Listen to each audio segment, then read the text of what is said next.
So, what do you want to do after this? Want to go for dinner? Have some drinks? Maybe. Oh, the short story. Good day, everyone. Welcome back to my stream of Final Fantasy XIV: A Realm Reborn main story. Where we left off is now we must go deal with one of the primals called Titan. And we have to talk to this man, who apparently has dealt with him before.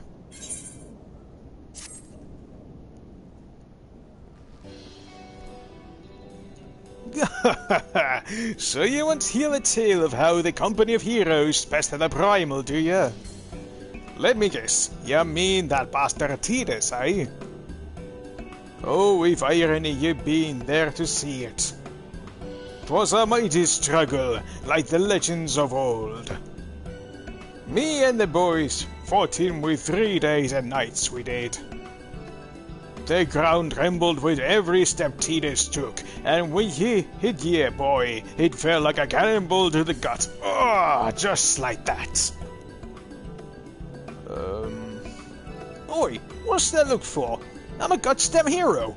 I'll have you know, the people around here sing me praises. Don't tell me you only care about learning the secret tactics we used to beat old Titus. Well, too bad, because now I'm not feeling charitable. If you're so damn desperate, then why don't you do me a favor and kill those rats that made a nest in the windmill just south of here? I do that, then we'll talk.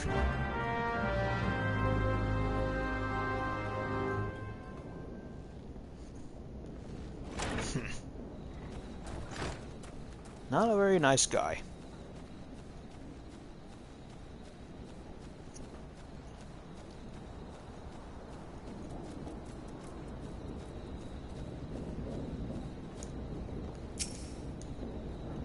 Okay, rats, where are you?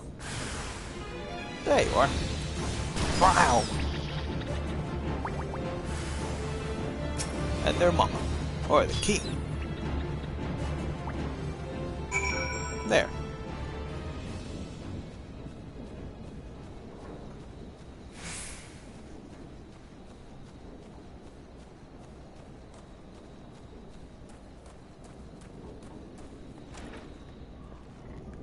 Now, tell me about how you defeated. Eh? So the beasties are dead, are they? Nice work, venturer. Save me the hassle of... never mind.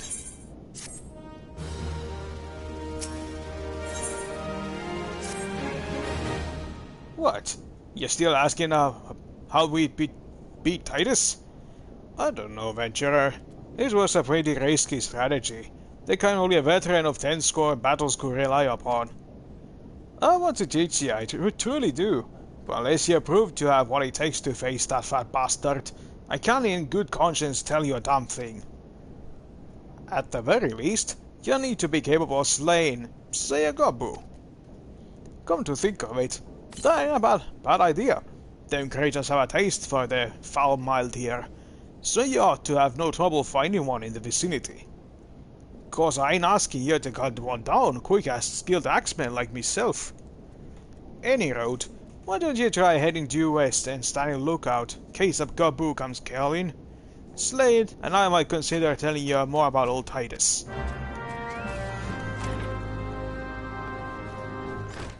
Always been a wonder, is it like Titus or Titus? Like a certain main character from a certain Final Fantasy title. Gabu. Where is thou, Gabu?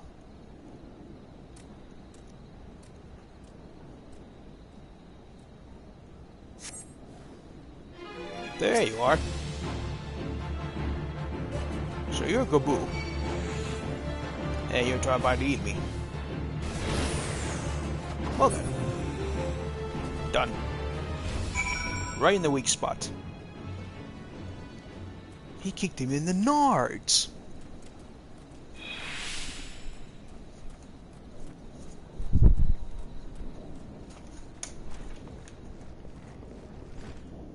Now. Done. Eh? You again? Then the Gabu that was harassing the millers is dead? Don't think you had it in you, adventurer. Still, you took forever and a day to get the job done.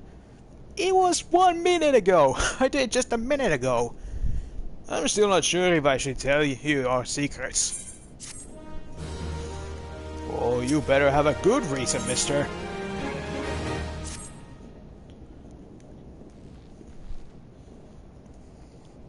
So, as I was saying, I still don't know if you got what it takes to face Titus. Maybe if you slew, Dracotum? Are you in? You in here drinking again? If you are, that Gabu had better be dead. Oh, it's dead, Chief. Yeah, me word on that. Cleave the best skull in two, with me trusty axe I did. Is that a fact? And what will your friend here say if I ask him? He'll vouch for me, of course. Ain't that right, friend? Tell me true. Was it Dractone who slew that Gabu, or was it you? Chief, what are you saying? It's me, Dractone, the finest axeman ever to serve in the company of heroes. The legendary mercenaries who slew that bastard Titus. Titus? Titus? Who in the seven hells is Titus? Some primal you fought in a drink's sudden dream? The company of heroes slew Titan, you bloody half-wit. Aye, well, see, Titus was what me and lads used to call him. That's the biggest load of Sahakin shite I ever heard. Both of you, outside. We'll learn the truth the Luminsen way. Dracotum, if you didn't slay the Gabu, you may consider your contract revoked.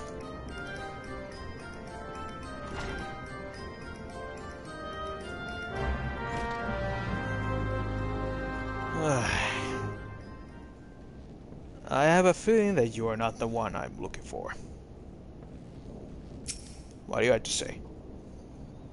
The Company of Heroes is the most celebrated mercenary band in the history of Eorzea. Even so, I must admit I never before met one of their members face to face. I imagine that a warrior who had toppled both Titan and Leviathan would seek to bask in a lifetime of fame and glory, yet he seems to have settled in a place distinctly bereft of adoring crowds. Yeah. Now then, what is the Luminsen way? Oh? Alright, you know the rules. First man to smash his boulder to be judged by Gabu Slayer. Don't even think about trying to kill me, that's cheating. Who beat these boulders? They're nothing alike. All the hell's with it. Let the contest begin.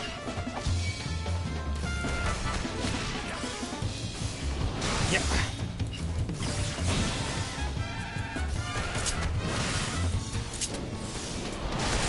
Oh wait. This one. Hey.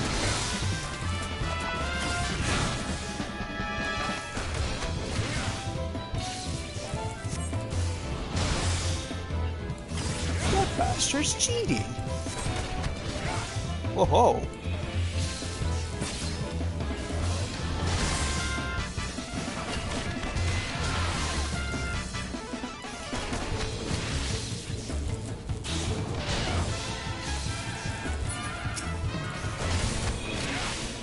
Oh, no, you don't.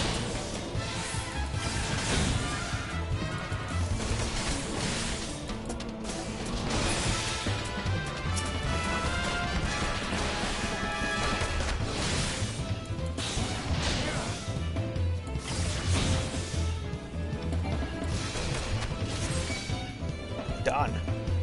Huh. How's that, hero? Alright, I admit it. I lied about being in the company of heroes. I'm begging you, Chief, please don't dismiss me. I learned me listen, honestly I have. Save your blubbering, Dracotum. God, I should have known. Mercy, please! I didn't want to deceive you, I swear. It's just I kept getting turned away by all the folk I asked for work, and I panicked. See, the last job I had was the Costa del Sol, and there was this brutal marauder everyone treated like royalty. When I heard he was a captain in the company of heroes, I finally understood why. I wasn't being serious when I said I was one of them, but you went and believed me, so I, Look, his name was Wastekit, alright? Wastekit. He'll tell you how to defeat Titus or whatever the hell's that thing's name is. That's what you wanted, ain't it? So come on then. Tell the chief to forgive me. It's only fair.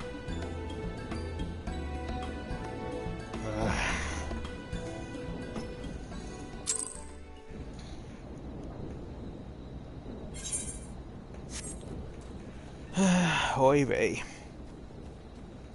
So to Costa del Sol then.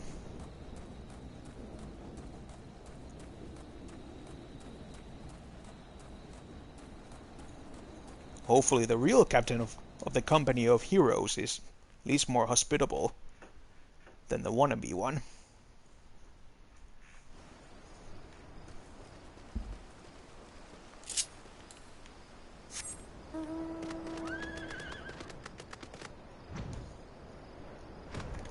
Hold on.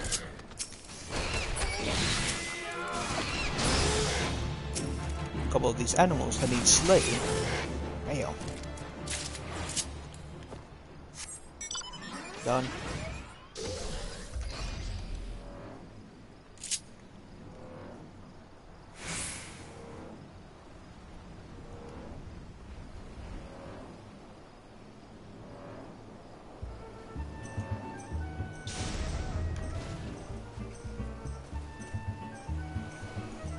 Costa del Sol.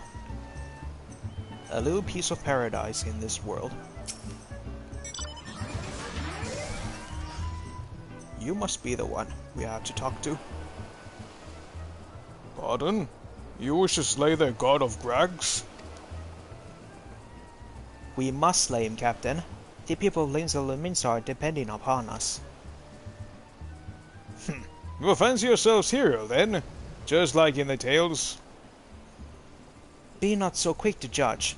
Long have I labored for the well-being of you and yours, and my associate here has bathed in Ifrit's hellfire and lived. He is blessed with a power that protects him from primal influence. Thus was he able to lay low the Lord of the Inferno. We know full well the risks, and have taken every possible precaution. We lack only the knowledge of how to enter Titan's lair. Pray be so good as to grant us the boon of your wisdom, and we shall be on our way. A man who can be tempered? Useful, but it will not be enough. It is true that the company of heroes fought and felled primals, but each victory was bought with lifeblood of brave men and women. And Titan was the worst we faced. We defeated him, in the end, but he took from us some of our very best. Even if you possess the power you claim, I have no reason to believe you will succeed. Believe what you will, we mean to try. Though our lives be forfeit, we will not abandon Limsa to the wrath of Titan. You are passionate, I will grant you that. And you deserve better than the greeting I gave you, but I will not send you into Ogomoro on a whim. To be plain, I do not wish to see you give your lives in vain. At the very least, I must have assurance that you are more than common adventurers. I oversee security for Master Gegeruju estates. Perhaps you can demonstrate your abilities by attending to one of our... Ye gods, man! Have you heard nothing I've said? We have no the time to perform trivial tasks. The enemy is at the gates. Do you imagine words can sway me, girl? If you dislike my conditions, then you are welcome to find your own way into Ogomoro.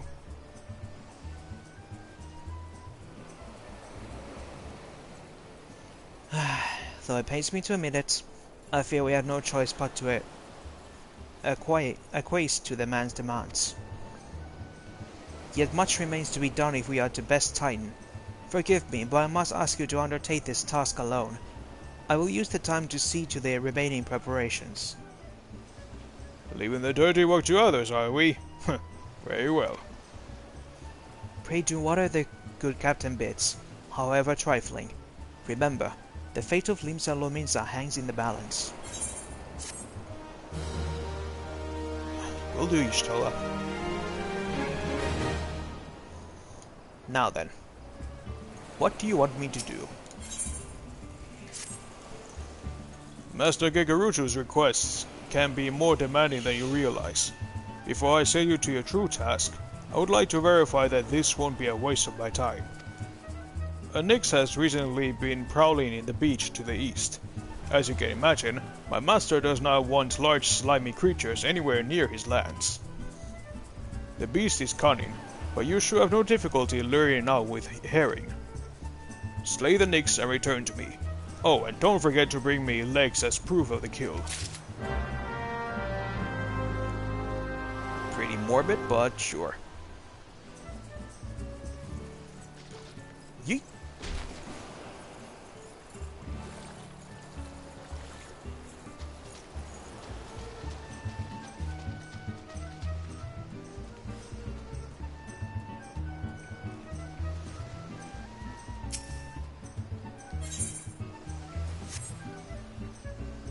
Here's some fishy.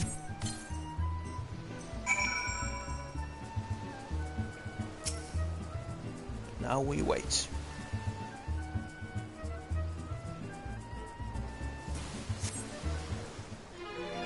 There it is. Die! Yeah.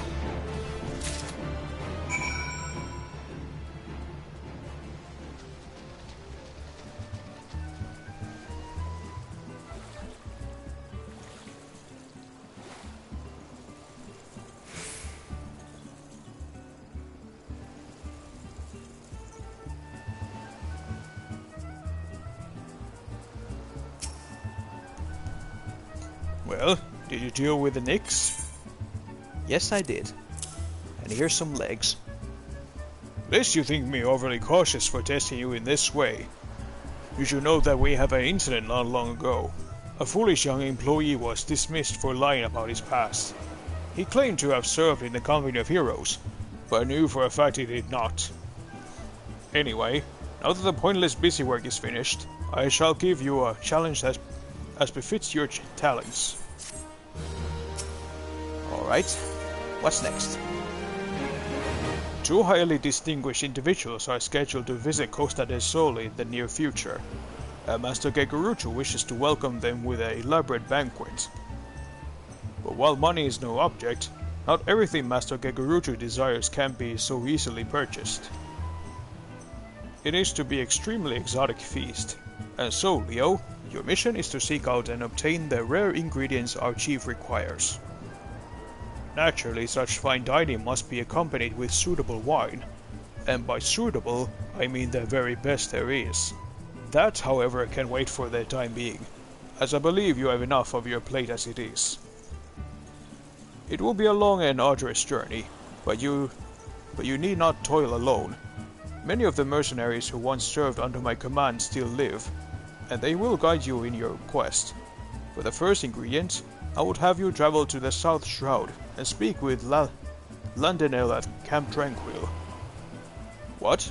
You mean to tell me that you cannot afford to waste time as your associate did? Adventurer, if you are not the endurance to complete this mission, how do you expect me to believe you can outlast the Lord of Crags? Either do it or don't. I have work to do. Fine, We'll go.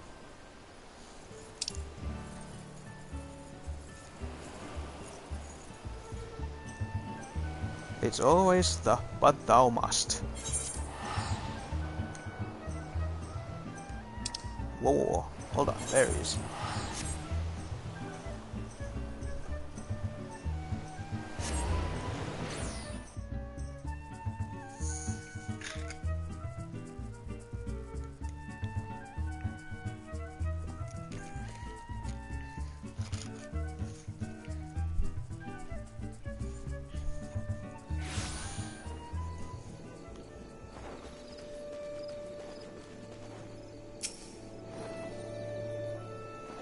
So, you're Lendenel.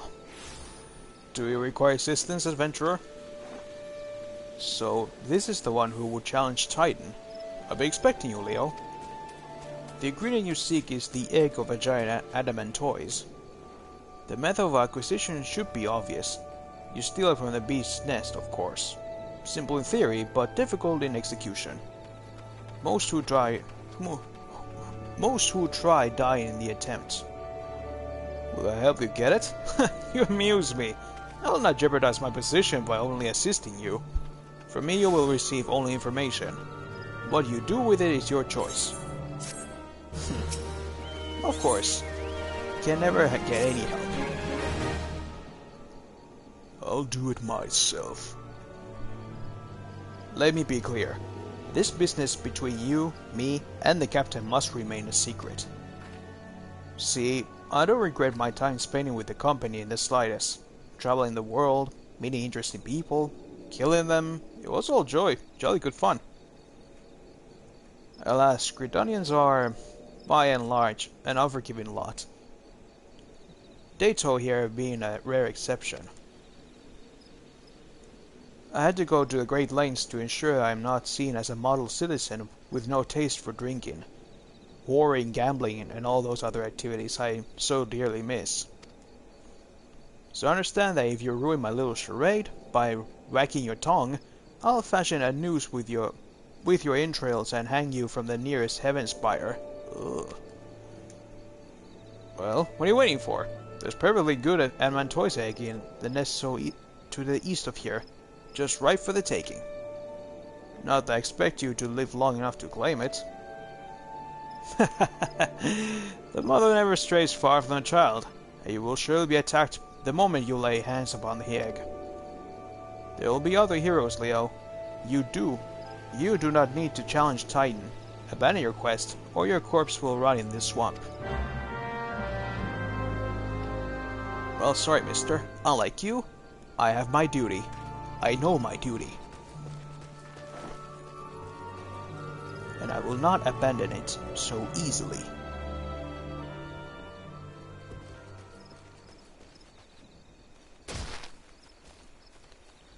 As I don't like to normally toggle my own ego, but I am apparently the warrior of light.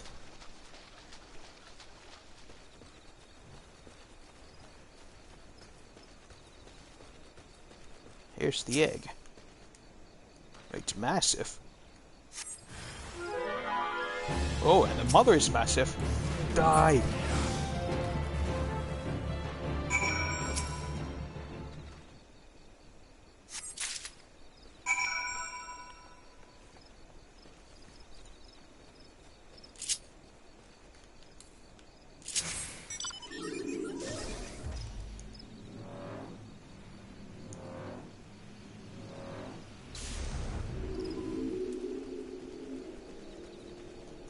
Now then.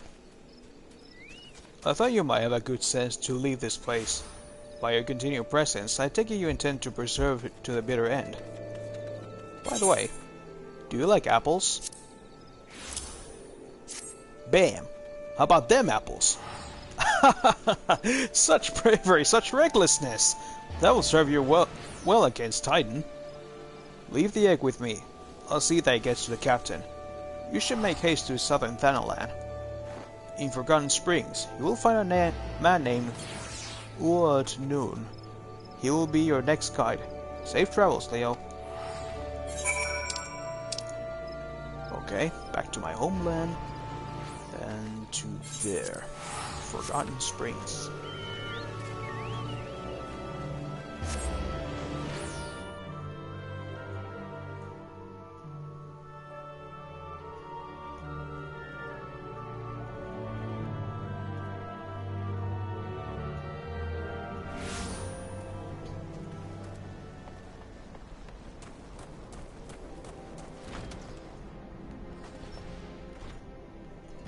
Hey, mister. State your business. State your business, adventurer. So this is the one Waistcoat sent me. I am the foggiest what he sees in you, And until I do, you will receive no aid from me.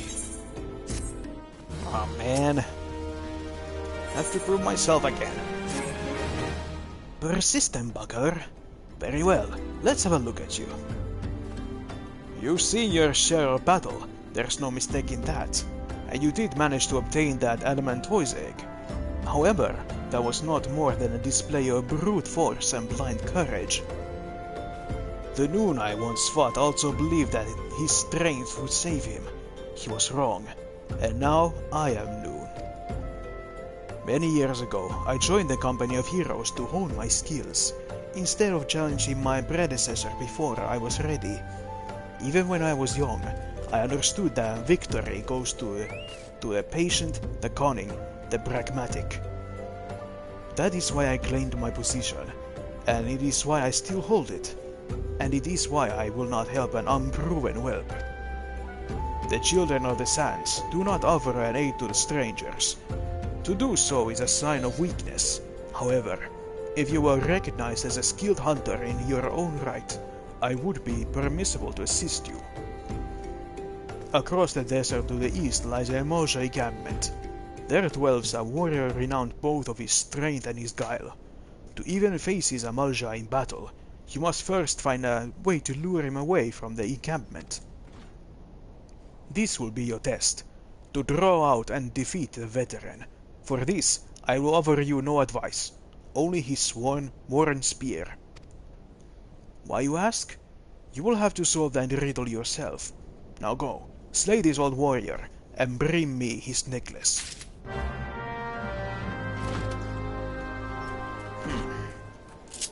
Fine then. Up and away.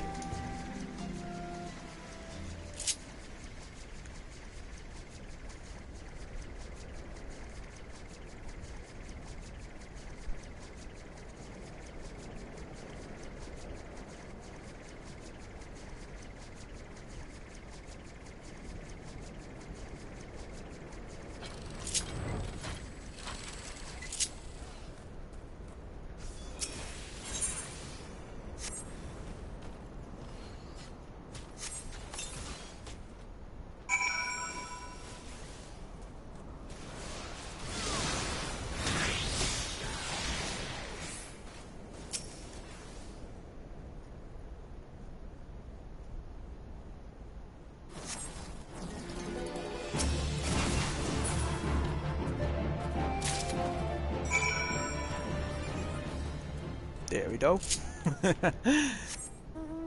Done and done.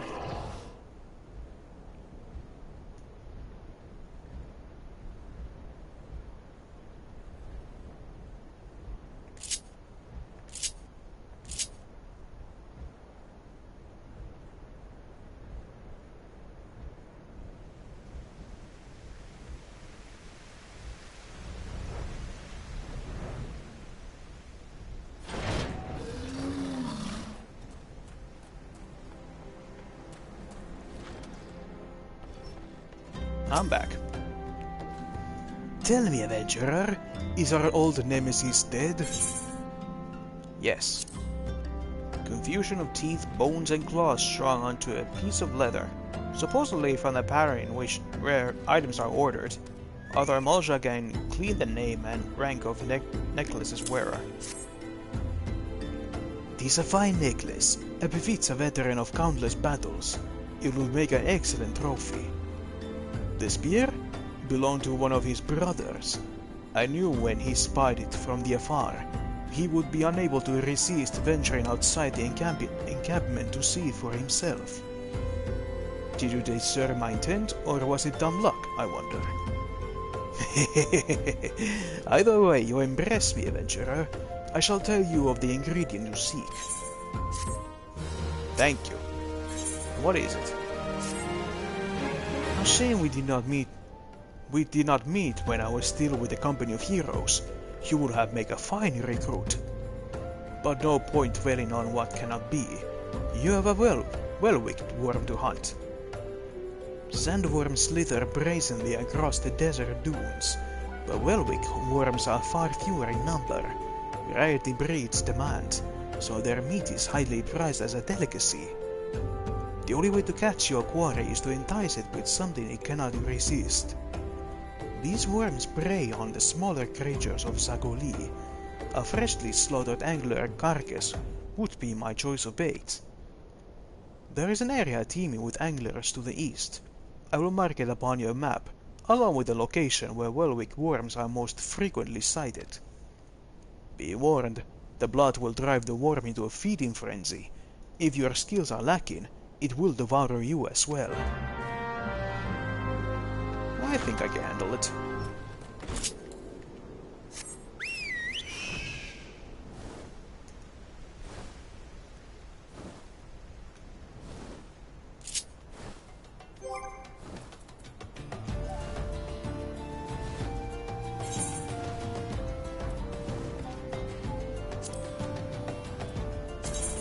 Maybe I'll just add this to the hotbar instead.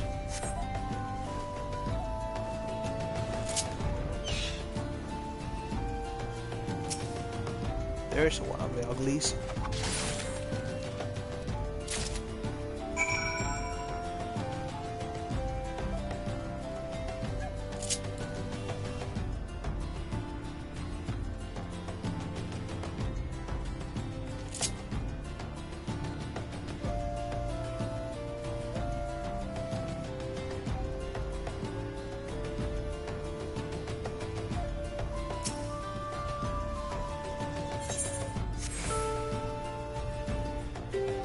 Here's some lure.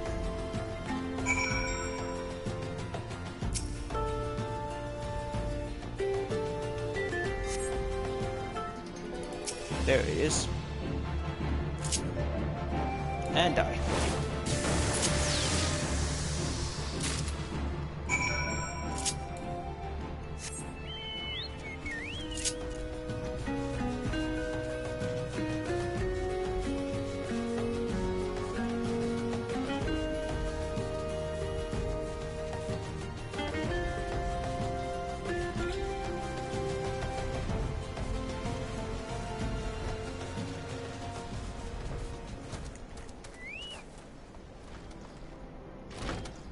Now then. You look well. Have you caught your quarry then? Yes. Your skills as a hunter rival those of our best. I applaud your success, Leo. The meat will need to be heavily smoked before I ship it to the Whiskate. Worry not, you have my word that he will receive it in time for the banquet. You must be eager to obtain the third ingredient. I regret to say that I know not of his location. For the nuns you should return to Costa del Sol and seek Whiskate's counsel. Ah, but hold a moment. Since you will be meeting the captain again soon, there is something I would like you to deliver him for me. And what's that? The captain was always fond of this brand wine. I would be grateful if you could deliver it on my behalf. I was reckless, angry youth when I first joined the company, and he would have, been well within his right to cast me out. Everything I've owed to his wisdom and generosity. Aye, Whiskate has a firm yet fair teacher, and an expert molder of men, and I suspect that is still the case now. Please give my regards, Leo. Will do, man.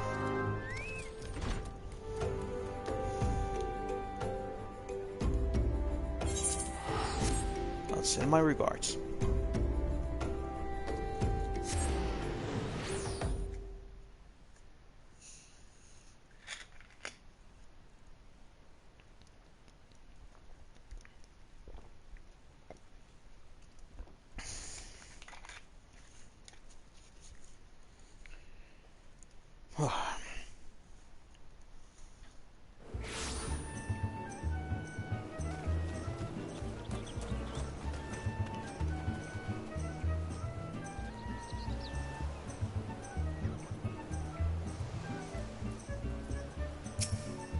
I'm big.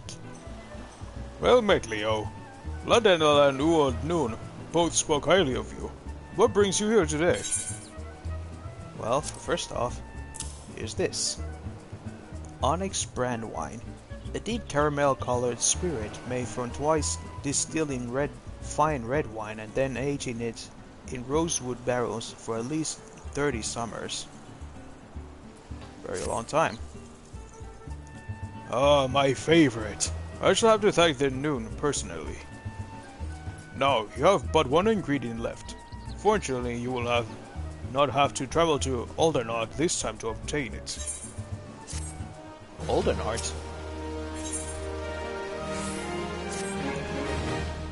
Truth be told, I never intended for you to collect this last ingredient. Brayflox, my old quartermaster, wished to bring it to Costa del Sol herself. However, not so long ago she sent word that there's been some trouble at the long stop, and that the delivery will be delayed indefinitely. She told me nothing of the incident itself, but I fear the situation may be dire. Though I would like nothing more than to aid her myself, I have no choice but to turn to you and your allies. Make haste to Hidden Fall Docks and speak with Ozun Nazun. He will direct you to Raincatcher Gully, where Brayflox and her people have made their home. Fine.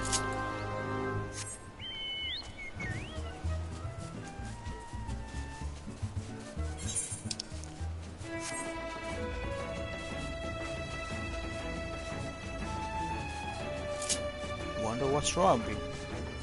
That we can't have the last ingredient.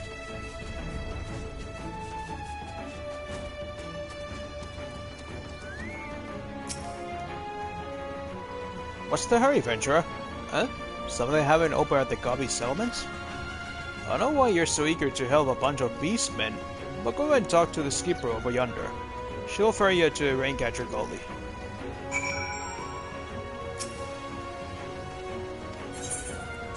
Yes, take me to them.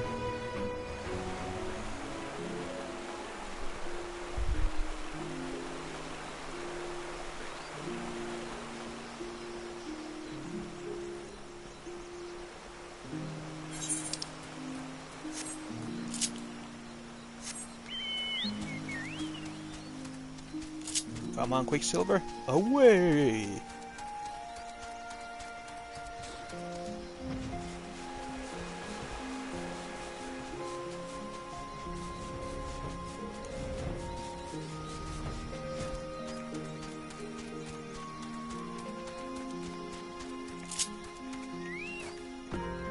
Oh.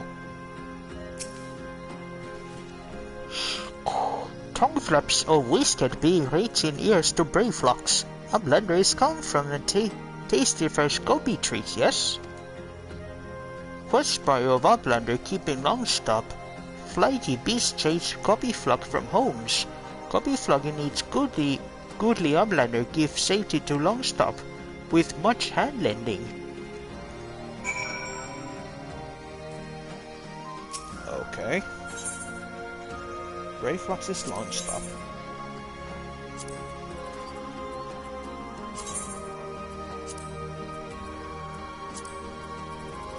Now then. After a tiring journey across Eorzea, it is deep within the quiet jungles of Raincatcher Gully, where the charismatic and enterprising young goblin Brayflox Oltox chooses to build her tiny empire. What she does not realize, however, is that something else, something sinister, has also made the lush forest its home. Now driven from the rightful claim Brayflox and her brethren seek to retake the land, and are not above asking the help of lesser races, that'll be you, to help them to do so.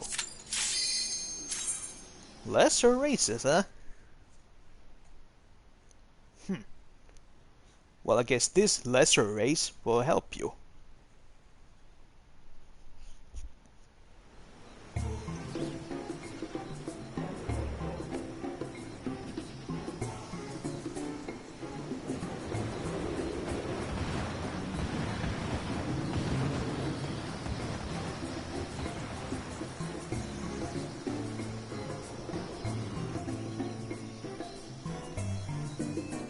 Ugh. Well, it's pretty heated here, at least.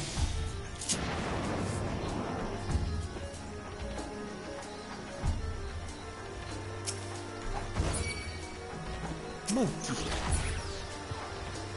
Bird. Birdie, birdie, birdie, birdie. Get off me!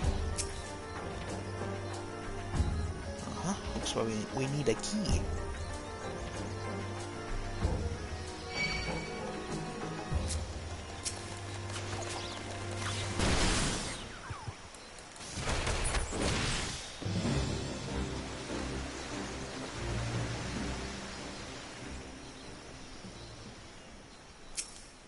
Hey, buddy.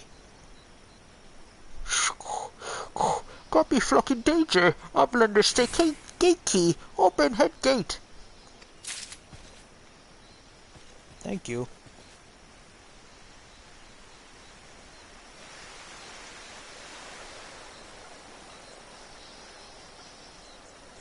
But there's nothing here.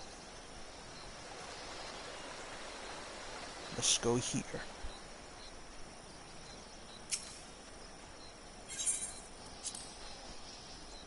Open the gate.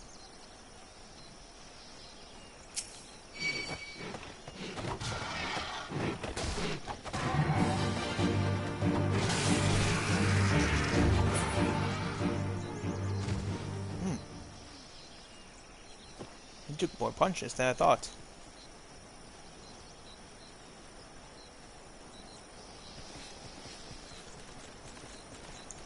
Yes, you get my quick hand landing.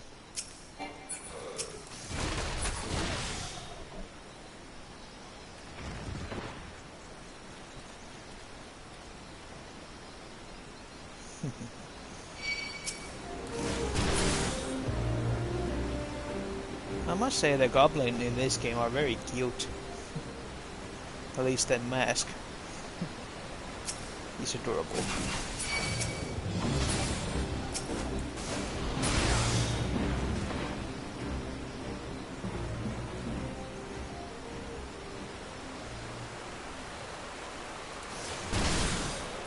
Yes, I'll lend you a hand. There you go.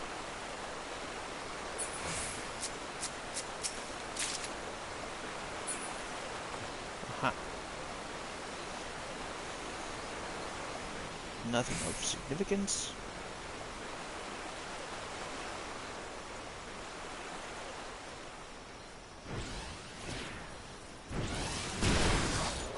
Leave the goblin alone.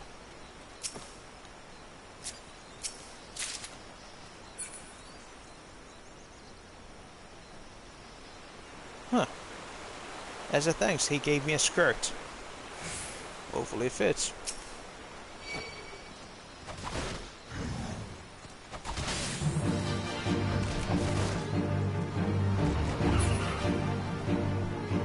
There we go. Hey. No bullying.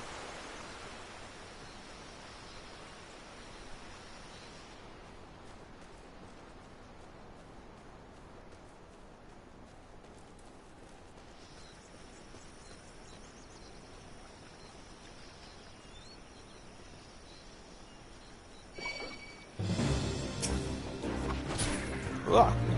Flying fish.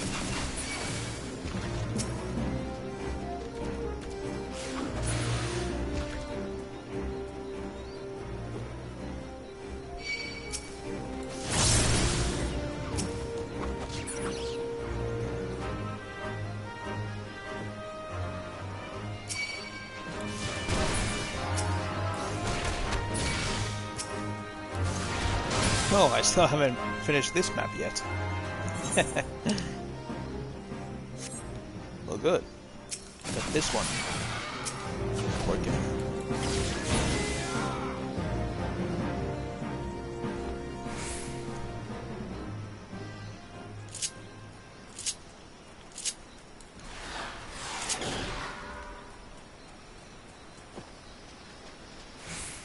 Maybe I should use this Fist of Wind because he gave me also a walking boost.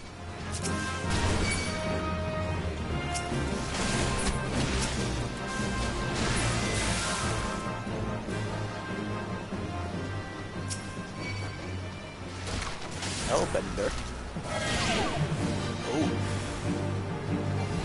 Ugh. against.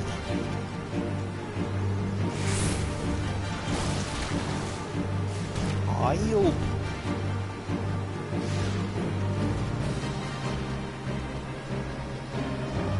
I'm stuck.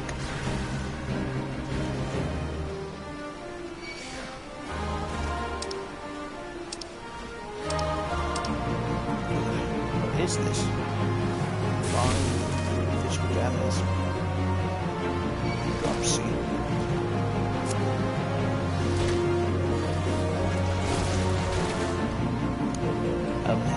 Can't do anything.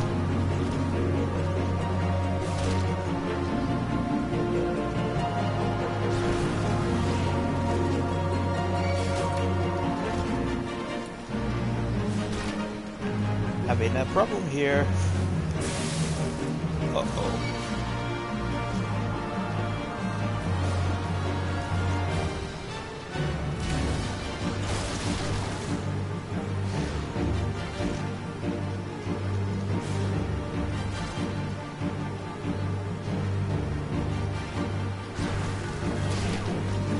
Crap.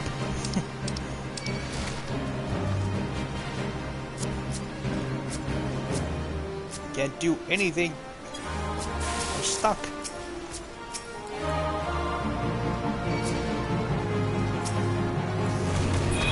Oh, never. Never mind. Oops. Oh, dragon. Get out. Oops.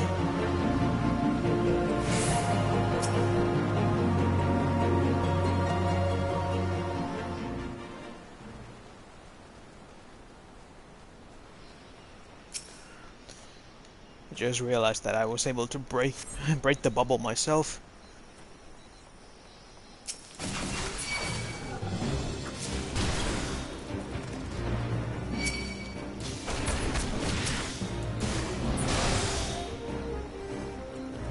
Alright, no more distractions. Just go straight to the point.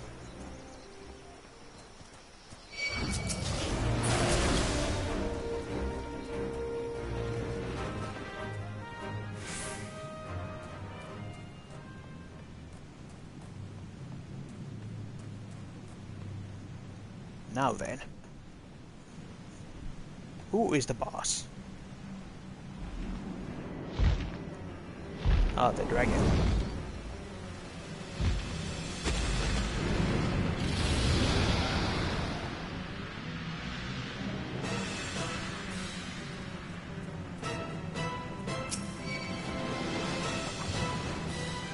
Prepare to meet your doom.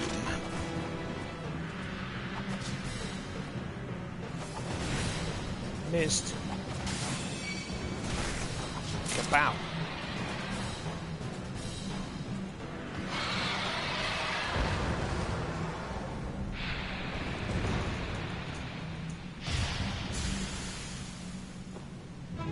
Ba ba ba ba ba ba ba da.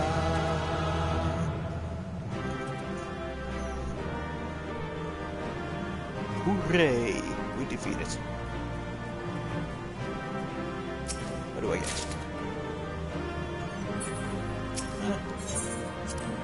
It's okay.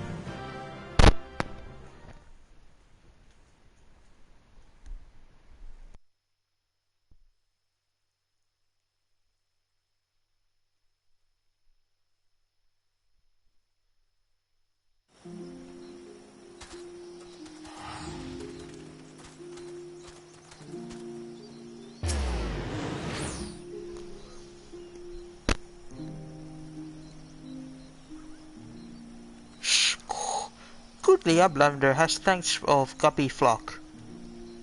Flighty Beast was tricksy foe, and Uplander outwitted with plant-smacking Uplander was goodly head-on fightly think. Brave Flock's happy gives tasty fresh guppy treats to clever Uplander. Whoa! Cheesy stinky sweet guppy treat, special make with secret guppy arts. No party complete without Guppy Goda, Brave Flock's every say. Ugh. Very strong Gouda cheese. Ugh.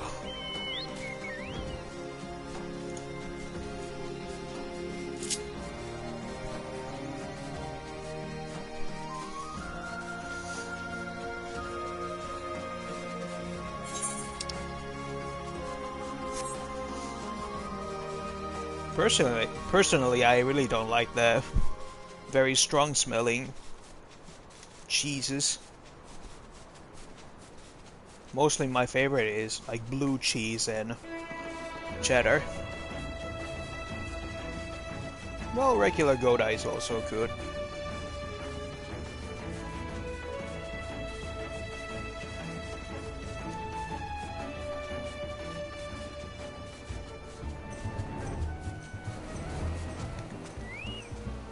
Now, I'm back with the cheese. I gather you solved Brave Lux's little problem? Yes. The pungent odor of this hard yellow cheese veined with blue-green mold is most comparable to a warm, damp boot of a zombie after stepping in ripe chocobo dung. Goblins claim it's a delicacy, but then again, they have their masks to filter out the aroma. That's true.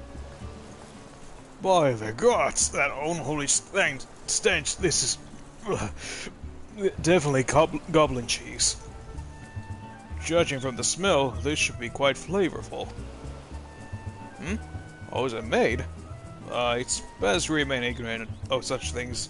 I still remember when I learned what kind of milk they use. Ugh.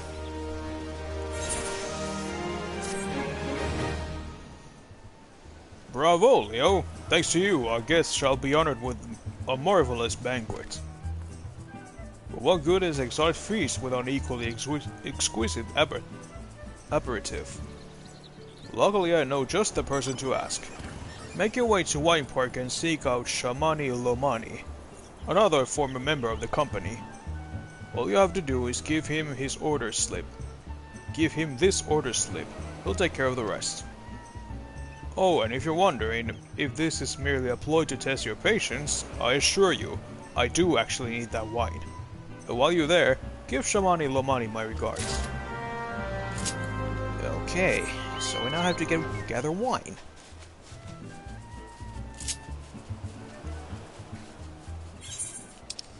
Leo Platinum, the delivery boy, strikes again.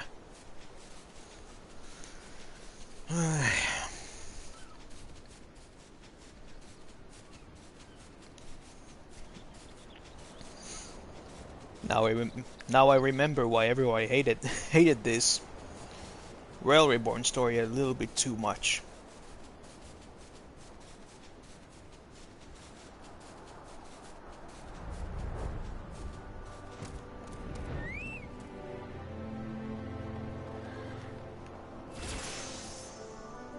Now then, you're the man I'm looking for.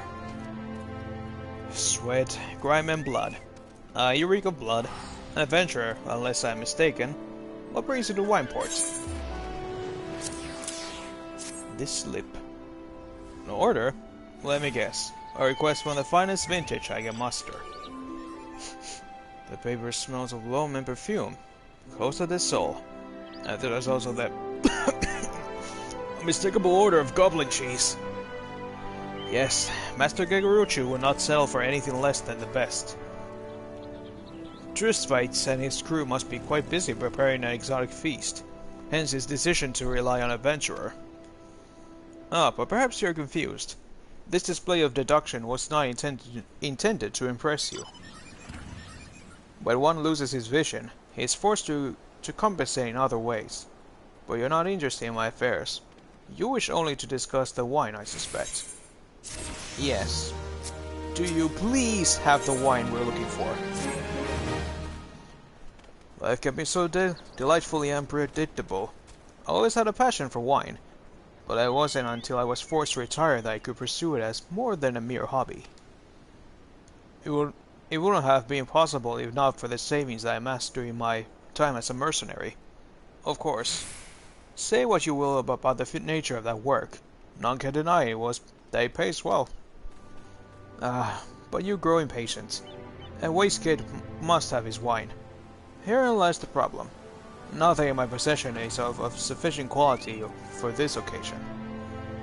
The best vintages in town are hoarded by Bergliant, who owns and operates the largest winery in Wilbrand.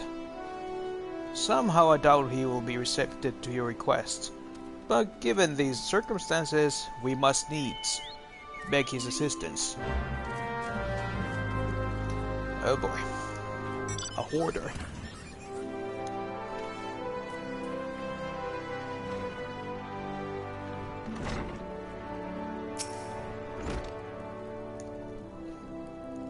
What rank amateur bottled this wine? The impurities have rendered it nigh undrinkable. This missile is too good for the man responsible. He should be made to drink every drop of this polluted swill. What is it? I am in the middle of an important discussion. I do not care for interruptions. That neophyte Winter, did you speak with me? Ha! Neither you nor your friend has the palate to appreciate the subtle qualities of my private stock. I would be sooner serve you Gaboo urine than sell you my worst vintage. Begone from my sight.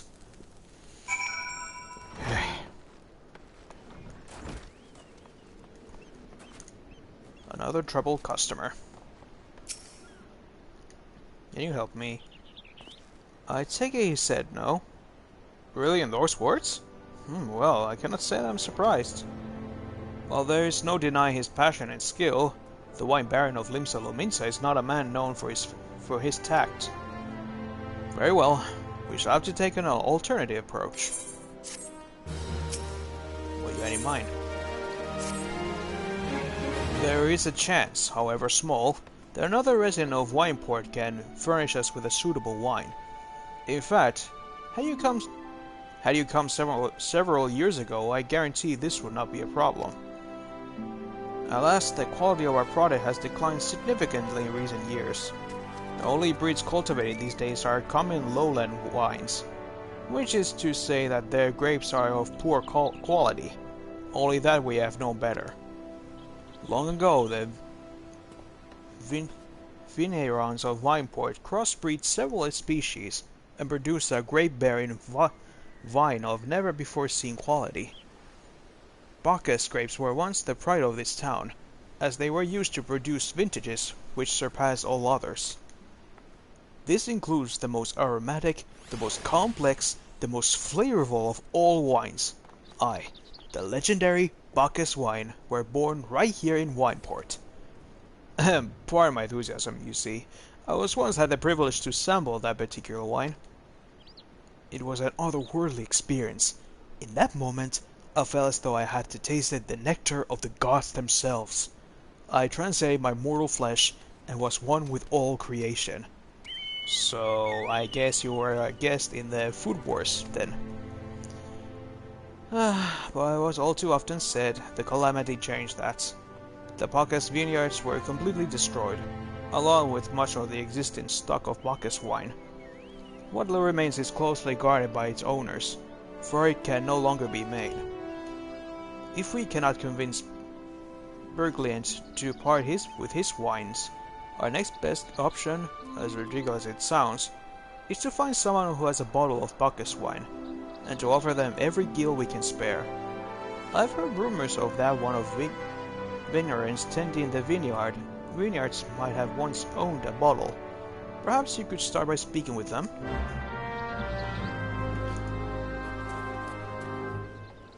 To obtain a legendary wine. Never liked wine myself. It's just, well, normally I don't ever drink alcohol, but still, tasted I have. And wines are never my favorite. Bacchus wine? Bah, don't remind me. I used to have a cellar filled with this stuff. Thought I could keep the wine safe from the thieves and the elements. Never counting on a bloody primal blowing up my goddamn house. You're right.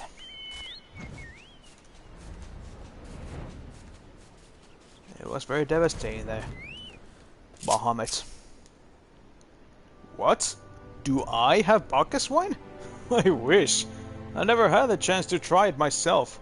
Sorry, friends, but you're a few years too late.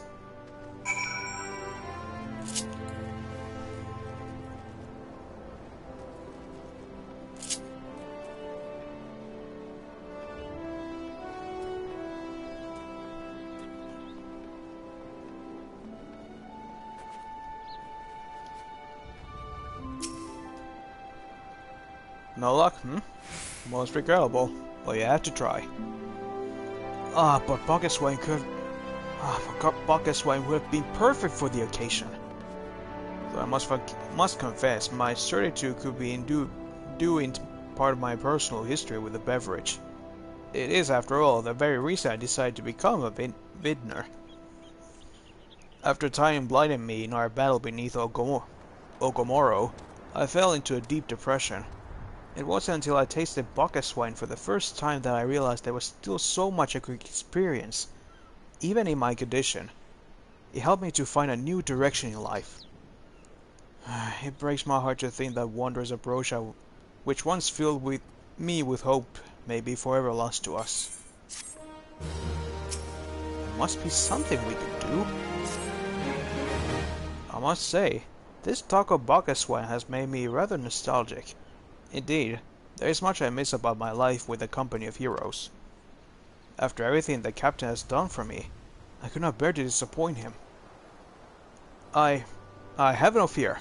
I swear that I shall find a suitable wine for the banquets, though I may need some time to think of a solution. In the meantime, there is a favor I would ask of you. 2 years ago, in the deepest depths of my despair, I stumbled across Wilbrand as a vagabond drunk. I suspect I was looking for a place to die, because I very nearly found one not far from here. It was there that a man named Drest took me in and nursed me back to health. It was he who gave me my first taste of Bacchus wine, which helped me to find my new calling.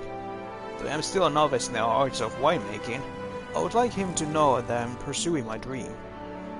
This wine is my own original creation, and I would be most grateful if you deliver it to him in my stead.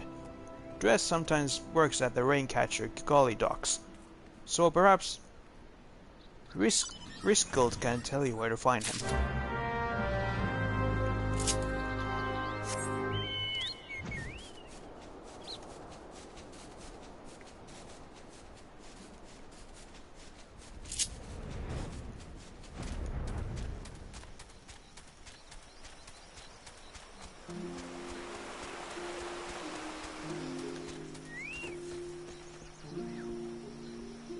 Hello?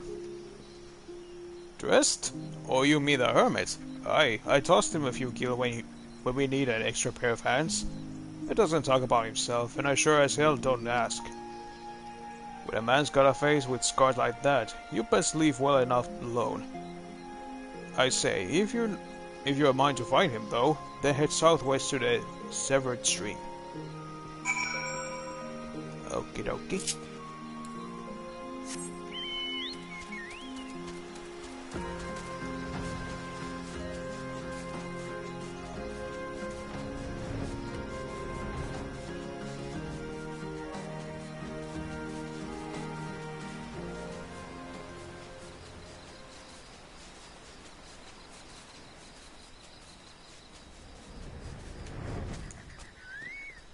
Hello?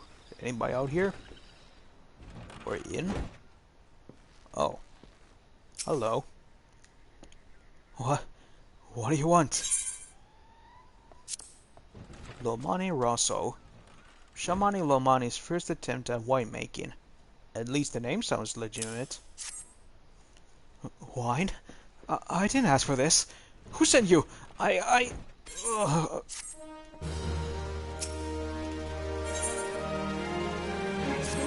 What's wrong? Can't sleep. They won't let me sleep. The midges, the buzzing, it keeps me awake. I never want to hurt anyone. I won't fight.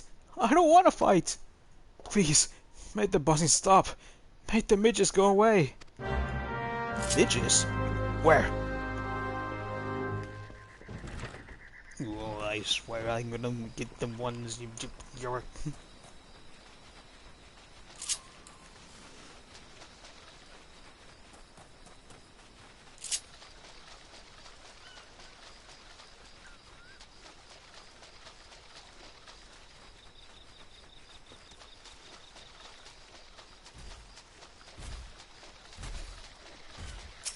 There's one. Yeah.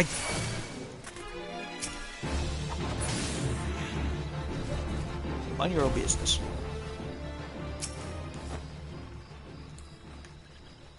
Yo.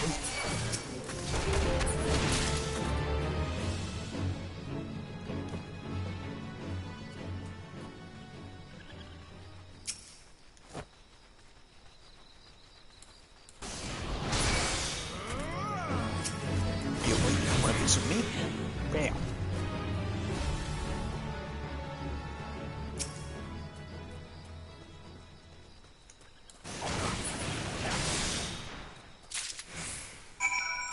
There we go.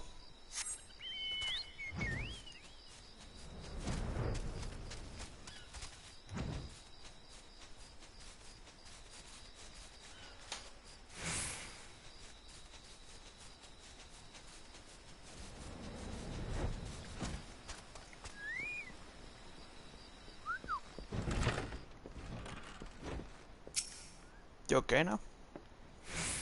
It's not so loud anymore. Did you do that? Thank you. You helped me. Even after what my comrades and I did to your country. We were on our reconnaissance missions where the maelstrom caught us by surprise. We tried to escape, but the others, no one else survived. I didn't ask for this, damn it. I'm not even Garlean. They conquer my lands just like they tried to conquer yours. I don't want to die in some blasted jungle halfway around the world. I just want to go home.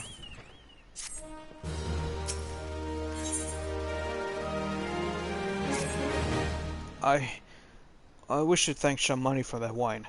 That was all overly kind. Would you be willing to bear a gift back to him? Earlier today at Red Mantis Falls, I collected sap from nearby palm trees. If placed in coconut shells and stored from a few bells' time, it makes for a fine wine, see? It should be ready by now. I left 3 shells out there. Please take them from Shamani for me. I'm glad he's moved on with his life. I hope to one day do the same.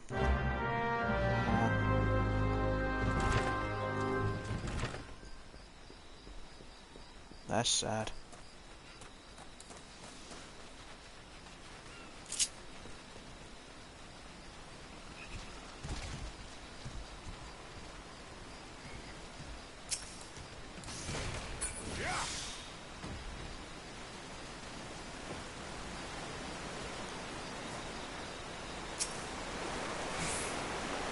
Here's one.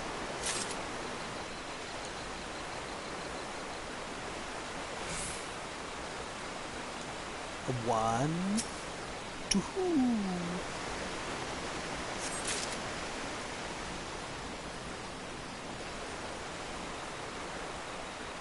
A 1, a 2, a 3.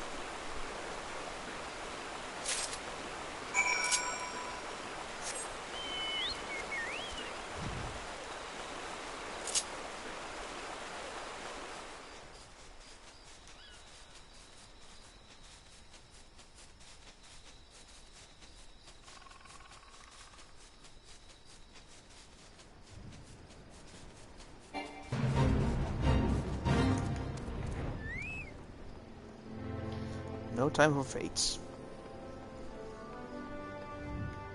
Here you go. It has been some time, Leo. What news do you have of Dressed? Palm wine. Sap of a palm tree fermented inside an island coconut shell. Far more potent than wine made from grapes. Palm wine, if brewed for too long, can cause loss of eyesight or even death. Oh, Jesus. Ah, yes. I recall he did have some knowledge of winemaking. A simplistic but nevertheless effective method that utilizes the natural properties of home sap. I shall have to enjoy this batch before it spoils. We are not so different, Dresden and I. Two men who have long struggled not to let our scars define us. I worry that he has been alone with his thoughts for far too long. Aye, it's past time I paid him a visit. Thank you for looking after him, Leo. Yeah, that's nice, but what about my wine? By the gods, Leo, listen! I know you're eager to wash your hands of this wine business, but just discovered something extraordinary about dressed palm wine.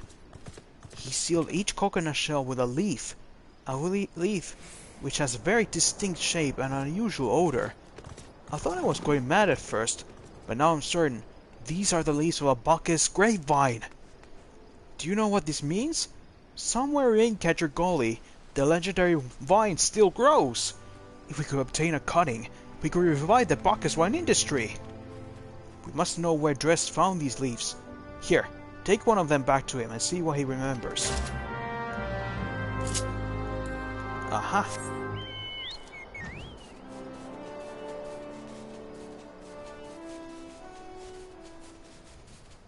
Let's see then.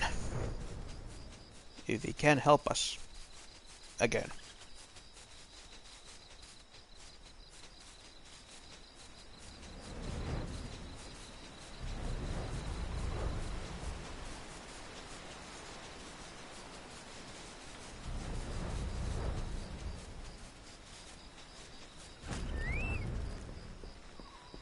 I'm big.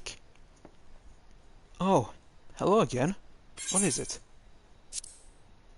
This. Where do you find this? It's just a leaf, isn't it? I only chose it because it was pretty. Didn't know it was rare.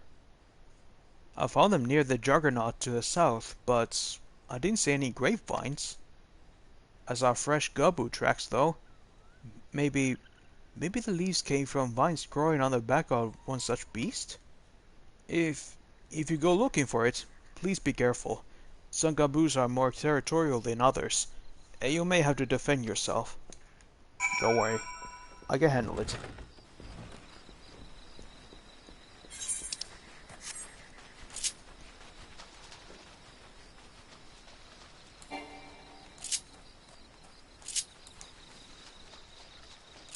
Forgot where my sprint button was.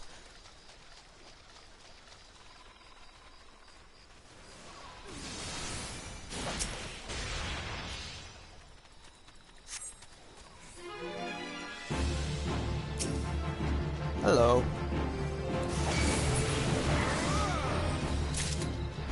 Gimme.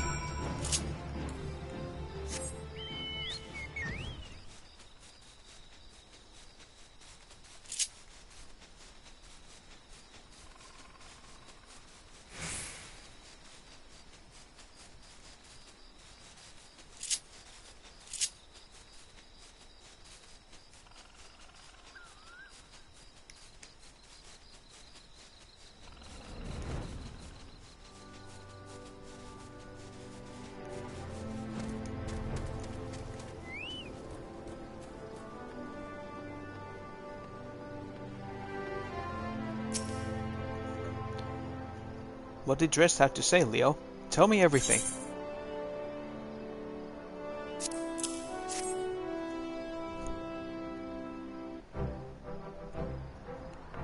Aha! I was right! The smell, this texture. I hold in my hands a Bacchus grapevine cutting. Come now, enough of this nonsense.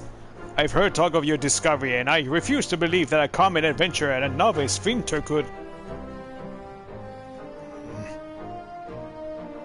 12 as my witness. It is a Bacchus grapevine. Wherever did you find this fantastic specimen?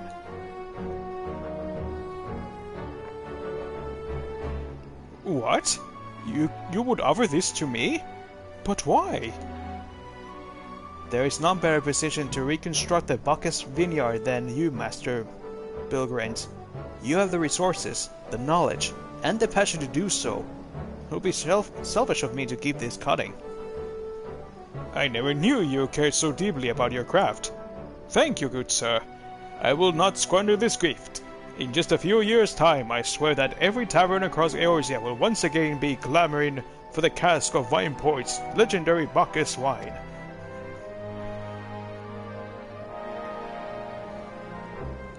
Sir, you needn't. Wait, the shape of this bottle, the scent of this label. This could possibly be a 1547 Bacchus? But that's impossible! This vintage has not been seen since years before the calamity. It was the crown jewel of my personal collection. For years I debated opening it, wondering if today or tomorrow would be the ideal time. But now I realize it was never meant for me. It should be savored by the saviors of Wineport, I say. He has made us an offer we cannot refuse. Master Gegaruchu will find no finer wine. You have forever changed Wineport, Leo. Thank you for your kindness and your generosity. But do not permit me to delay you for any longer. Pray deliver the wine to Captain Waistcoat.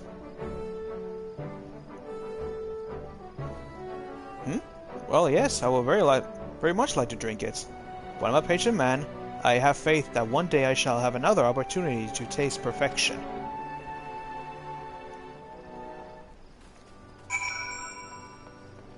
Well then. We got the wine. Now we have everything in possession. Everything is ready for the feast, I hope.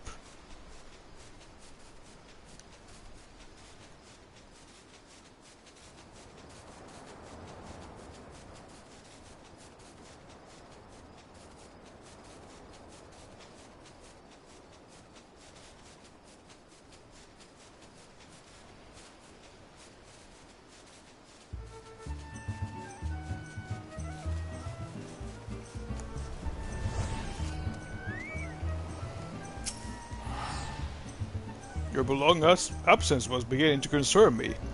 So what of the wine I asked you to bring? Here it is. Is that? Seven hells. A 1547 Bacchus. Even I know how rare that is. I have to admit, I didn't think you had it in you. But congratulations, Leo. Thanks to you, this will be the most luxurious feast Costa del Sol has seen in years. Considering the lengths you went to, I hope our guest appreciates it. Speaking of which, your associate arrived a short while ago. She appears to be growing somewhat impatient. Perhaps you could tell her that the banquet's about to begin?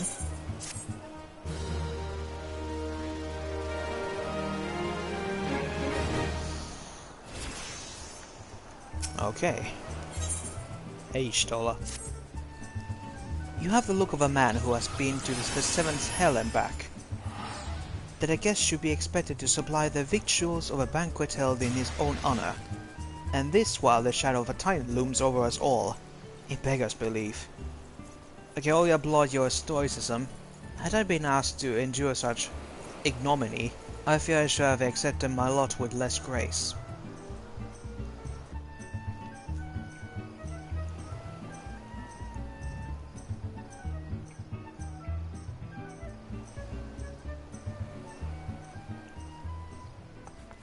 Lady Eustola! Sir Platinum!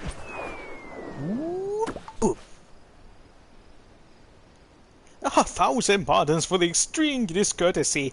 I was wholly unaware of your true identity, sir. Had I known, I would never have permitted my man to subject you to such unspeakable ordeals. Come now, he must have sensed something was amiss. Hey. You guys. You didn't seriously think I would send you running the length and breadth of Eorzea for a banquet, did you? Spare him your mockery, Captain. Your intent was unclear to me until this moment. Unlike me, Leo has no knowledge of your traditions. Mayhap you will be so good as to enlighten him? Aye, that's fair. There's no sense hiding any longer. We five were chosen by our brothers and sisters, and before the company of heroes disbanded, we each swore a solemn oath. that any who would follow in our footsteps must be weighted and measured, not by their reputation, but by their deeds.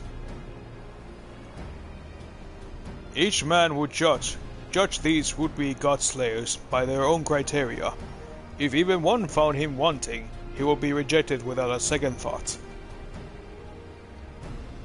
But if he proved himself worthy, we swore that we would do our utmost to support his cause.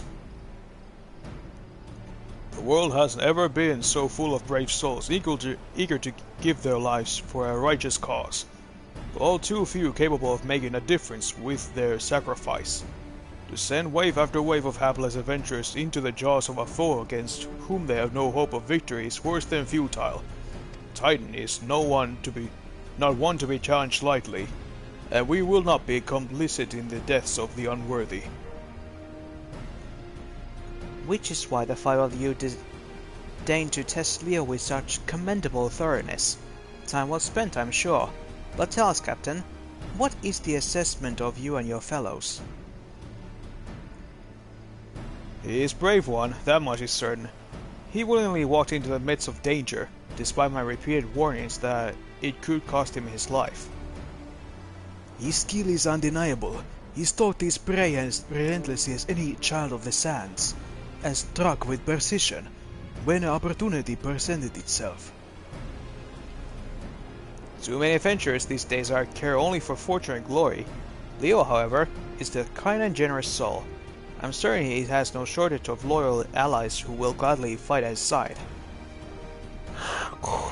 Willie Uplander is a talentful plansmaker, tricksy foe for a mighty rockman.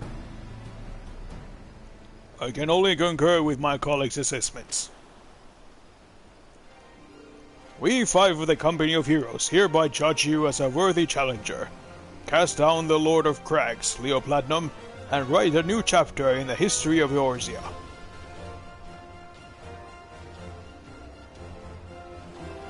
I will. With the formalities of the way, let the festivities begin. Summon the dancers, pour the wine. Eat, drink, and be merry, my friends. For today we celebrate the birth of a new legend, Leo Platinum, Titan's Bane. Leo Platinum, Titan's Bane!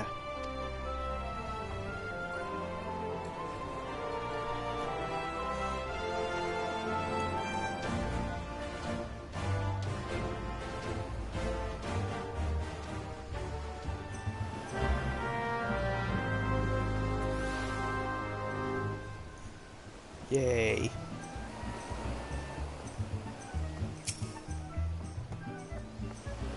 Congratulations, sweetling. Now relax and enjoy the show. It's only just begun.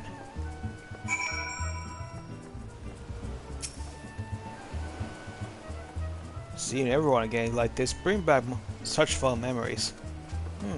I wonder if any of them would be interested in reforming the company.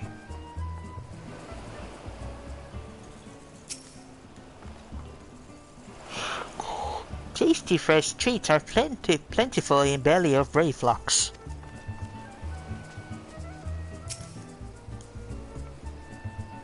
It feels wonderful to be with the others again. I wish this day would never end. Ooh. Some food.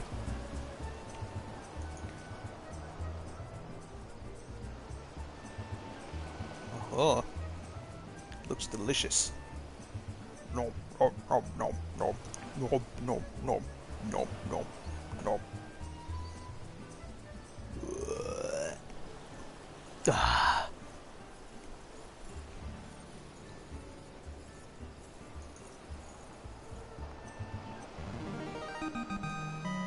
Tasting the exotic feast triggers a divine revelation. In that brief transcendent moment, you glimpse the true form of reality, comprehend its fleeting nature, and cry out to the heavens in celebration.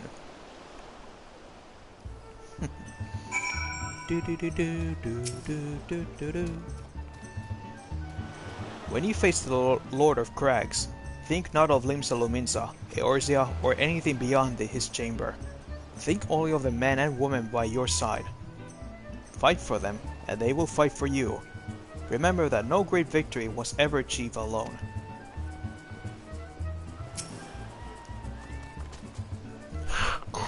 Goodly Uplander must be facing mighty Rockman with clever fighty think.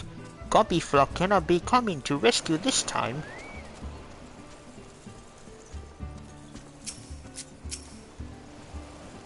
Leo, you brave fool. Promise me that when you meet Titan, you look him in the eye and tell him Landonel sends his regards.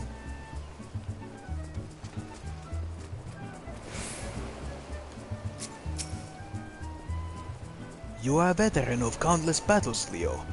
This is but one more. Trust in your experience, and you will prevail. Thanks. You are blessed with a fortitude to rival the earth itself. Titan will struggle to break you, I think.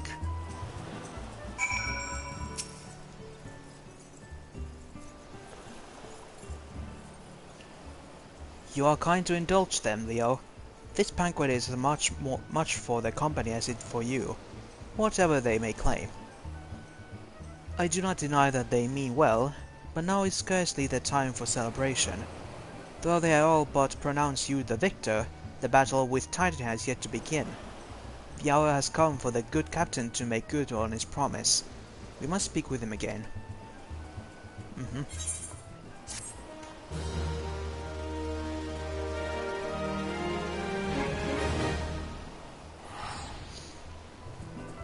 Now then, what is the strategy to defeat a Titan?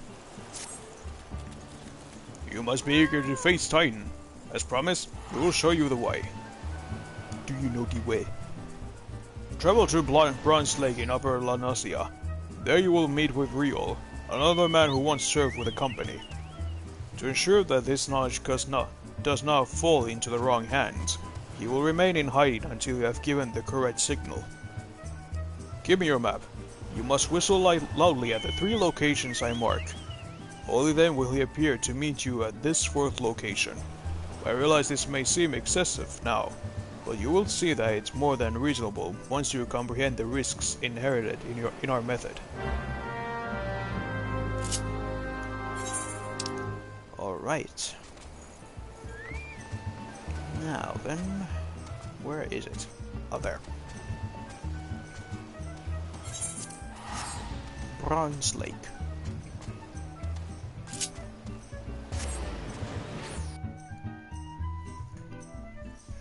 Beep-whoop.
Aha, there he is.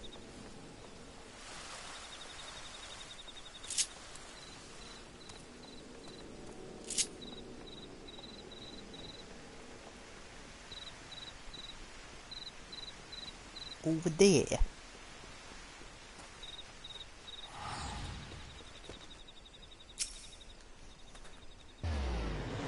Greetings, mate. Might you be the one other captains say you would be calling? Aye, I thought so. Pay attention, now cause I explain myself twice.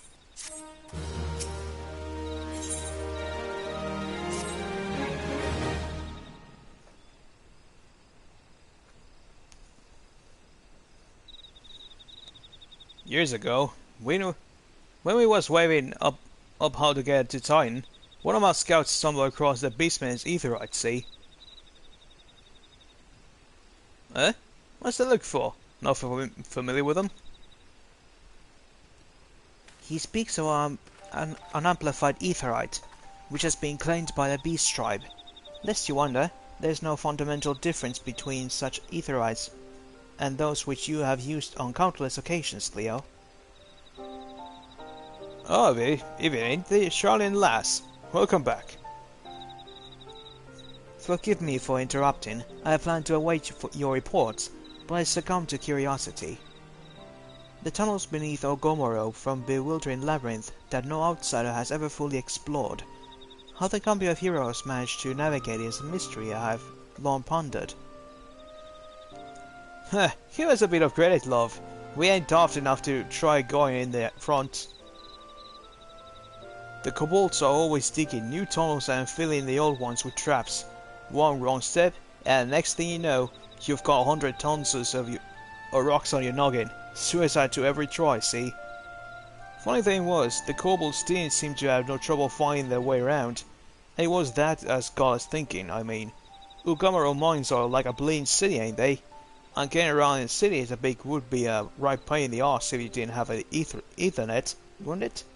So it stood to reason the kobolds must have one, didn't it? Even if there were etherite shards in the depths of Ogomoro, you would have needed to attune yourself to them before you could identify the signatures within the live stream. Oh well, that's where you're wrong, love. We had this Charlene bloke to help us, see? Deliver us right into Titan's bedchamber, he did. I don't really know how he did, but I do remember him saying he wanted nothing any Charlene scholar worth her salt couldn't manage. Did he now? Locating a beacon in the absence of a known signature might be impossible if the etherites in question happen to be... Ah yes, but in order to guide a traveler to said beacon safely, a second party would be required to... It is possible in theory at least, yet I cannot be certain until I try. Plainly, all will depend upon whether or not I am worthy my salt. Oh, you are, lass. Don't you worry about that. Have your faith in yourself. Why don't we all go to Selma Ruin and take a closer look at the Aetherites? It ain't far, though there are sure to be a few kobolds blocking the way. Not you can handle, mind.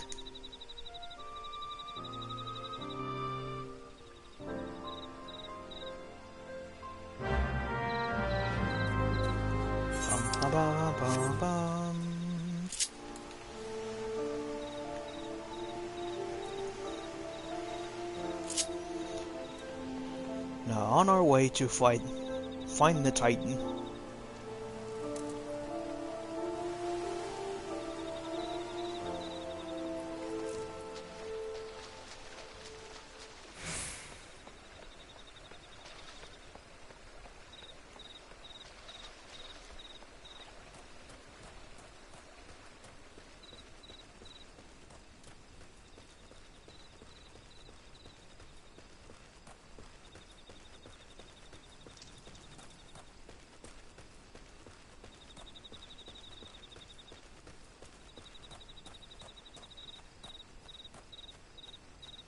There it is.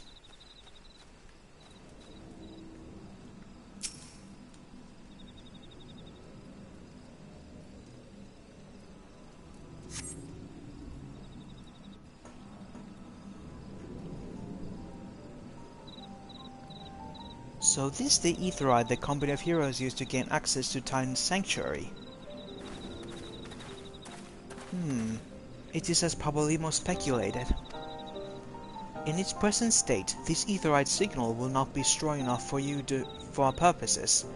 I may, however, be able to use my own energies to amplify it. Alas, the task will monopolize my attention for the duration. It seems you will have to proceed without me, Leo. I must need to remain here and supplement this beacon's power, lest you be denied your only path to escape. Fear not. I will summon the Maelstrom forces stationed nearby to protect us. With effort, it is possible that I may be able to stabilize the Aetherite signal and thereby join you, albeit belatedly. Until such times as I do, you will be on your own.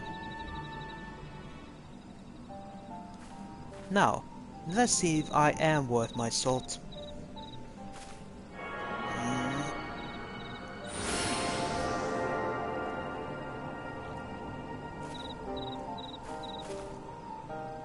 I've located another beacon, one far below the mountain. I can only speculate as to what you will find there, so stint not in your preparation.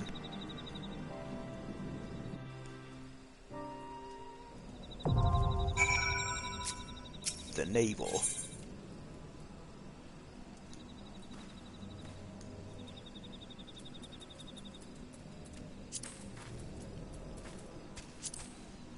Okay. Having passed the seemingly endless trials imposed upon you by the company of heroes, you have been entrusted with the knowledge of a secret way into the navel, the domain of the primal titan. Courtesy of Y'shtola's magics, the beastman Aetherite is now primed to send you to a confrontation with the Lord of Crags. Gird your loins and for a struggle of titanic proportions.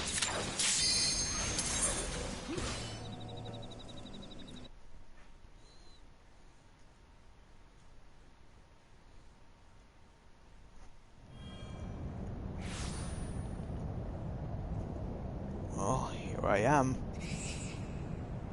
Look, an overdweller! Yes, yes, a invader from above. He uses our Aetherite against us. He has defiled Titan's secret sanctuary.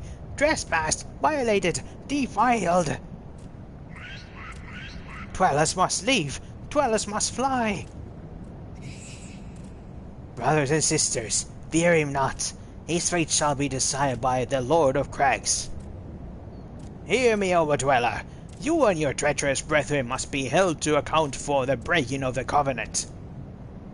You shall be first to face judgment, then Limsa and her oathbreakers, liars, betrayers, oathbreakers. O great father, Lord of Crags, Titan, we summon you! Titan, we summon you! O great father, Lord of Crags, Titan, we summon you! Titan, we summon you!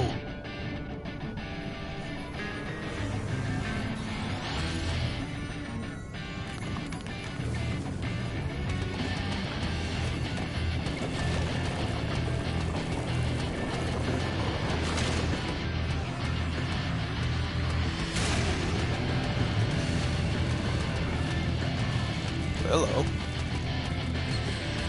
He is come! He is come! The Lord of Crags, Titan is come! Overdweller, art thou deaf to their weeping? Thy vile kind coveteth ever the blessing of the land, and murdered my children by the score, all in service of greed. Such sins are beyond pardon. Ah, were I not the first to suffer thy defiance, thou didst bring Ifrit low.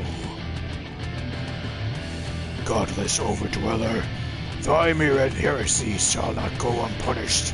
Upon thee shall I wreak a terrible vengeance.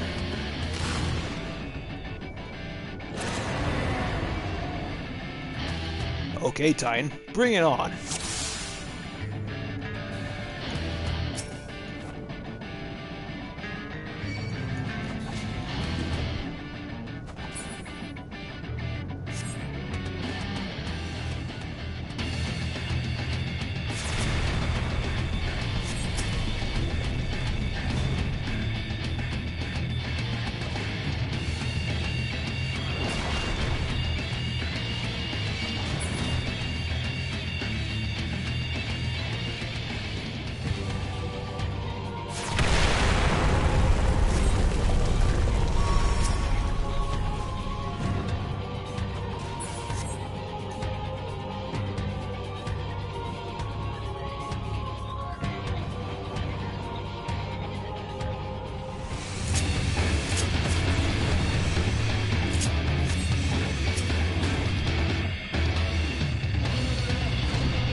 and defeated.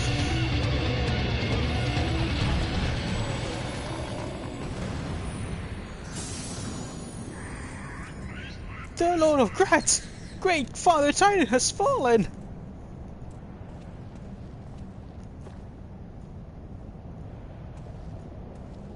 Huh.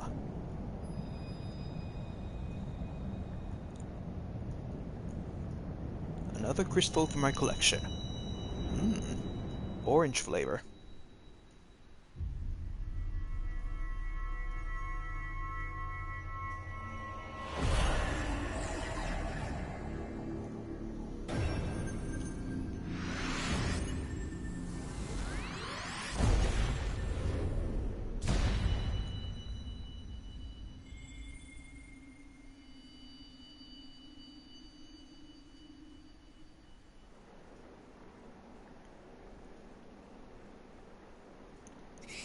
Their crimes of overdwellers shall never be forgiven, never be forgotten. No, no, ever. 'Twas your kin who broke the covenant. We are acted only in defense of our lands. Cease your aggression, or never will there be peace until your dying breaths. We shall defy you, deny, decry, defy.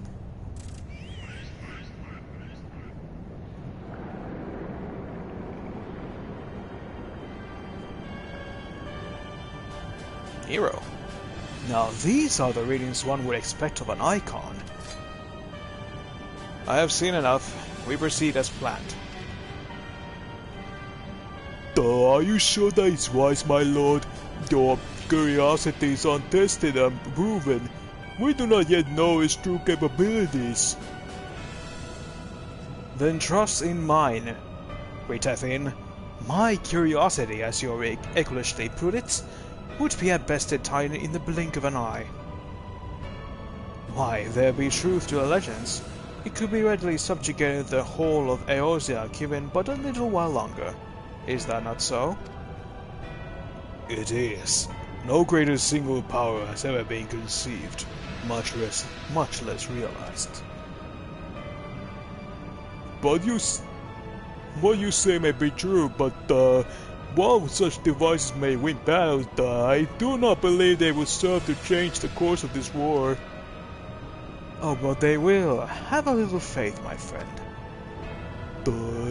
I cannot endorse this course of action.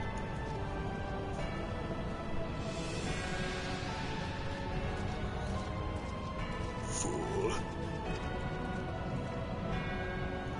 Now he has a fourth. Fascinating. Carry on, Crystal Bearer.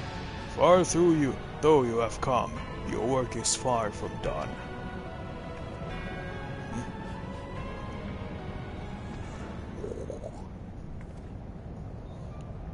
A knot remained to mark his passing. Well, the Asians are not if not elusive. It is of little wonder that they should cast advanced teleportation magics as well.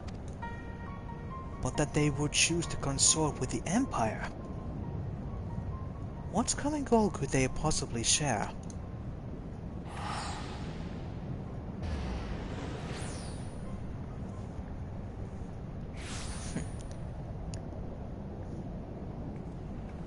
I fear I might arrive too late, but I see you had the matter well in hand. I've taken measures to ensure that we are not pursued, yet I cannot say how long they will hold. Take your leave while the kobolds are still in disarray. I will follow anon. There is something I must investigate before I depart. I will teleport you to the Aetheroid in Zelma's Run, and we will rendezvous at the Camp Bronze Lake. Agreed?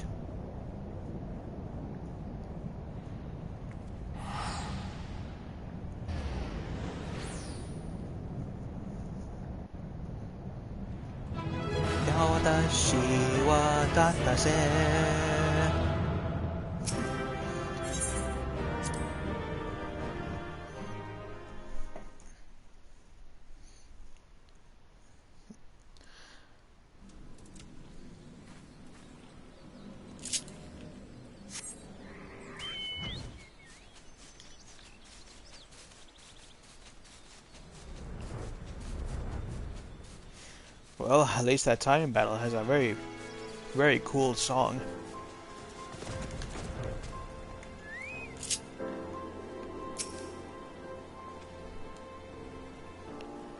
I am relieved to see you well, but come, let's discuss our next step.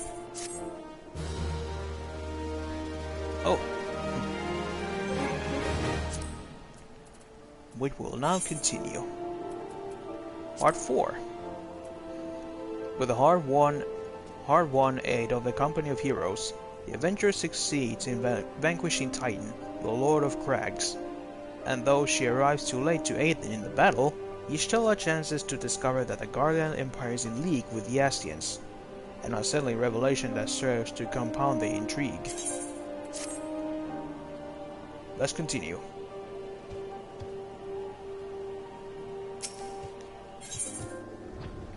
Now then. Though word will already have reached Maelstrom Command, protocol requires that a representative of our order inform the High Commander of the mission's success. The honor is rightfully yours, Leo. Once again, I must commend you on a job well done. We shall speak again soon.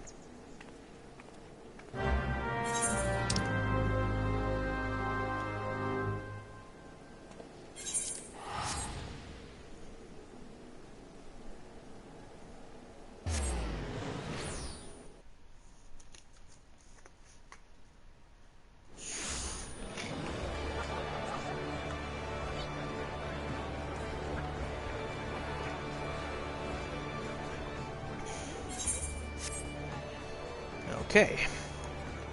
Titan defeated.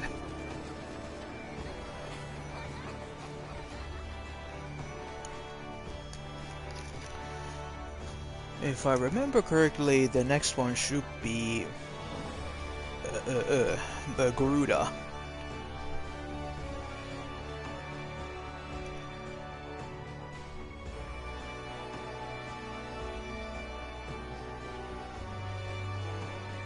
Or was there something in between this? I don't remember.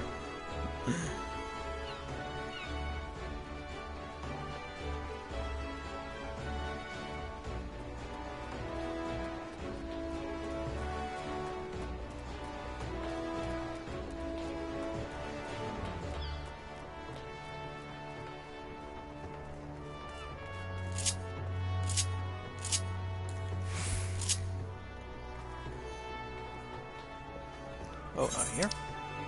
Over there.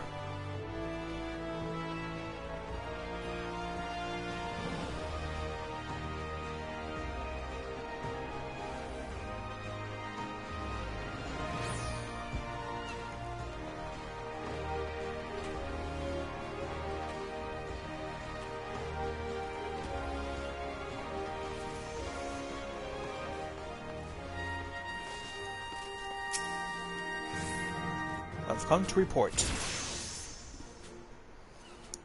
Thank you for coming, Leo. Word of your triumph reached me some while ago, but I am pleased to have it personally confirmed. First Ifrit and now Titan. Truly, when I think of your achievements, I feel the loss of the Warriors of Light less keenly, and there can be no greater compliment than that. You and your order are heroes.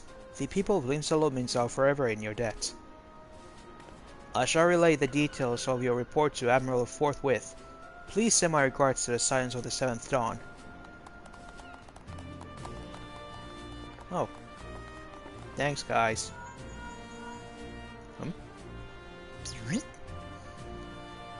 Leo, this is Minfilia. Y'shtola has informed me of your success. You have won a great victory for the people of Orzia, one that shall not be forgotten. And what is more, both you and Y'shtola emerged from Ogomoro unscathed. Why, Tatara and the others seemed as glad as that they did of Titan's fall. You can look forward to a hero's welcome. We'll be waiting your return at the Waking Sands. There is much to discuss. Godspeed.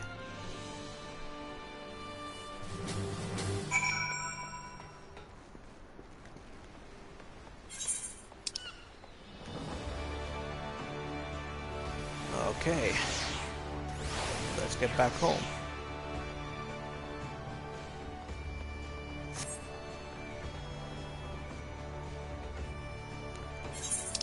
Where was the ship dock that gets you to?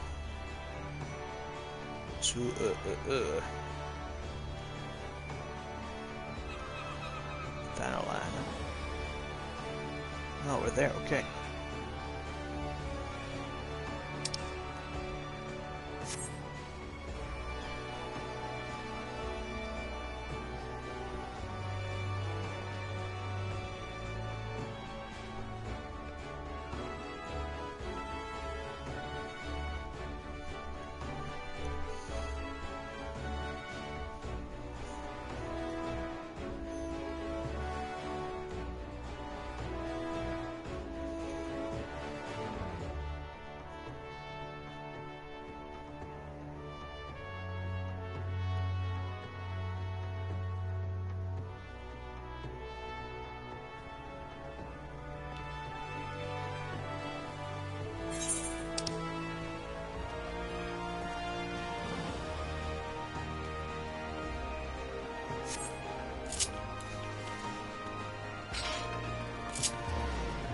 Whoa, there's a lot of people here.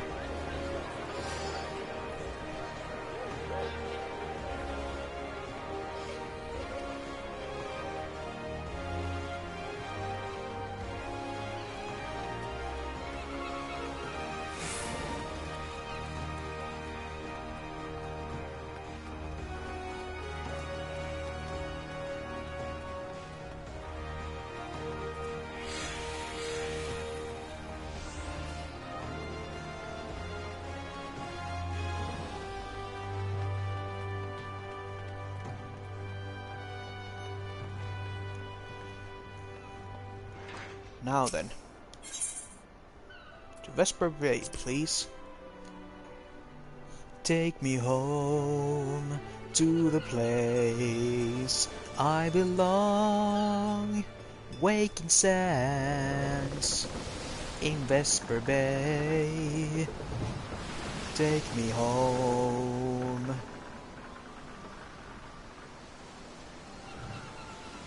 Do do do.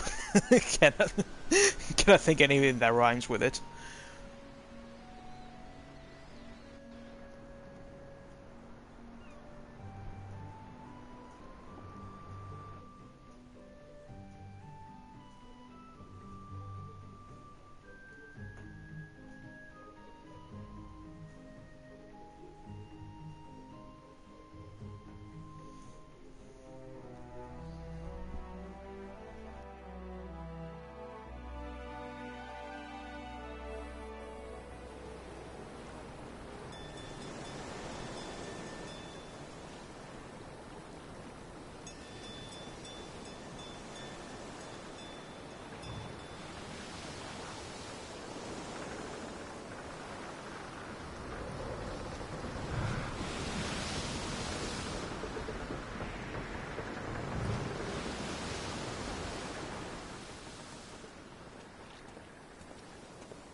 Okay, back again.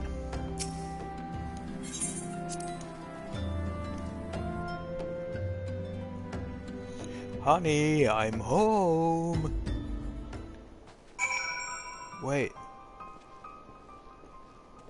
What the? What? What happened?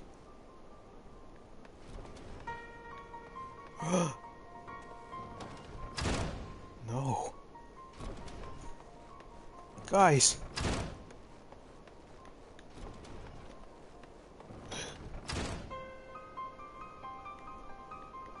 Who did this?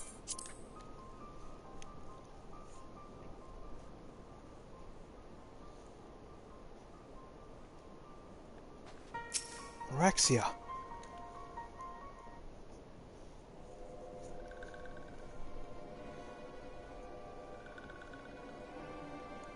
This one is glad. Walking one is safe.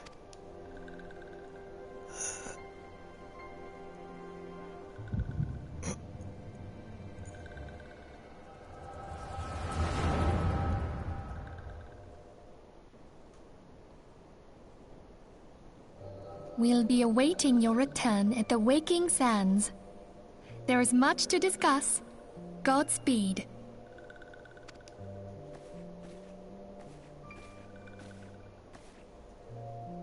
Thank heavens he is safe. Louisoire, do you see? Your light shines brightly in this one, and in time it will illuminate the realm once more. Oh!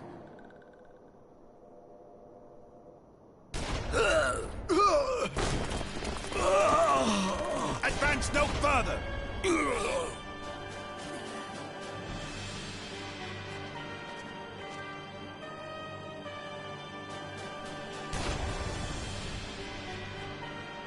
We have come for the one who slayed Ifrit and Titan. Bring him forth, or you shall know no mercy.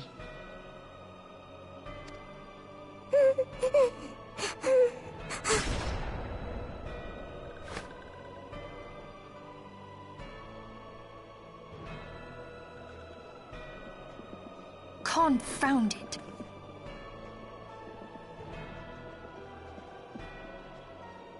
Stay out of sight. I would leave a message with you.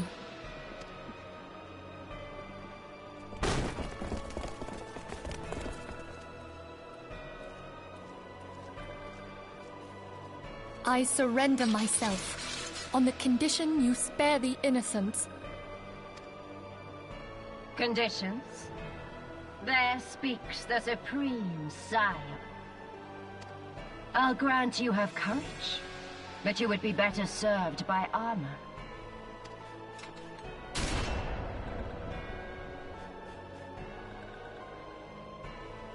Search all you will.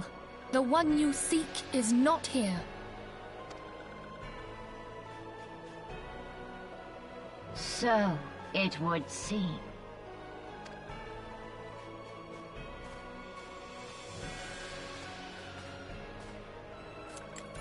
And yet you knew to look here.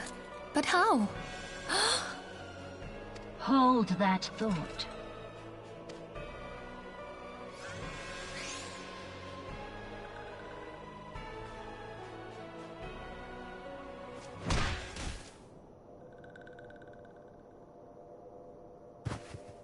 No!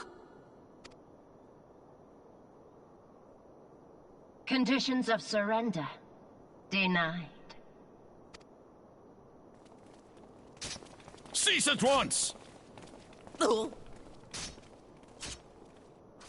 Have you not done enough? Perhaps. Enough. We must away. Though we have not found our quarry, the High Priestess of the Scions should suffice for now. They say she also possesses the Echo. I cannot wait to hear her scream. I said enough!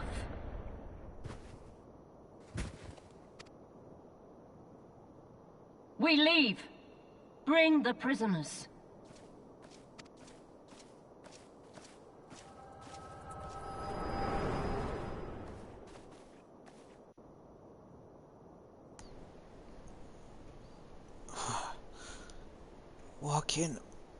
Walking one Minfilia. Ask this one to... Hang on. In case Walking one return, this one was to say... At church in Eastern Thanalan, Walking one must claim sanctuary. This one tried to protect Walking one Minfilia from Imperial ones. Forgive this one. Save.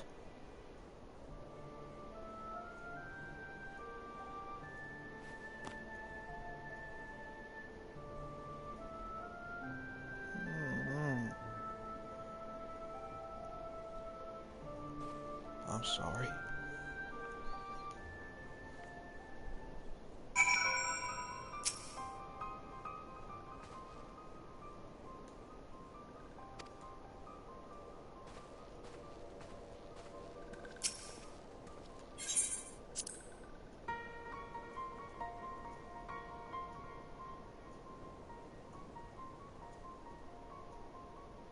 Guys.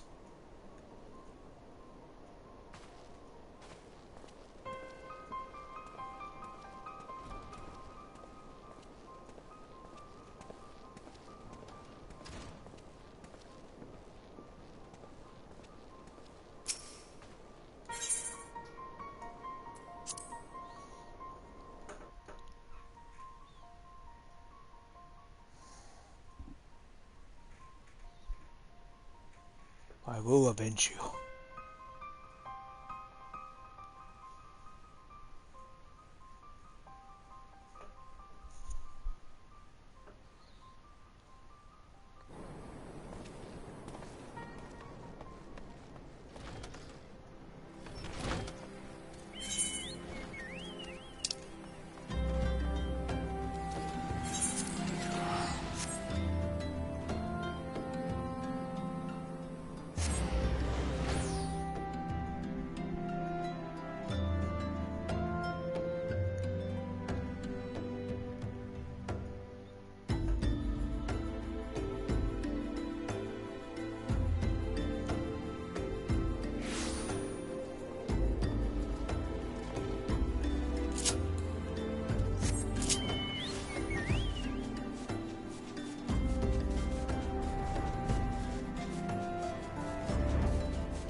Sanctuary.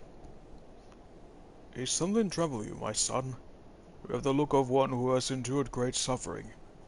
If there is anything I can do to help, anything at all, you need only to ask.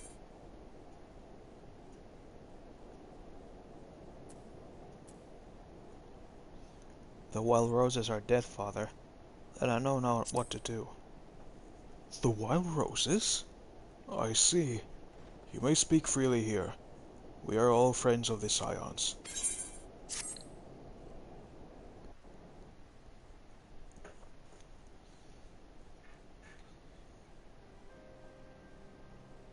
How? How could this have happened? And you are certain that Minfilia was among those taken by the Guardians? Yes.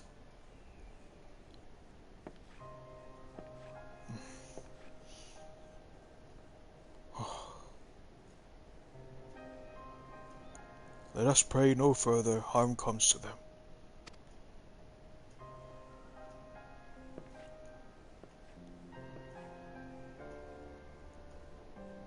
You may stay here for as long as you wish.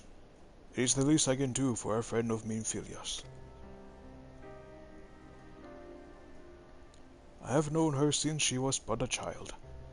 But well do I recall the day of our first meeting. I swore then to do everything in my power to support her, and I will gladly offer the selfsame service to her brother and sister Scions. So please, no matter what you require, you need not hesitate to ask. Mox, would you come here for a moment? Yes, Father?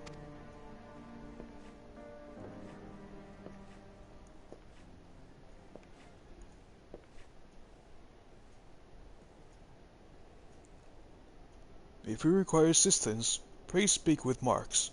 He is a trifle shy, but I assure you he means well. I should explain. Marx is a survivor of the Battle of Carteneau. Alas, his experience took a terrible toll upon his mind. Had we not taken him into our care, he would surely have perished in the desert. Marx, I want you to look after Leo. Do you understand? Yes, Father.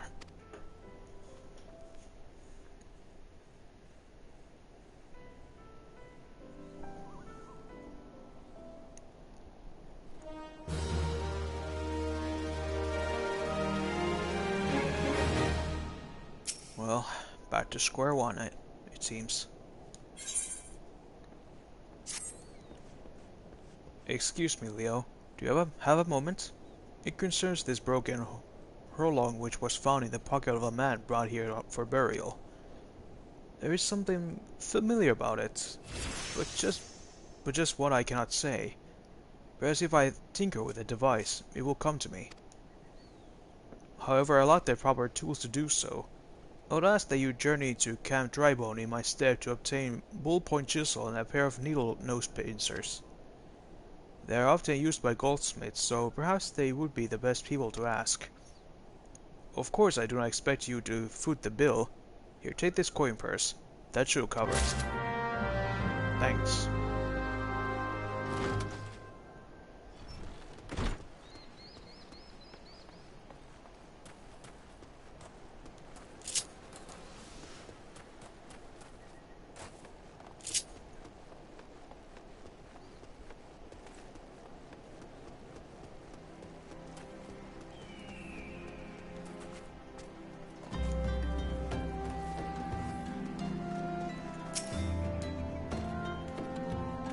A ballpoint chisel, you say?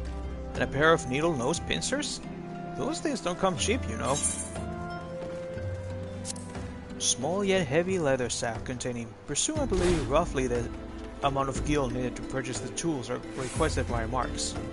Any surplus coin could be considered commission owned by to which whenever party in the transaction is bright enough to claim as their own. Those balls! I mean, yes, that should be sufficient payment. Nice doing business with you. Thanks.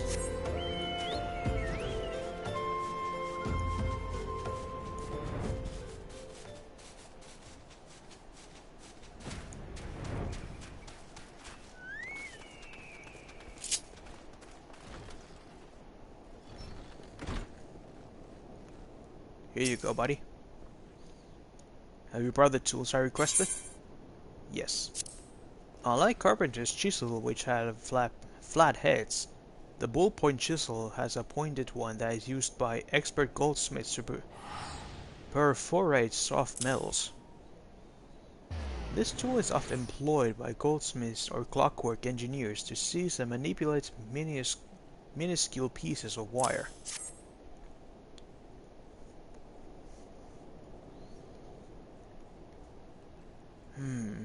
Something occurs to me. Please wait here for a moment.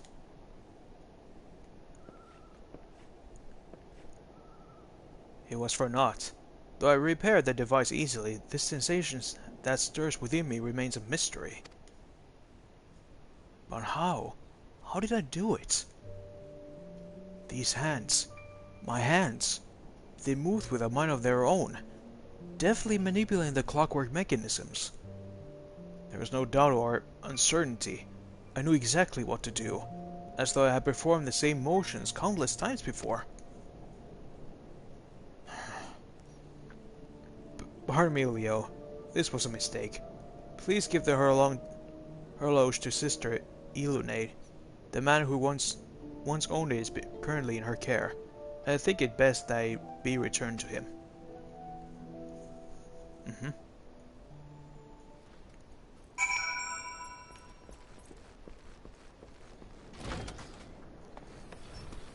He knew what to do, but didn't know how he'd do it.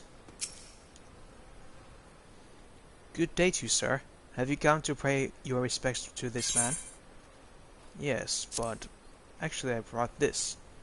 By some manner of clockwork wizardry, this strange contraption can precisely measure and follow the 24 bells in a single turn of the sun. Never before have I seen such queer device. You say it measures the passing of time? Maybe they are more common in Garlemald.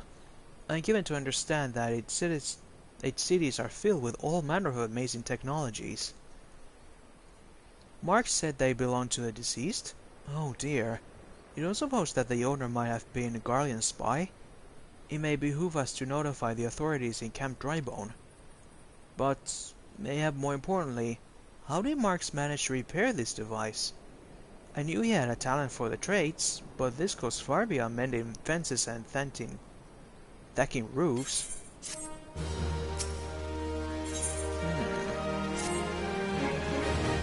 I recognize you now, Leo. Allow me to express my deepest condolence for those who lost their lives in the attack. I apologize if discussing this upsets you, but you should know that the bodies of your comrades are presently being removed from the awakened sands and prepared for transport here. If you wish to leave this work to others, I understand. However, taking part might help you find closure.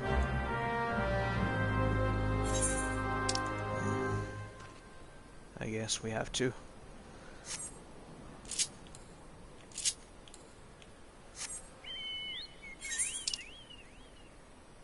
Help with the bodies.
You don't look like one of them church fellas. Not that I turn you away, no sir. As you can see, we got a pile of unidentified bodies over yonder. No one's come to claim them, so off to the lich yard they go. Be thankful you didn't have to go inside and see the carnage for yourself. It was the soft stuff of nightmares, I tell ya. Goddamn Imperials.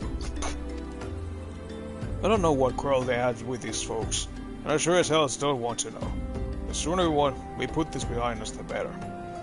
Say, can I see you around here before? Or do you just have one of them faces? Never mind. Any road, there's a carriage come to haul the bodies to the lich yards, up by the east gate. There's only 8 left to load up, but seeing as I'm exhausted from carrying all the others, I have a mind to leave the remainder to you. You might want to cover your nose while you work, so these folks starting to turn.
Pretty impressive.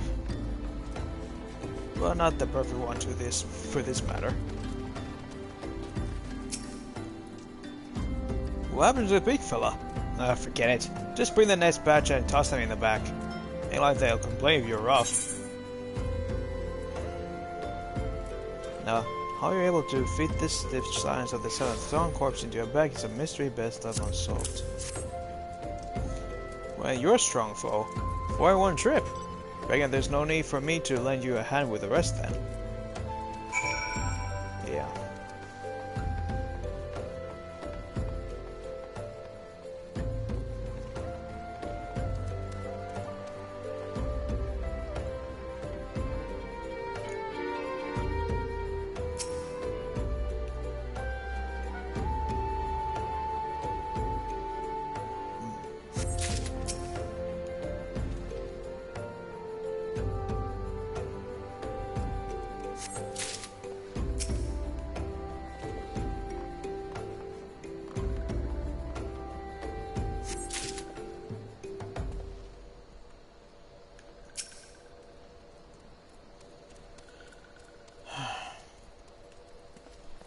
Don't worry.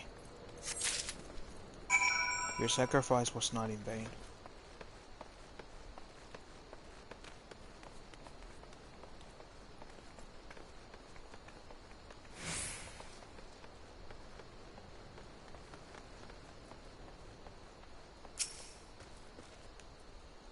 Come on, let's finish this before I die of old age. Hey.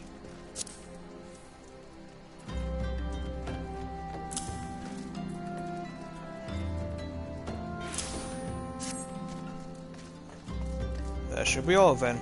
Thanks for the help. Reckon it won't be too long to deliver all the corpses to the lich yard. Even so, you might want to hurry back and tell him that our work here is done. Yeah.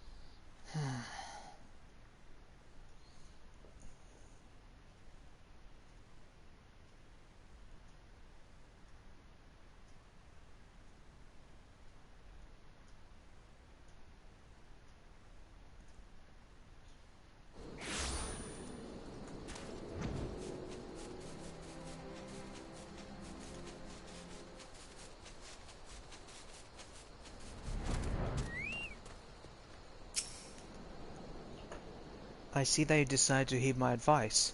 I pray that in doing so you found some small measure of peace. The first carriage from Vesper Bay arrived not long ago, and we have begun preparing your comrades for burial. I had a hand in the initial rites, and I would like you to know that, for many, death came quickly. Rest assured that we will treat them with the utmost respect, and do everything we can to shepherd them to Thol's realm. Thank you. Although we can perform rites for the most of the Scions, there is one whom we cannot accept. We would like you to return this one to her people, the Seals of Little Solace. It is only proper that she be given into the care of their friends and family, so that they may mourn her in accordance with Sylvic traditions. Yeah. It's best that we bring her home.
This one is surprised to see Walking One in Little Solace.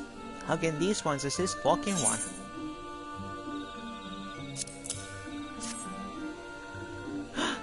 Araxia? But this one does not understand.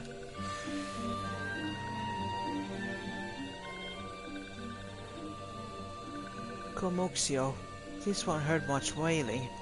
This one will know what has caused such distress. Terrible news, Elder One. Awful news.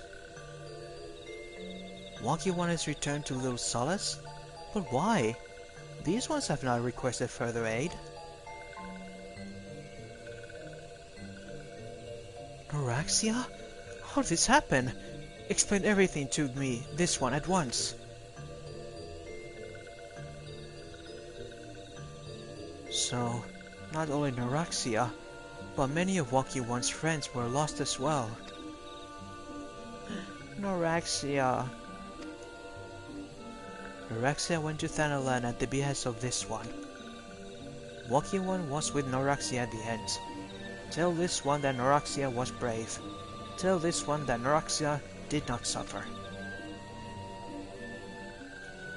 This one is glad to hear Waki-One's words. Thank you for bringing Noraxia home, Waki-One. These ones also wish to thank Praying Ones.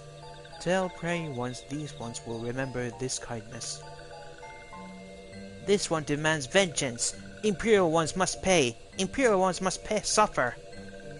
When the time comes for Waki-Ones to face Imperial Ones, do not forget these ones.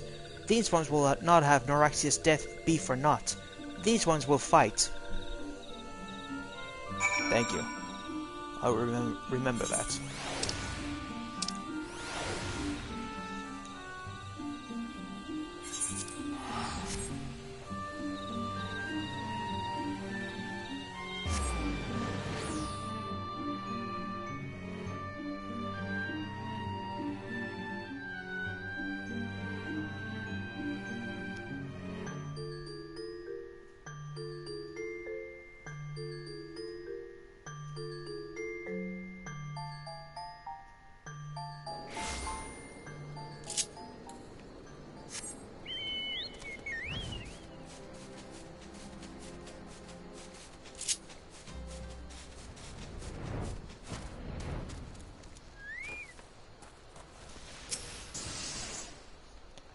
We thank you for your service to the Church and to the Sylphs.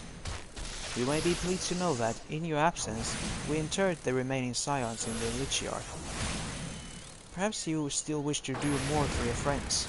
If so, I'll remind you that you have already done so much on their behalf. Please, take a rest, and set aside your burdens for now, Leo.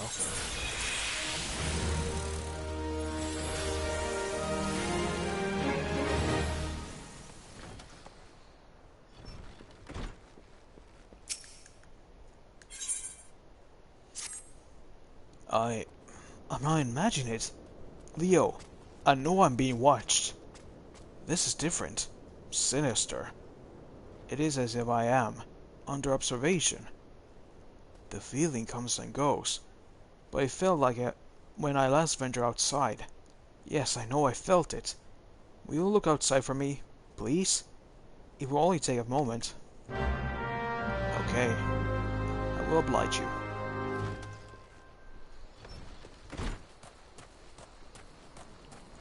Now then. Whom is watching you?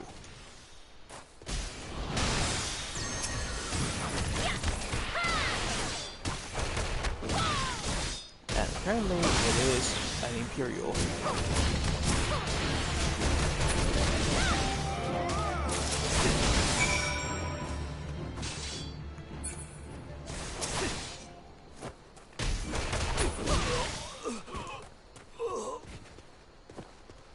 There you go.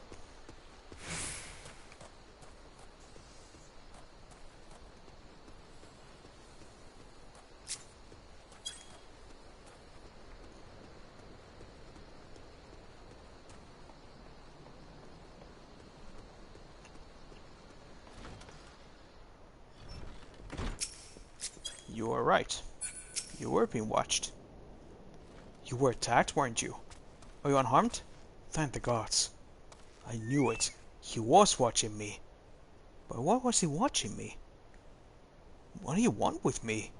Did he perhaps know something of my past? If only I could have asked him. I need to think. Please allow me a moment alone. Wait. Father Leo must hear of this. Will you tell him for me? It is important. I think others may come for me again.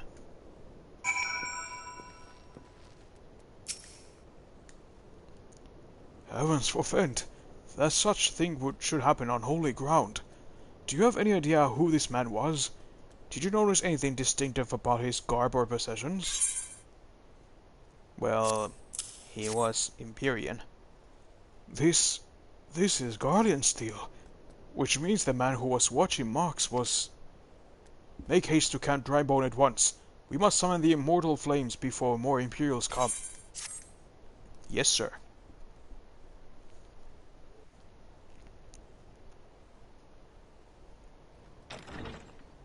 Oh?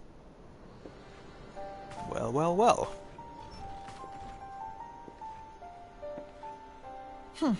I fondly hoped that I might be the first to speak with you. Would that I had been so fortunate. At ease, adventurer. I come not on behalf of the Empire. On the contrary, I mean to revive the scions of the Seventh Dawn. And to that end, I have come in search of a legend. The greatest engineer of our time, Master Cid Garland. I have come for you. Cid? I fear you are mistaken, child. He is but a poor soul who bore witness to the horrors at Cartano. I beg of you, leave us in peace. Wait,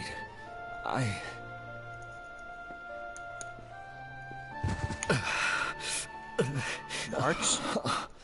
Hear me, Cid. Eorzea needs you.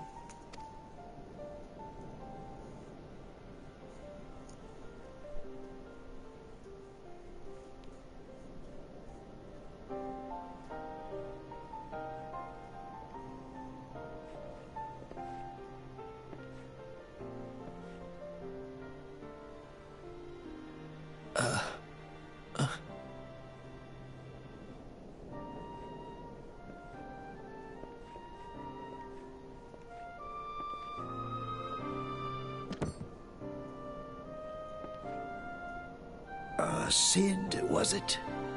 Here. These belong to you. I thought you bore the mark of greatness. It seems that I was right. Our time together was all too brief, but it felt as though my son had returned to me. You have brought joy to an old man's life. But it is time for you to help those who truly need you.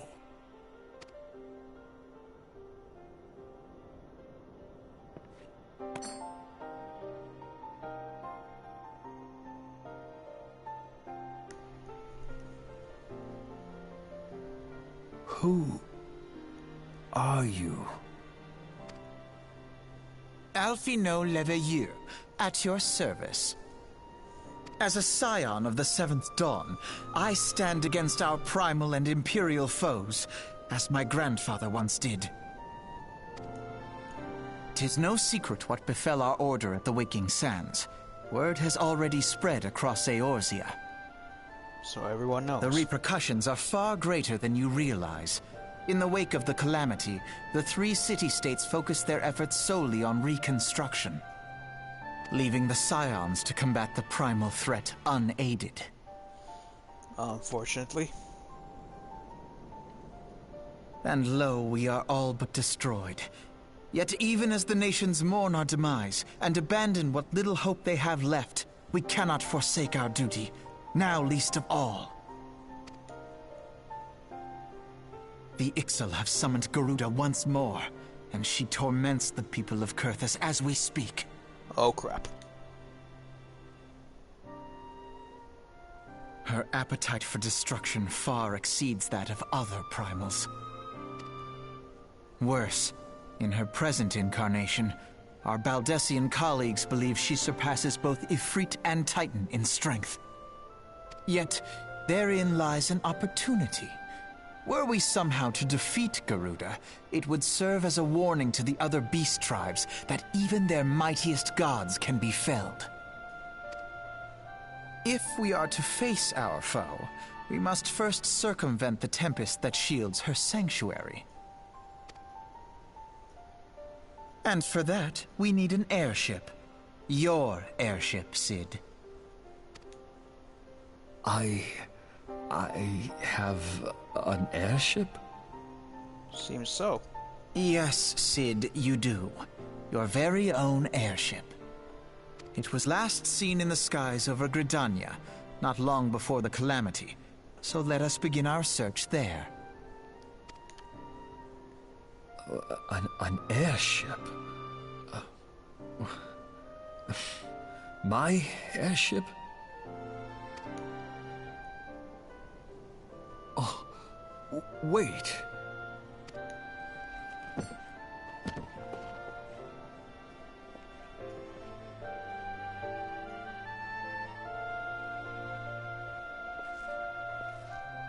Hey, looking good. Come, let us put an end to the primals. Together, we will show the world that the Scions are still a force to be reckoned with.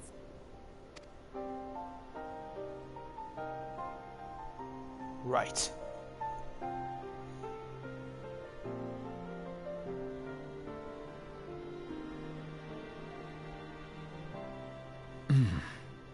They need my airship. They need me.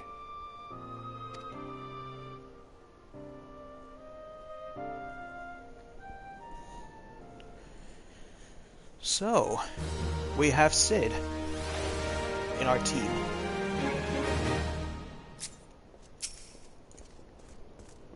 While I used to work catering to the company of buffoons every whim, I was gathering information of our feathered foe. As a result, I was not present when the Gallians came. I suppose we should be grateful for our good fortune, though it matters little should Garuda grow powerful enough to bring Eorzea to heel. The Enterprise. I've heard that name before, but where? What a curious twist of fate that Master Sid Garland would at last be found within our church. It defies imagination. Beg your pardon, Leo. You wish to find an airship, yes? I know not much truth there is to it, but there is a tale known as the final flight of the Enterprise, which grew popular in the wake of the calamity. Much like the great Gaboo Wall of Ul'dah, it states that the Enterprise flew northwest from Gidania towards Coerthas. If true, the airship would have passed through the North Shroud, likely over Folkroud Float, the closest settlement to Coerthas. Mayhap the Serpents stationed there have records to the events that transpired that day. I had hoped you might rest from your journeys for a time, but it seems that the world still needs us you and the Scions. Pray look after yourself and Sid, Leo. Okay. Now the next big mission. To find Sid's airship.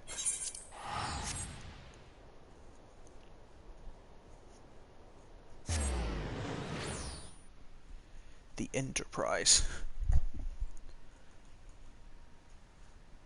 Did it happen to have also a captain called Jean-Luc Picard?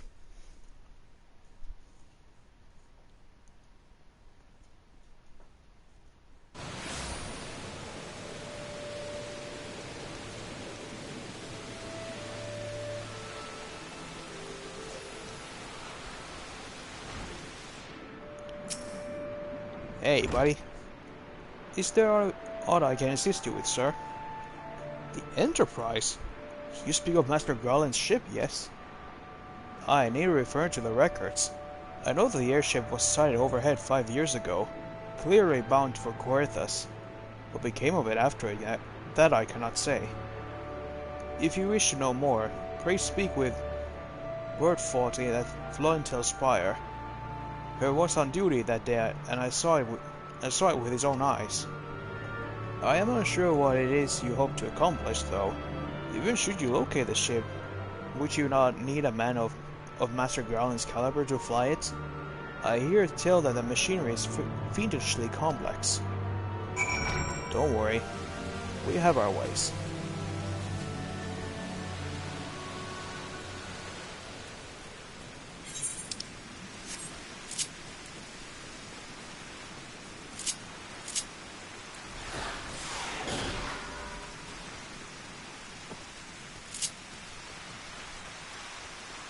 Time to boost things up.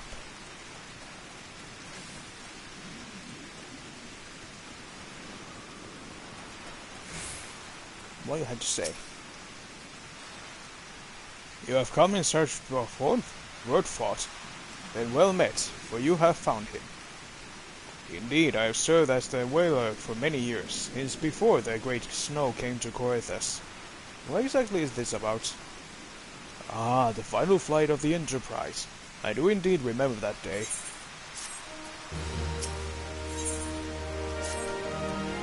It was on the eve of the Battle of Carteneau. Nigh on 5 years ago, I held this spire alone that night, while the bulk of our forces marched to meet the enemy in the field. Then, all of a sudden, the most fantastic airship I ever seen splits the sky overhead. I could only watch in shock as he appeared over the mountains to the northwest. If the Enterprise wasn't destroyed during the calamity, I'd wager it's still somewhere in Corythus. The astrologers at the observatorium may have records, which could help, but to attain them, you would need to deal with the Ishgardians who control the region. I won't expect much, though. The High Houses have long been concerned with their own affairs above all else. When Delamut ascended, they took shelter behind their gates, and even now they have little regard to the plights of other nations. Nevertheless, they may design to assist you should you prove yourself useful. Consider providing your services to the soldiers who guard the observatorium. Though they may refuse you at first, I've little doubt they would accept aid freely offered. Ishgardians. That's a new word. Well, whatever it is, we have to do it. Because we need to find that airship. Ooh. Snowy region.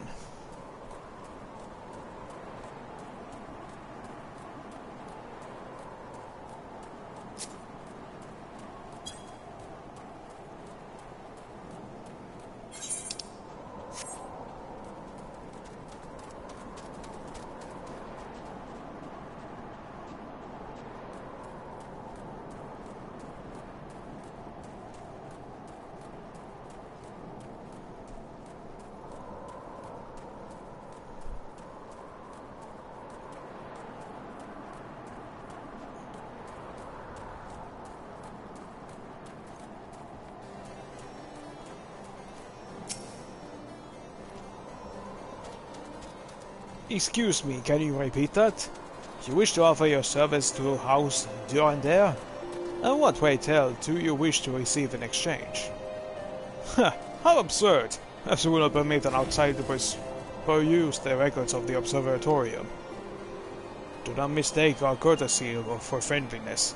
The Holy See of Ishgard may allow foreigners to travel freely within these lands. But we do not intend to offer succor to strangers. I was feared you say that. Alone, have mercy, are you still here? You may take shelter within our walls if you insist, but do not distract me while I'm on duty, real stretched thing as it is. And where in the hell is that knight I sent on patrol? He should have returned ages ago. Perhaps I have a use for you after all. If you still wish to aid us, search the wilds for the west for my missing man. You will know him by his uniform, that of House Durandere, as it is mine.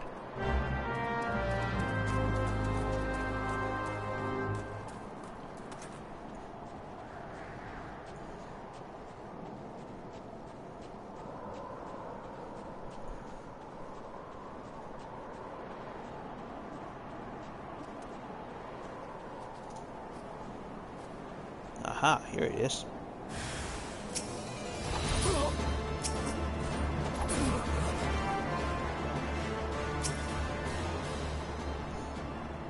You okay?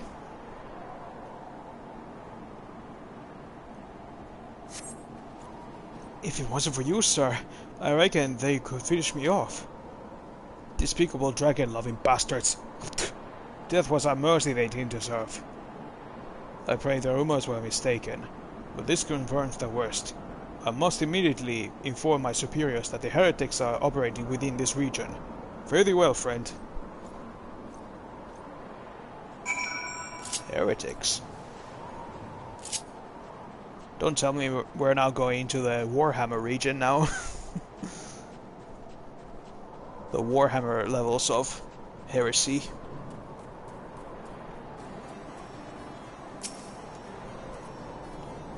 I must say I didn't actually expect you to find my knight, much less rescue him. I see I may have been premature in my judgment, sir. We are a proud people, beholden to tradition, but that does not mean we are without humility. I shall instruct the astrologians to entertain your request, however. However, understand that it is ultimately their decision whether or not you may pursue their records. Pray proceed to the observatorium. Introduce yourself to Edmel.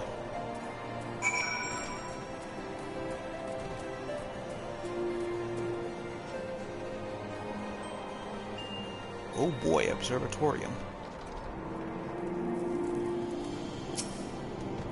Hey. Ah, the gentleman comes in search for the airship. This is highly unorthodox. Whatever could Sir Ludovois be thinking? It is true that we maintain meticulous records which stretch back generations. However, because this information is used to chart Dravanian activity, access is strictly controlled. One can never be too careful with heretics and their sympathizers lurking about. If you would persist with your inquiries, pray seek an audience with Chief Astrologian Folemol up above.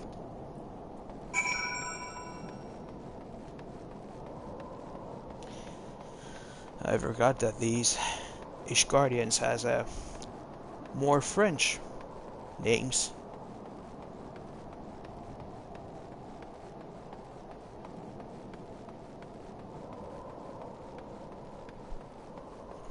I mean, Alphino Lelieu. That should be a... And of course Louis Sois. Now Folemont. Folemont. No, absolutely not. Have you any inkling what it is you ask? We are records to fall into their own hands. It could change the course of a war which has raged on for generations. I speak not of some mere spat between swords and nations. Ours is a holy crusade, and we are the arbiters of Halone's will. I will not put on a great nation at risk. Certainly not to help a foreign locate a missing airship of all things. Pardon the intrusion, Folemont. I wish to speak with you regarding the recent... Oh, I did not realize you had a guest.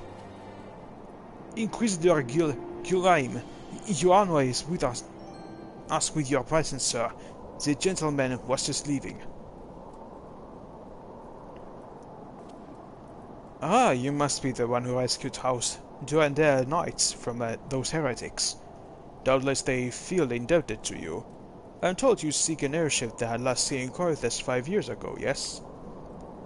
You come to us at an inconvenient time, I fear. Much has changed in the intervening years, and little for the better. While I wish you the best of luck in your search, I would also strongly advise caution. The snows can come quickly in Corythus. One moment you may feel as though you have a firm grasp of your surroundings, safe and secure in your knowledge, and the next you may find yourself in a wholly unfamiliar situation, blind to the dangers hidden by the blizzards. It would be wise for you to focus on a single landmark while it's traveling. Do not give in to temptation and deviate from your course.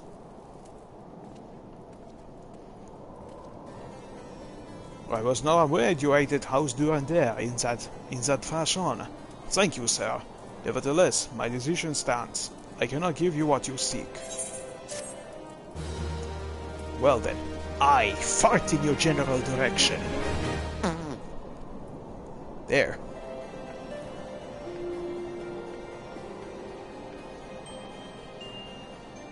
Well... Ouch.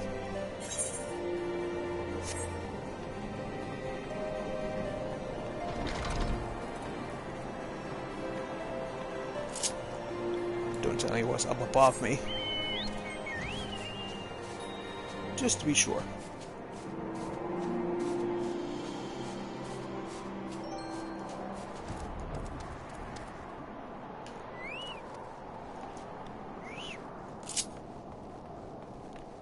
Ah, yes. Was right next to. Now then, Josiah. You there, sir. I would not help overhear your conversation with the chief astrologer. There may be a way I can assist you, but it would require that you perform me a favor in exchange. An associate of mine has yet to return from his expedition to the cliff east of the observatorium. He was adamant that he could conduct his observations alone, despite the presence of Ixal in that vicinity. If you would seek out this astrologer and confirm that he is well, it would be a great comfort to me. Okay. Let's hope that you will help me in exchange. Go there. Thank you.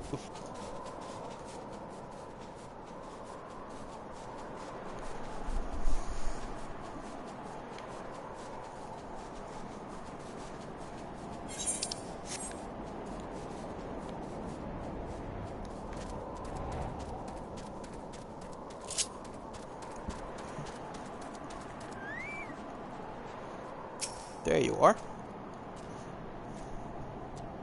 You okay, buddy? What a relief to see someone other than goddamn Birdman. I thought I could finish my work while the Ixal were away, but they returned far quicker than I anticipated. It was all I could do to hide and hope they might leave again before I froze to... Wait, who are you? You're not one of our knights.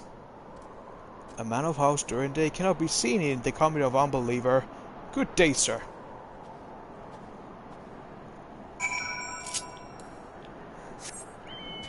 Wow, what a dick!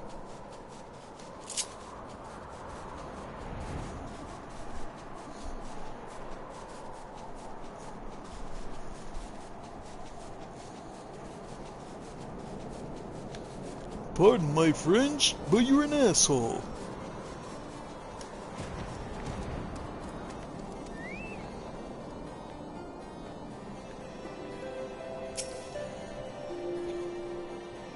The arrogant fool returned not long before you arrived, muttering about the disgrace of having been rescued by an unbeliever. Serves him right for underestimating the dangers our knights face every day. Ah, but you are eager to locate your airship. It may surprise you that by saving him, you have already aided your own cause. House Durandary is quick to regard outsiders with suspicion, as it is their duty to sound the alarm at the first sign of Dravanian's aggression. Yet you have already aided them twice, for which they are honor-bound to repay you. Even so, they will not grant you access to the Observatorium's records. That is just as well, for there are other ways you might locate your missing airship. What I propose is that you petition Lord Portelaine for an official introduction to the other high houses. The word of House Durande carries tremendous weight in Nishgard. Should the captain consent, you will have little trouble obtaining information from the other high houses. Aha. We'll try it.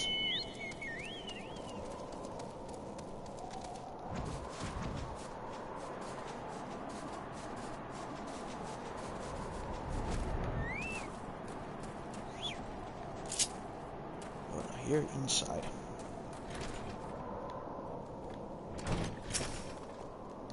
Hoi. You've caused quite a stir in your short time here. First you slay 2 heretics and save a knight, and now I hear you have rescued a man of our house.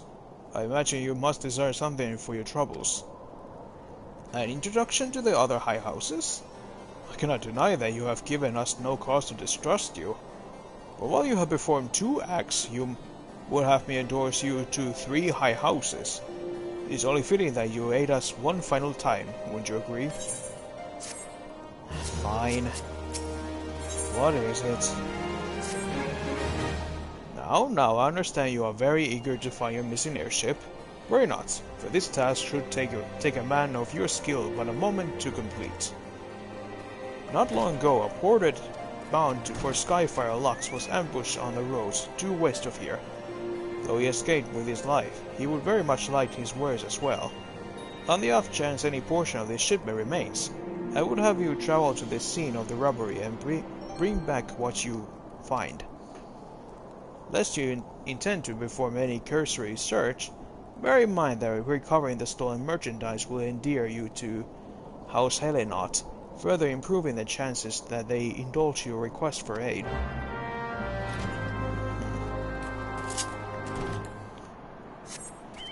At least these tags have some form of purpose, instead of the constant,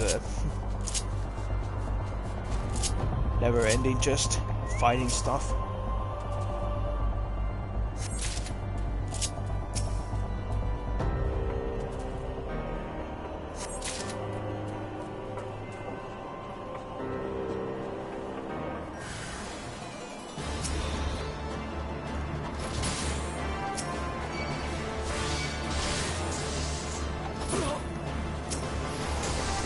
So scary.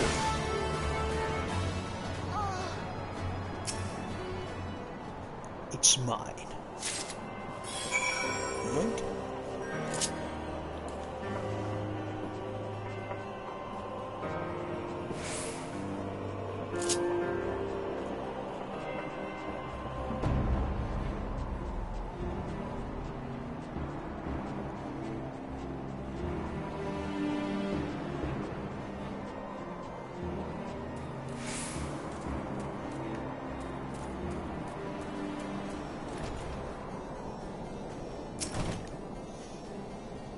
Have you a good tidings to share? Or better yet, stolen merchandise to show? Yes. Here, here, here.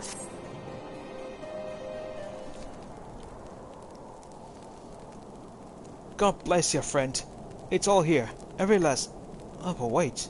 That chest over there looks like it might be pillaged. Bloody hells. That's the personal property of Lord Francel, too. Are you certain? Clear attempt was made to open it. The lock appears to have held. Nevertheless, if you wish to verify the contents against your shipping manifest, be my guest. Fury take me! A draconian rosary! In the possession of Lord Francel? Yet, perhaps this is not so difficult to fathom. House Helenot is whispered to be infested with heretics. Thank you for bringing this matter to my attention, sir. I shall inform the Inquisitors immediately. Under these circumstances, I must strongly advise against associating with House Helenot.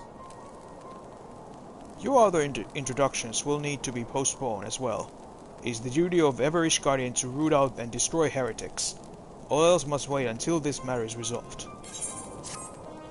Ah, crap.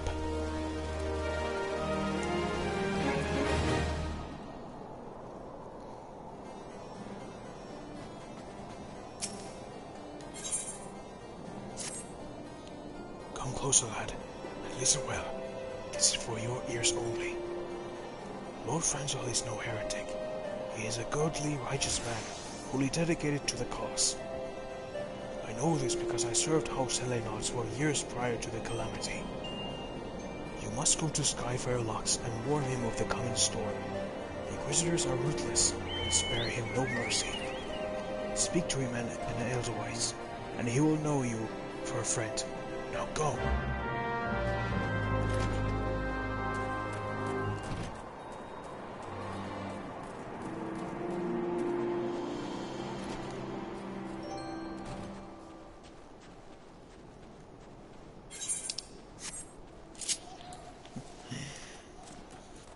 This is definitely like Warhammer, because also in there the Inquisition is the most feared thing in the whole galaxy.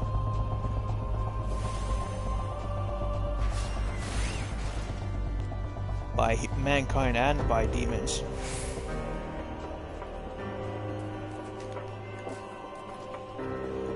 By how stupidly OP and dangerous they are. Hey. Yes? You look as though you have something to say, do you?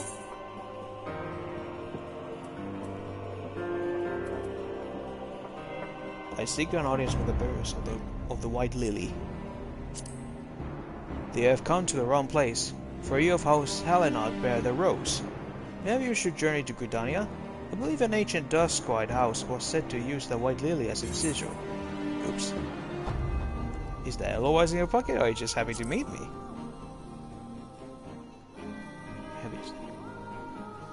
I see Sir Carlo has not forgotten my mother's favorite flower.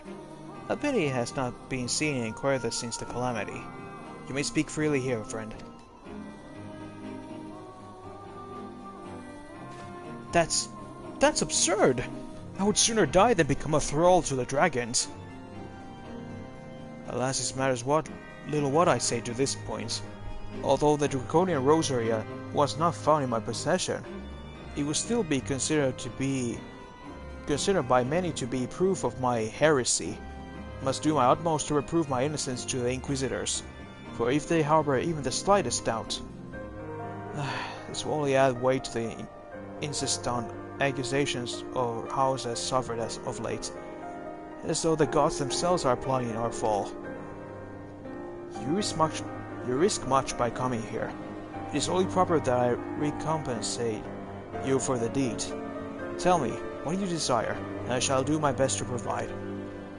A missing airship? I see. It may require a prolonged effort to locate your quarry. I shall direct you to one in a better position to assist you. Lord Harshaphant of Laus Fortam commands the garrison at Camp Dragonhead. Present to him this letter of introduction, and he will surely be receptive to your needs. Okay. Fortam.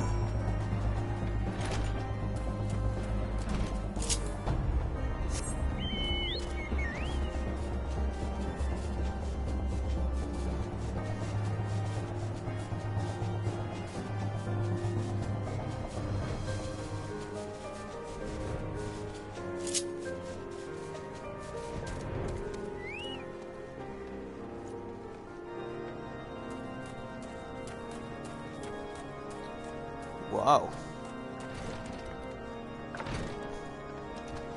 Holy crap, there's people. You must be Harshaphant. Ah, the unmistakable swagger of a well-traveled adventurer. If you are come to pay your respects, be at ease, friend. I am not one to stand on formality. Truth be told, I would gladly welcome many and more brave souls like yourself. But enough chatter.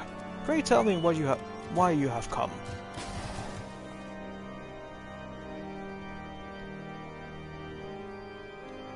If there is any justice in this world, these charges will receive no serious consideration. It is beyond inconceivable. Ah yes, the letter made mention of a pressing matter of which you required assistance. What might that be?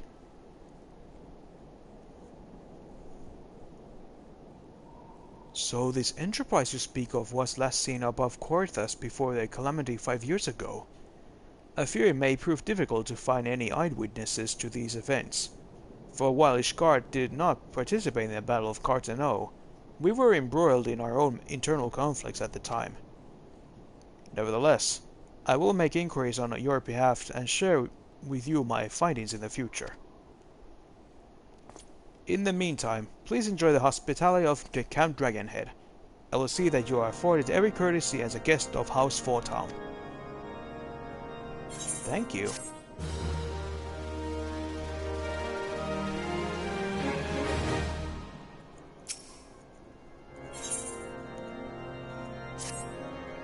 As you have doubtless realized by now, the high houses of Ishgard, House Fortam included, are either unable to or unwilling to offer you formal assistance in your search. However, that does not mean that there are not influential individuals within each house who are sympathetic to your cause. I shall be sending missives to their various representatives in Ishgard, though I suspect it will be quicker and more efficient if you were to make inquiries of your own. Lady Nin of mine own House Fortam, who resides here in Camp Dragonhead, rather enjoys the company of travelers. There is also a Cravelin of House Helianot, who can be found at the Skyfire Locks, though any information you pry from the scribe may prove difficult to parse. Have you spoken with the chief astrologer of House Durande yet? Really? Perhaps he will be more accommodating once I inform him that you are a friend of House Fortam. Do not concern yourself with House Dismail. I shall contact them myself. Seek the counsel of the three I mentioned, and return to me when finished.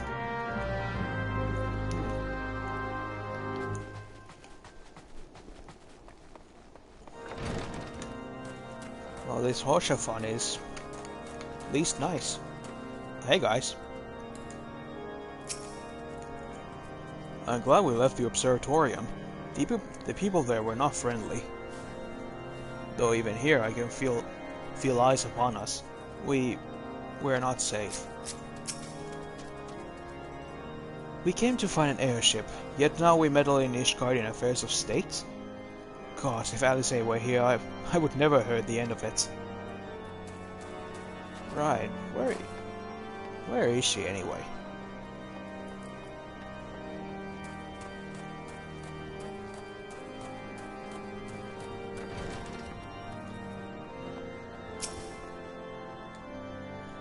Why, hello, good sir. What's that? An airship, you say? I hate to disappoint you, but I know nothing of what you seek. Like you know none of House Fortam does. As if they did, I would definitely know as well. The topic on everyone's lips these days is what will become of young Lord Francel. Some say the allegations are long overdue, given how many members of House Helionot have been found guilty of heresy in recent days. Heresy this, heresy that.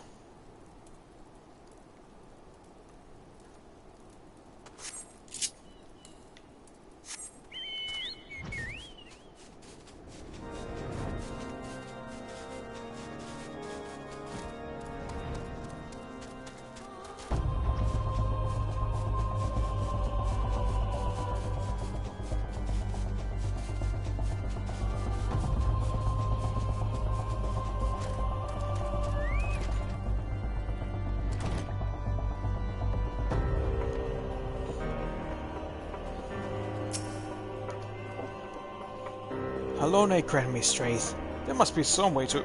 Oh, who are you? A friend of Lord Hoshafant? I want to help you, I truly do, but these accusations of heresy have thrown House Helionot into chaos. Right now we must focus on combating these charges and preserving our reputation.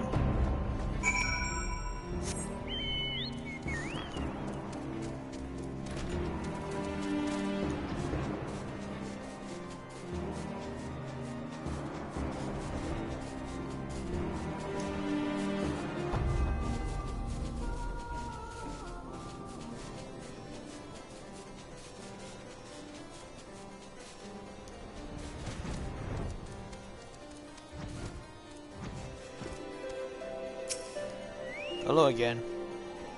I gather you have been busy since last we spoke. Lord Hoshafant's missive was positively glowing. But if you think that his endorsement is cause for me to disregard Ishgardian policies, then you are surely mistaken. We are dwarves, sir, and the enemy grows bolder by the day. For in the short time since the Inquisitor Guilherme arrived in Cortus, countless heretics have been discovered, even amongst the elite of Ishgardian society. If Lord Hoshafant wishes to waste his days chasing after a lone lost airship, then that is his choice. But if he expects others to share his folly, then he is truly blind to the present state of affairs.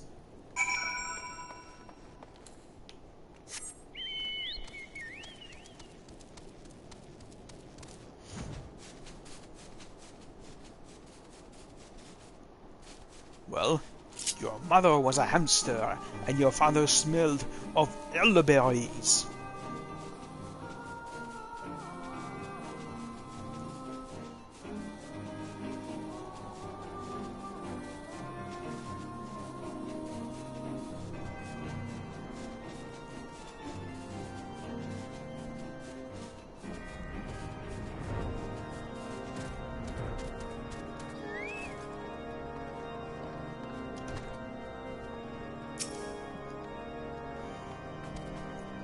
By your countenance, I take it you did not learn anything of use. Nor did I fear. It seems the whole of Corthus is consumed by this talk of heretics in the high houses. We can only hope that my sources in Ishgard provide more pertinent information. Hopefully, because time is short. I had another personal request to make of you. It concerns Lord Francel, of whom much has been whispered in recent days. I have received a report that he and 3 knights were seen heading north towards the Steel Vigil. The outpost was long ago overrun by the Dravanian horde, so I'm not certain what he intends to accomplish with such a small force. Whatever his motives, I fear for his safety. Pray journey to Steel Vigil and see if Lord Francel's party requires assistance.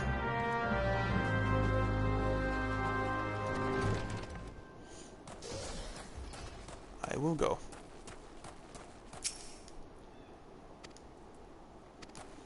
Maybe say the same thing.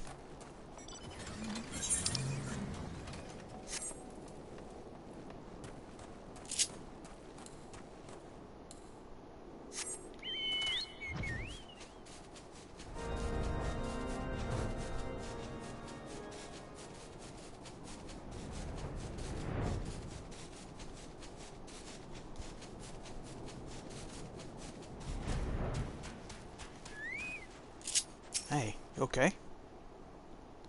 Who goes there? Leo? No, stay back. The fiend is still here. Oh.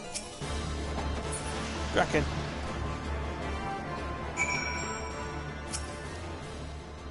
Kalomini be praised. You did it.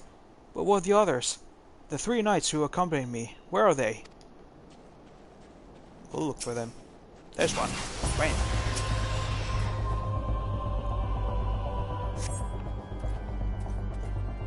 I heard the beast's cries from over yonder. The Lord Francel is safe? Bless you, sir. Bless you.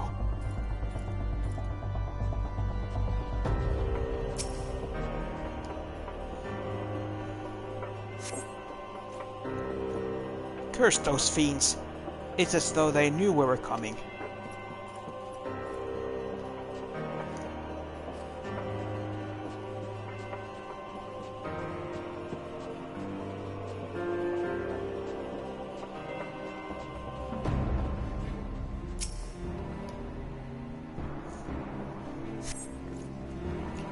Confound it all. How are we to redeem House Helena if we cannot even slay a single Avis? We are fortunate you came along when you did. House Helena will remember your kindness.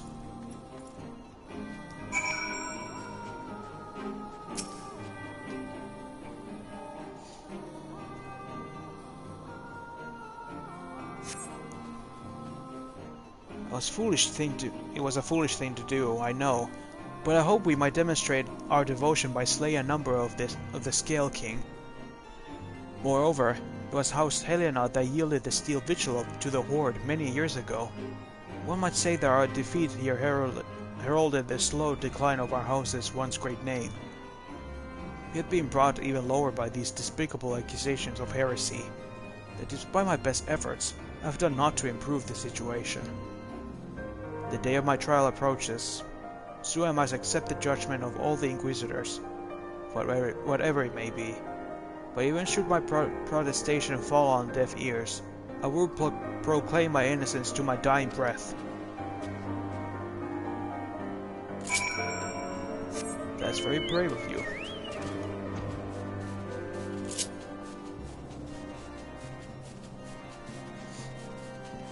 Let's just hope their eyes has been unclouded by hate.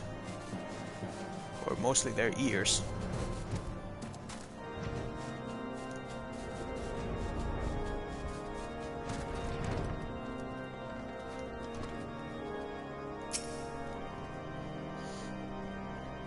What did you find in the Steel Vigil?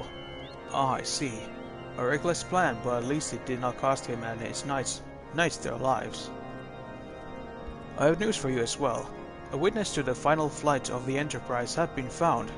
Alas, there's a complication. It has become common knowledge that you paid a visit to Lord Francel at Skyfire Locks not long ago.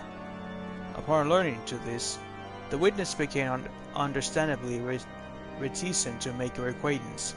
for fear of being seen as the company of a man who might later be declared a heretic. A not unreasonable fear, given the zeal with which the Inquisitor Guilliman has conducted investigations. In any case, if we wish to obtain his testimony, we must first clear Lord Francel's name, and, by association, yours.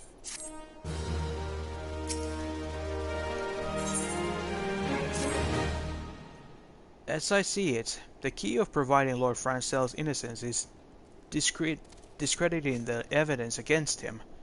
I speak of the draconian rosary found in the chest you yourself recovered. If you would, please tell me of the incident in question. So it was found in a locked chest labeled as the property of Lord Francel. If the rosary was not his, then someone else with access must have planted it. Here's what you must do. Return to Skyfire Locks and speak with Rickman. He works closely with the porters who ferry goods across Corythus, so he may have some inkling of who could be responsible.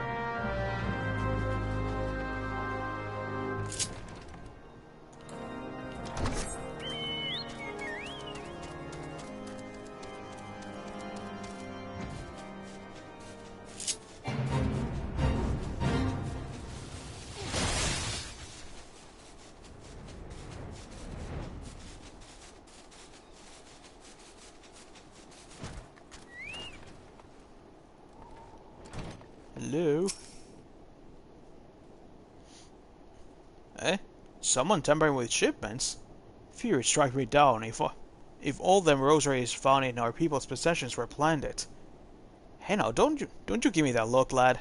I'm a House Hellenot man through and through. This heresy nonsense is bad for me and my family too. I ain't saying the porters that what we bring in the shipment did it, though. I know most of them what work with their trade routes, and I never had cause to question their faith. But if it wasn't them neither, then your guess is as good as mine. After all, most every shipment is thoroughly inspected before it's... Huh? Could it be the fellows that were responsible for the inspections? Ha! Ishkarian Knights and Inquisitors, the lot of them, as they never ever turn their cloaks.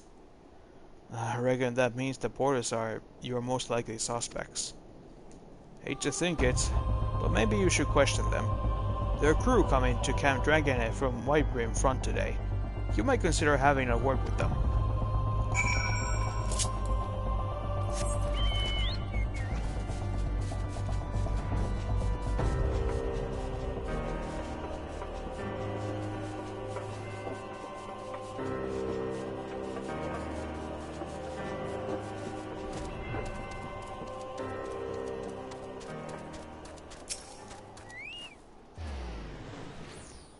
Beg your pardon?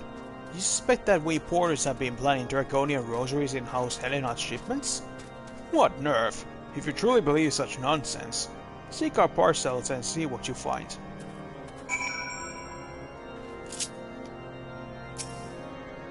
Let's see.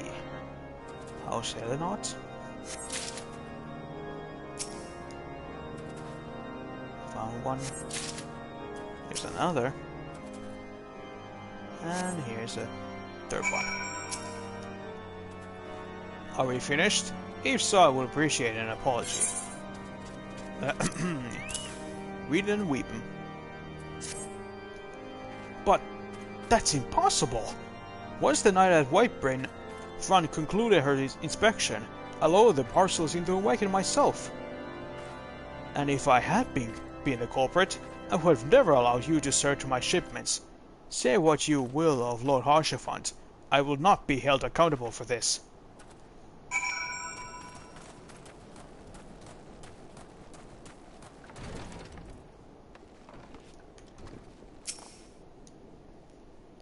Did something happen outside? I thought I heard shouting. But more importantly, what did Rickman had to say? I found these. More draconian rosaries?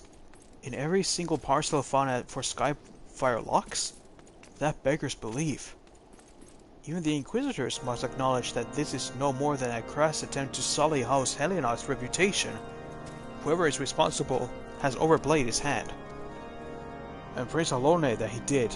Lord Francel's trial is upon us, and we must act now if we are clear his name. We must go quickly. From the very first, I knew it could not be that so many members of House Helionard were heretics. At last we can give the lie to these poisonous allegations, and put an end to this travesty. I will need to prepare a formal statement regarding these developments for the Holy See. In the meantime, I will have you bear my words to Inquisitor Briggy. Tell her that House Photom asks, nay, demands, that Lord Francel's trial be postponed until a full investigation has been conducted.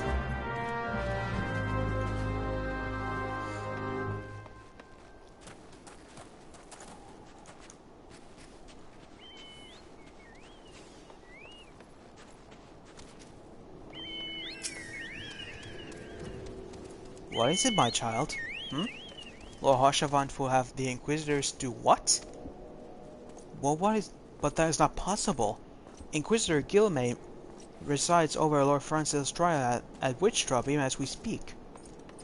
Fear not. If Lord Francel is indeed innocent, he shall walk in Halone's halls with the fallen heroes of Ishgard.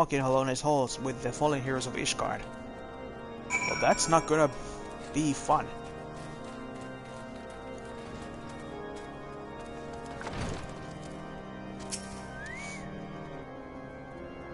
They have Lord Francel to Witchtrap? This is madness! The Inquisitor does not have the sufficient grounds to subject him to that manner of trial. I will not stand idly by and allow the innocent man to die. Leo, I will dispatch you and one of my knights to Witchtrap to forestall the proceedings. Until such time as I am able to join you and petition Inquisitor Gilmain in person, I will endeavor not to keep you waiting too long. Do whatever you must to keep Lord Francel alive. Yes.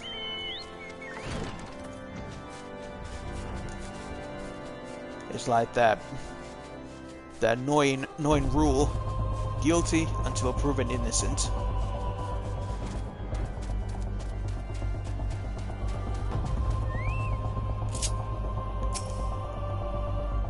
Hail, Leo. As you can see, Lord Francel yet lives. We must try to reason with the Inquisitor, but if his guards judge us the threat, we must also be prepared to defend ourselves.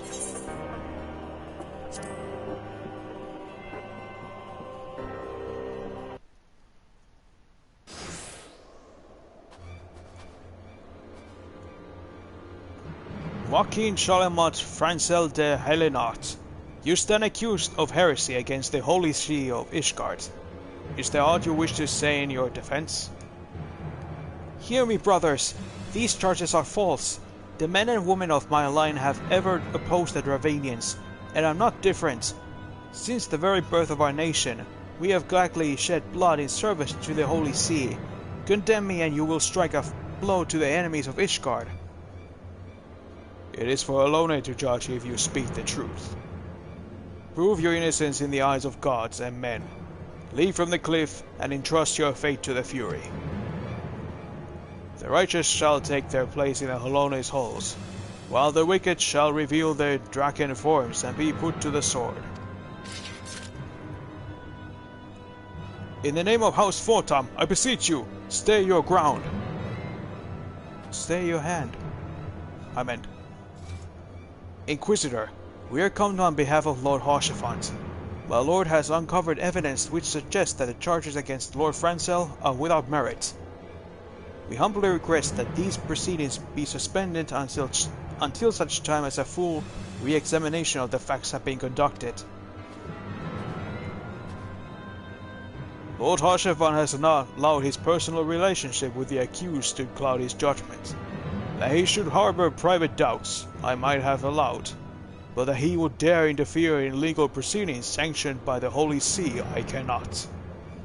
To defy the will of an Inquisitor is to commit heresy, a crime of which there is but one punishment. Kill them.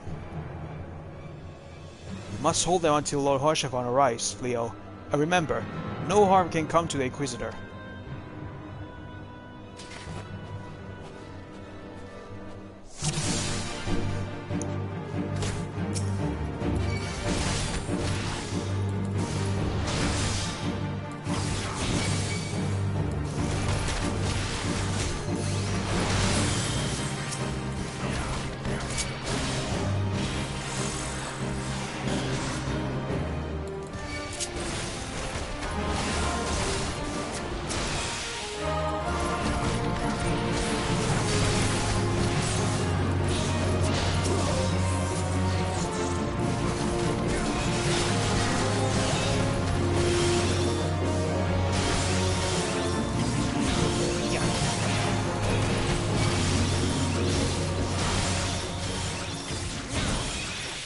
Hey!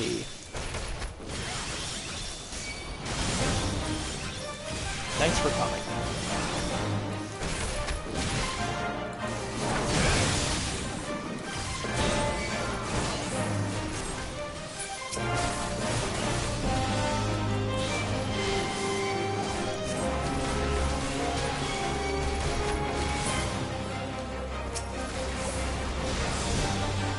Oh crap. Back in.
It's a rosary.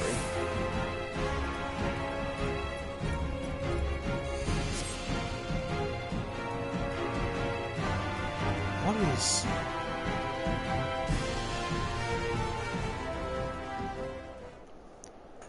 It is not our intention to defy the will of the Archbishop. But this trial, like many others I fear, has been orchestrated by enemies of the House Helionaut. They have used you and your fellows to sow discord, Inquisitor, to set brother against brother, that we may tear ourselves apart. The favorite imaginings of a desperate man. What proof have you of this? By the Fury, a draconian rosary! Then the knight who refused to yield, it was he who summoned the wyvern.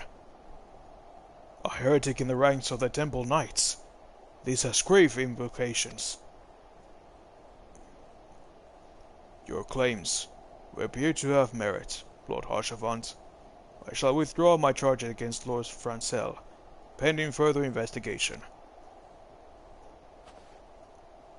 I trust you have not lost sight of that which first brought you to Coethas, Leo. Pray locate your errant airship, and use it.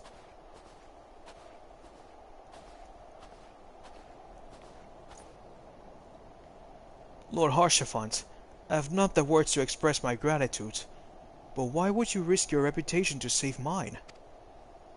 Because I know you, boy. You are too loyal to betray Ishgard, and too devout to question your sentence. Had we been any slower, you have jumped off to your own free will. I would have done what it took to redeem House Helionaut. Praise Alone did not come to that, but it profits us little to dwell on what might have been. Let us quit this place, Leo. Pray visit me at the Camp Dragonhead once you have recuperated.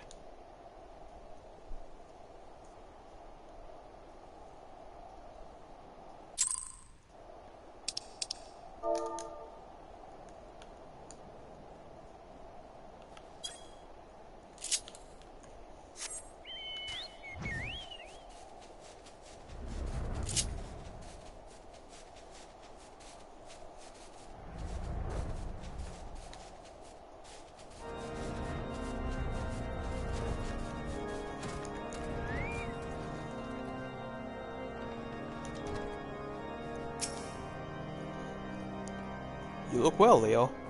May I say what a pleasure it was to fight alongside such a fearless and skillful warrior? Oh, shucks, you're welcome. Were it not for you, Lord Francel would surely have died defending the honor of his house, and I might have well perished at the hands of Heretic and his wyvern. House Photom and House Helionaut shall never forget your service. Now, let us return to the matter of your missing enterprise.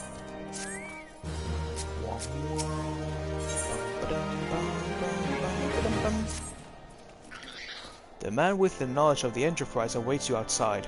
I pray his information proves useful to you. Thank you, Arshafant. You've been a great help. Now then, tell me everything. How quickly the Commoner's options change. They say Lord Franzel is innocent now, but just a few days prior. Anyway, you were inquiring as to the whereabouts of an airship last seen in Corda several days before the calamity, yes? Well, it so happens that I was monitoring the night sky at the observatorium during that period. I recall that a small vessel came from the direction of Gridania and landed near the Stone Vigil in the far northwest. The garrison almost certainly seized the vessel and brought it within their walls. If so, then would you need an army of knights to have any hope to securing it? Though Lord Harshavan is, from all indications, quite fond of you, so mayhap he can lend you a few. In any case, I have done my part. I shall pray for your success, friend.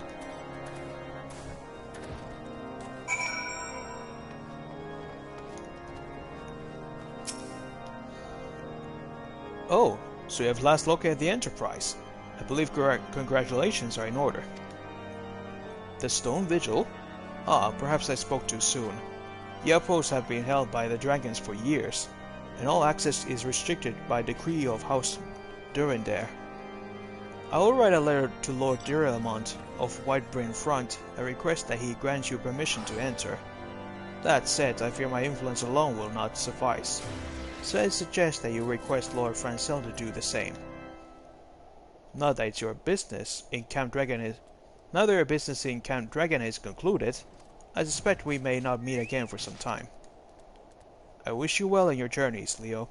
May Helone guide you. Thank you.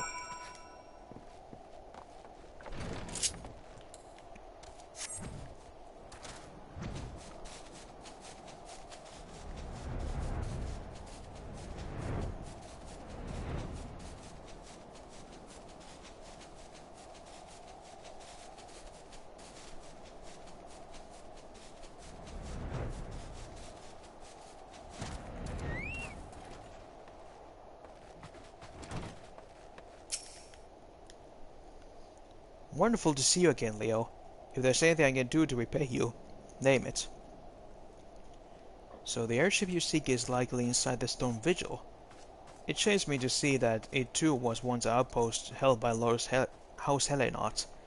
In the chaos that followed the calamity, the Dravanian horde caught us unawares. The fiends have held the outpost ever since. As we lack the strength of arms to retake the Stone Vigil, House Durandare instead has been charged with the duty. Given that I doubt that my words will carry much weight with Lord Drillamont, and nevertheless I will write you your letter. Before you depart, a word of caution. The cravens who attempted to destroy the House Helenot have yet to be unmasked. Though their plans were foiled, they doubtless still harbor a great hatred towards us, and towards you now as well. Be careful. Silver away!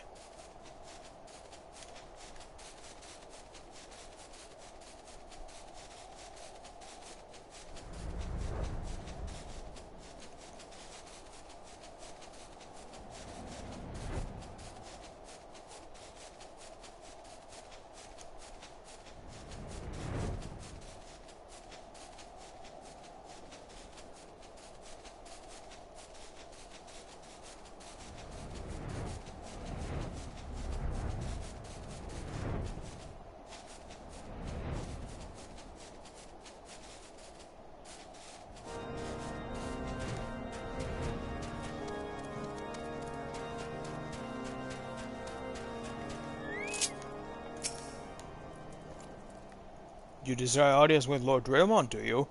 Ha! I desire a night in a warm bed with my wife, but wishing won't make it so. Well, how about these?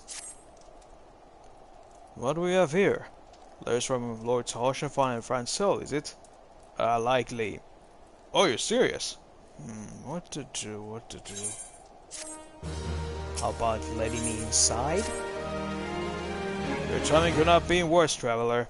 Lord Drillmon's attentions are focused solely on the stone vigil at present. In any case, it's not my responsibility to escort visitors. Take your letters and show them to Sir Ablois. Yes, Sir Ablois can surely accommodate you. Seek her in storeroom on the opposite side of the yard.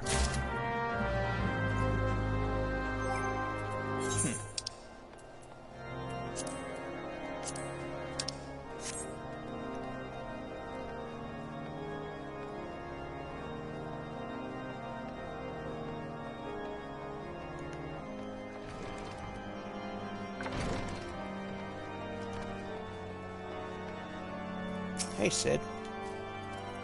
If the Enterprise is indeed inside the stone vigil, then we must convince Lord Drillmon to cooperate.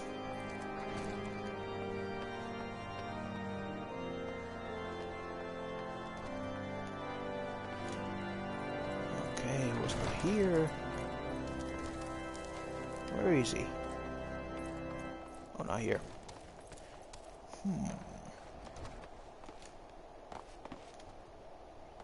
Here? No. Wait, there. Sir Brontier begged you to speak with me, did he? I don't know why he presumed I would be in better position to help, but assure you that he's mistaken. Lord Drillamon hasn't the time to spend speaking with low-ranking knights such as I. However, he always has a moment to spare for a head chirurgeon as Astidian. Why not visit the infirmary upstairs and show your letters to him? Fine. Fine. Had to always be such difficult that this...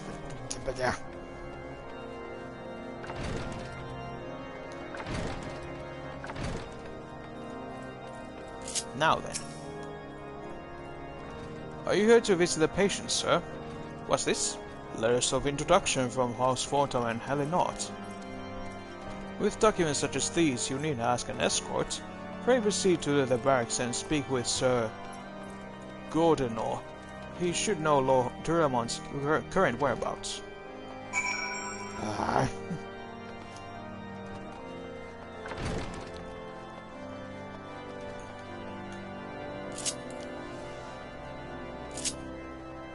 Alphino, do you have anything to say? Time is a resource we can ill afford to squander. We must gain entrance to the stone vigil without further delay. I'm working on it. But these Ishgardians can be so difficult.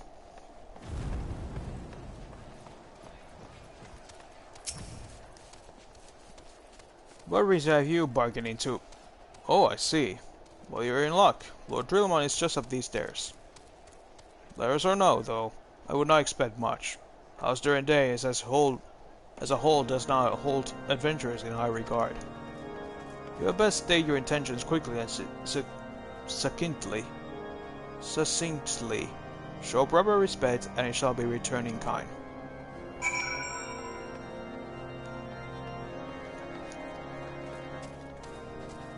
Hello, sir.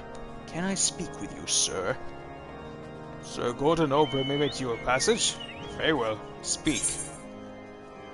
Have these two letters for you, sir, that requests your aid.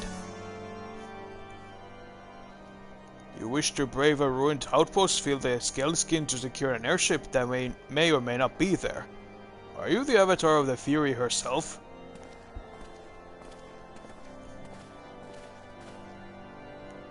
We are the Scions of the Seventh Dawn, Lord Drillamont.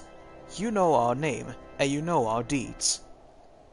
We are come to Coethus to slay Garuda, Lady of the Vortex.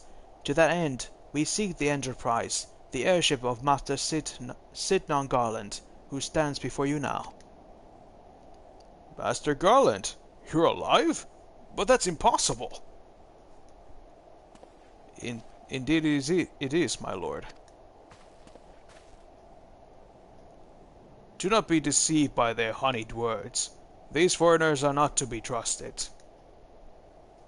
At this critical moment in Ishgardian history, as House Dorende marshals its forces to retake the Stone Vigil, Who should appear in Whitebrim front but 3 mysterious strangers? Sig Garland, missing and presumed dead since before the calamity, and 2 Scions of the Seventh Dawn, a defunct band of misfits recently exterminated by the Empire. The lesser houses may have been duped by these grandiose lies, but I should hope that House Durandé would have greater sense. I know not why these 3 seek the stone vigil, but I know that we cannot permit them to pass. Oh, you mother... Thank you for your counsel, Inquisitor. For a moment I nearly believed this mummer's farce. You 3 will not enter the outpost until we have reclaimed it, and until you declare your true intentions as well.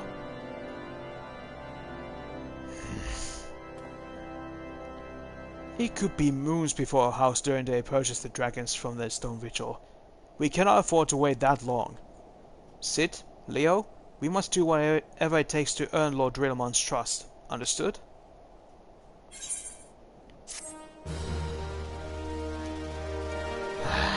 This stupid mother...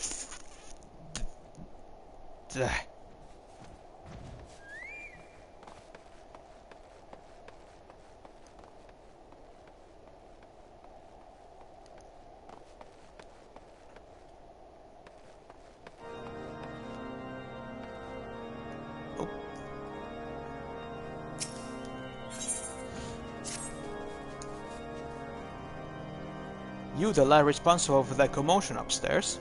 Aye, word travels fast in Whitebrim front. I gather you still wish to change Lord Rillamon's mind. If there's one thing I learned about the man in my time here, is that he listens to and respects the opinions of those under his command. Win over the barracks, and he's sure to take notice. How you ask? That's easy. Serve these pool stores decent fare for exchange. The last few supply shipments contain no meat whatsoever, and the knights are rightfully beginning to complain. I'm thinking we could prepare them steaks using mud puppy tail meat. It would be a quality meat, it is true, but it'd be a damn sight better than nothing. If you're mind to lend a hand, why not wait a lurking mud puppy in Davenham Pass, and take this bottle of vinegar. Locals say it weakens mud puppies by clogging their mucus glands, drying their skin. It's not slime, it's mucus. Ew.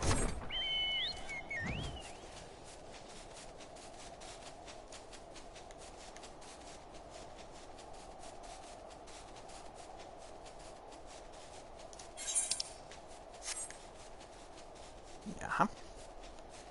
Inside the cave.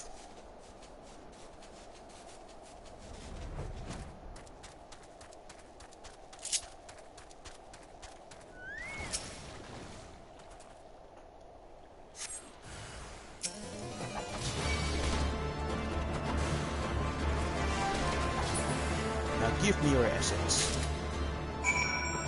Thank you.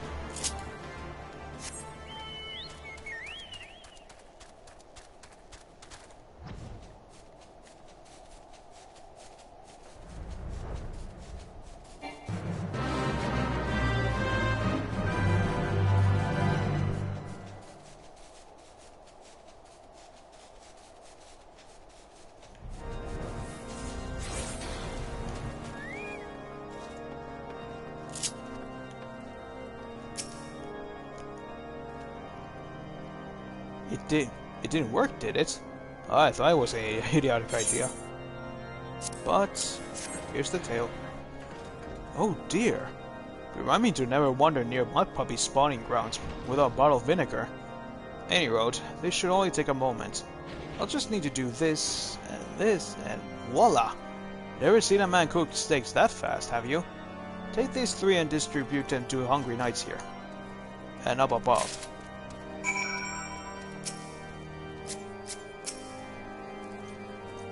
You there, lad. I don't think I've seen you and the cook conspiring together.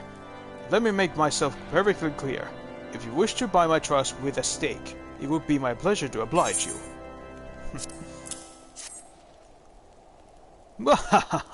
Yes, yes, I feel invigorated, refreshed. as if I had the strength of 10 men, and their wits besides. I should have no trouble concocting a new reason to refrain from sentry duty.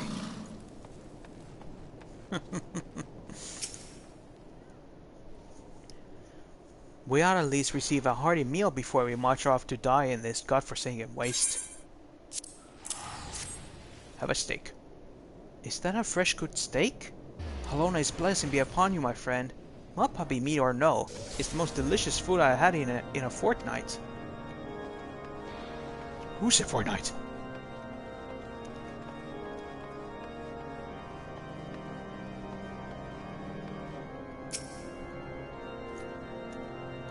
Everyone must be trained to maintain our skills and arms, yet never we are to receive proper sustenance. Have no fear, steak is here. You are a godsend, my friend. Too few appreciate the house Durinde must do more than its fair share for the sake of Ishgard.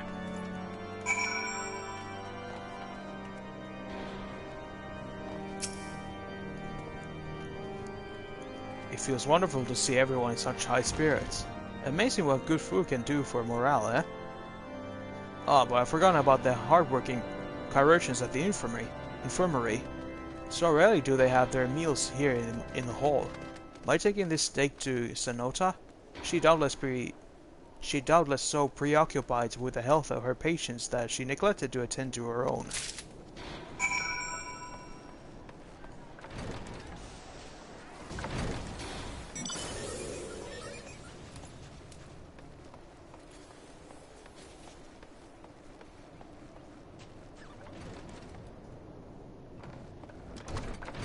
Well, not here. Up there.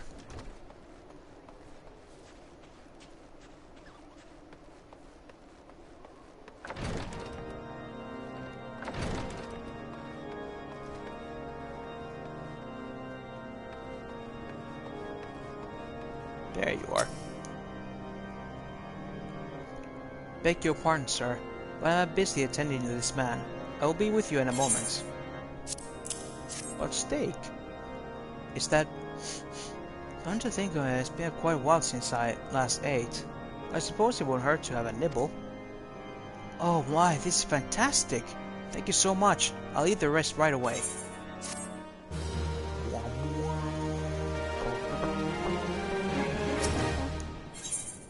Now then. I ever work with you, Leo? It concerns the chirurgeons. After speaking with them earlier, I learned that they lack sufficient alembics for their needs, you see. So I used some of their broken equipment to craft a more advanced alembic, both as a gesture of goodwill and as a means to help me recover my memories. Just working with my hands kindles familiar feelings. All I require to complete the device are the cores of 3 ice sprites. Though commonly used to reduce the temperatures of alchemical mixtures, there is a way to alter their properties so that they draw the cold with rather than radiate it without. It must sound ridiculous to you, impossible even, yet somehow I know it will work.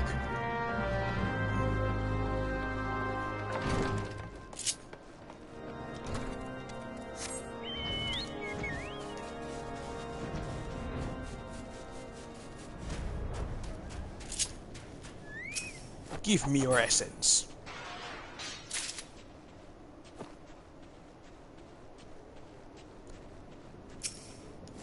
I must have your life force.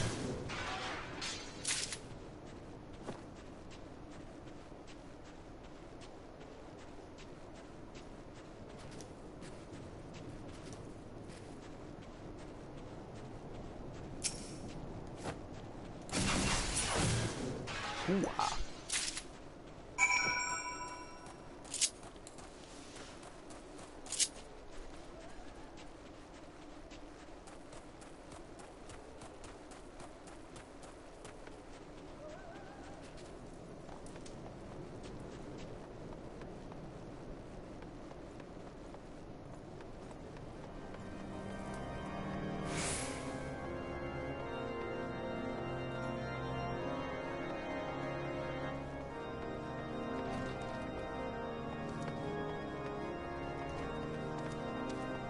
Here you go, Sid.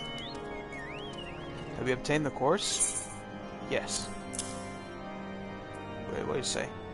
So cold these cores are said to freeze the very air around them, making them perfect for cooling drinks on an especially hot day. Nice.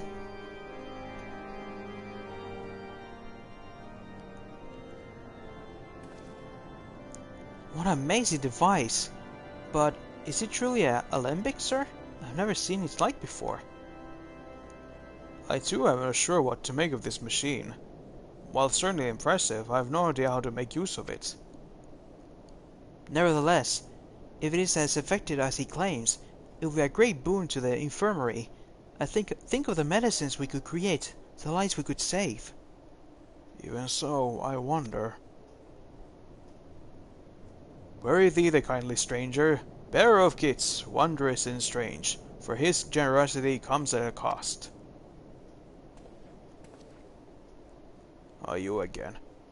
Their earnest efforts are but a means to an as yet unknown end. Moreover, you should be wary of associating with individuals who have interfered with the question of a suspected heretic. They did what? Bless you, Inquisitor, for coming along when you did. We almost succumbed to the temptation proffered by these unbelievers. You stuff.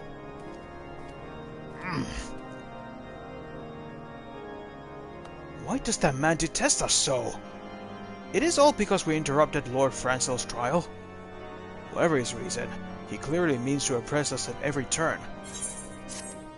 Yeah, we have to do something with him. He has become too much of a nuisance. Before we can persuade Lord Grillamon to help us, it seems that we must convince Inquisitor Guilliman that we are not his enemy. But just how we might go about doing that? We know little and less about the good Inquisitor, despite him being such a prominent figure in Coerthas. Perhaps we should learn more by speaking with the people of Whitebrim Front. Share your findings with Alphinaud in the square. I'm sure he can formulate a strategy from there. Okay. We'll try it.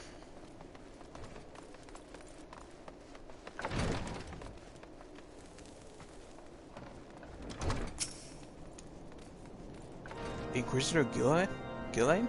Yes, of course I know him. Alas, I've not seen him since the day he came to Whitebrim Front several moons ago. My memory is somewhat muddled, but I recall that a blizzard nearly buried us in snow that day, and had the ill fortune of being assigned to the Night's Watch. While the stronghold slept, we walked the walls and patrolled the exterior in the darkness black as pitch. My route took me outside the eastern gate at the one point, where I caught sight of a silhouette illuminated by the light of the city. Thinking it was a wayward traveler, I cried out and gave chase, but slipped and took a terrible fall. When I woke, it was days later in this very bed, when I have lain recuperating from my injuries ever since. I tried to rescue him, but in the end Inquisitor Guilliman rescued me, carrying my unconscious body to the gates. I owe him my life, sir, and I hope that one day repay his kindness. Generous man, it seems.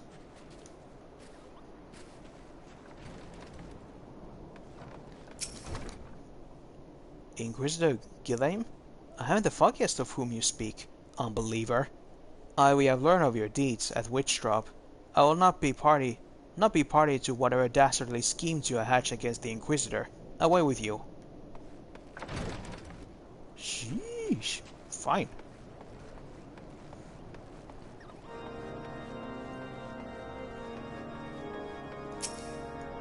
Hello, Patrick. Under the Inquisitor Guilliman's watchful gaze, unprecedented numbers of heretics have been unmasked and brought to justice. They say he goes days without sleep, so great is devotion.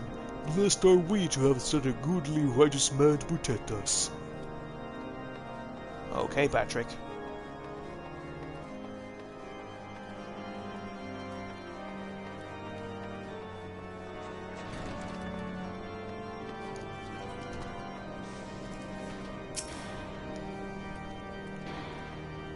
The Holy See has decreed that the Inquisitors are the arbiters of Halone's will. They are to be afforded every courtesy and the utmost respect. Aha.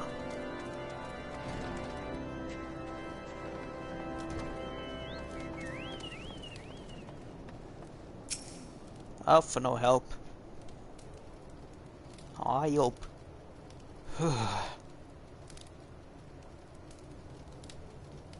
In case you have yet to notice, my attire is ill-suited to this climate. I realized it soon after arrival, but paid no mind as I hoped we might find the Enterprise far faster. Instead we wasted far too much time meddling in local affairs. Never mind. Our journey is almost at an end. And that remains is to deal with the irksome Inquisitor. Sid tells me I've been busy making inquiries, yes? You should come to us to no surprise that he is held in high regard. Even so, I am beginning to suspect he has other reasons for hindering us now. Let us more closely review the testimonials we obtained, Leo. Mayhap they will prove insight into Inquisitor Gilmain's motivations. Yes, that's right.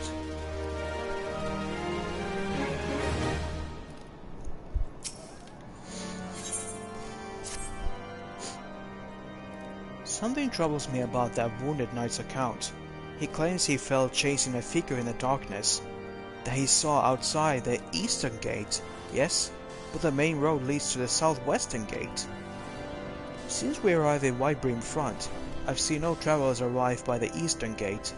Moreover, he said he glimpsed a silhouette illuminated by the light of the city, which would imply that the Inquisitor came from north of the eastern gate, not south. But it cannot be so. That way lies not but a deep chasm. Assuming Sir Jolo is not misremembering, the Inquisitor's behavior is that night make absolutely no sense, at least to me. Mayhap retracting his steps will shed light to this mystery.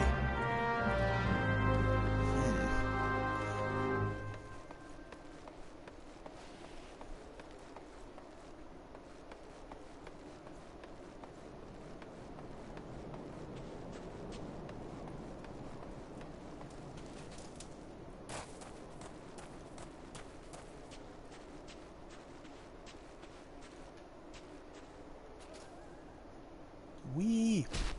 Ouch. Wee! Ouch.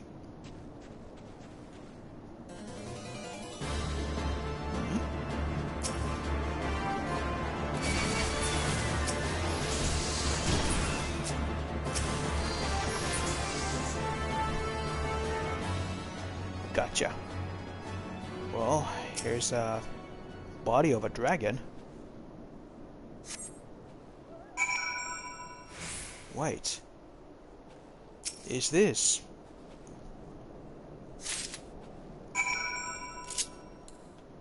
Must be the real one.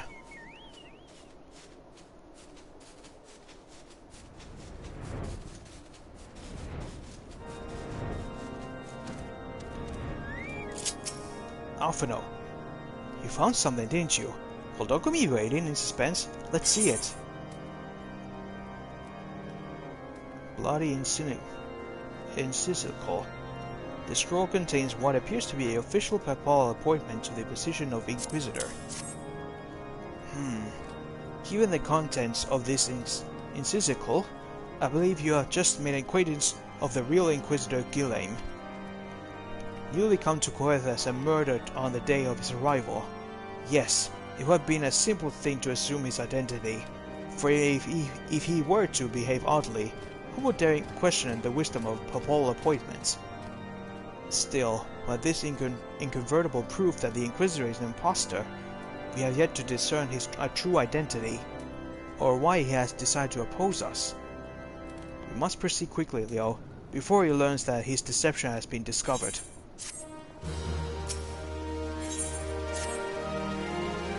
Since Lord Drillamon has already been turned against us, I fear that this Encisical alone will not serve to convince him of our claims. But what might persuade a man so quick to disregard the endorsement of two high houses?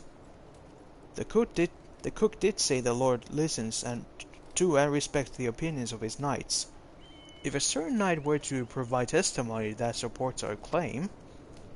Yes, mayhap that is the only way left to us. Confront Sir Jolo with the evidence you discovered and see if it helps him to recall the truth of that night. As a man of faith, he may find it difficult to cope with such a horrifying revelation. Nevertheless, we must do everything within our power to secure the enterprise. Yes.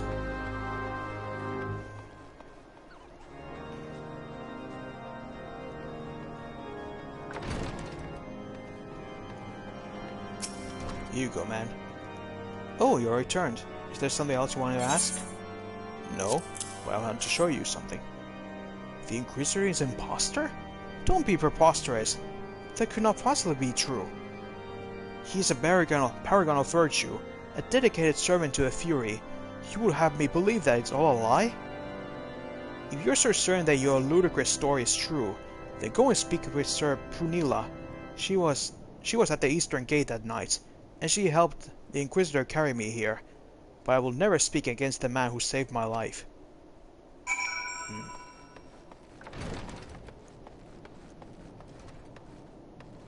I will then. I will. You. I do not believe in you, sir. You know, sir. Pray move along and trouble me no more. How about this then? Are you in the habit of handling bloody documents to strangers? Why would you show me such a dreadful thing? I know naught of it. Not at all. Oh then. Guess I have to use my power to doubt you! You know, don't you? Fury take me, I prayed this day would come. When Sir Joliot gave chase, I followed close behind. He didn't fall. One of those Travanian abominations lashed out at him. Nearly killed him right then and there. I drew my sword and rushed to his side, straining to see the enemy. But what came from the dark was not a beast, but a voice. He knew things about me, about my family, secrets I have never told another. He said that if I kept his confidence, Sir Jolo and I would be spared. But if I defied him, everyone I loved would suffer unimaginable horrors before they died. When at last I agreed to his terms, the man came forward. His robes marked him as an Inquisitor, but I knew him to be false. Together we carried Sir Jolo to the infirmary, and on his first night in Whitebrim Front, Inquisitor Gillame was heralded as a hero. Soon after came the accusations. Countless men and women of good moral standing seized whilst in possession of draconian rosaries. As I feared, he was condemning the innocent to death. I wanted to confess to Lord Durlamont, wanted to put an end to the madness, but then I would remember the Inquisitor's threats, and so I did nothing, until Lord Francel was accused. Some time ago, I followed the Inquisitor and found he kept draconian rosaries in a chest hidden southeast of Whitebrim Front, so I took several from his chest and planted in shipments bound for Skyfire locks. As I hoped, they were discovered and considered evidence of a conspiracy against House Hellenot, thus exonerating Lord Francel and casting doubt on the other recent trials. And that is the entire truth, I swear. Allah may forgive me for not acting sooner. So that's what happened.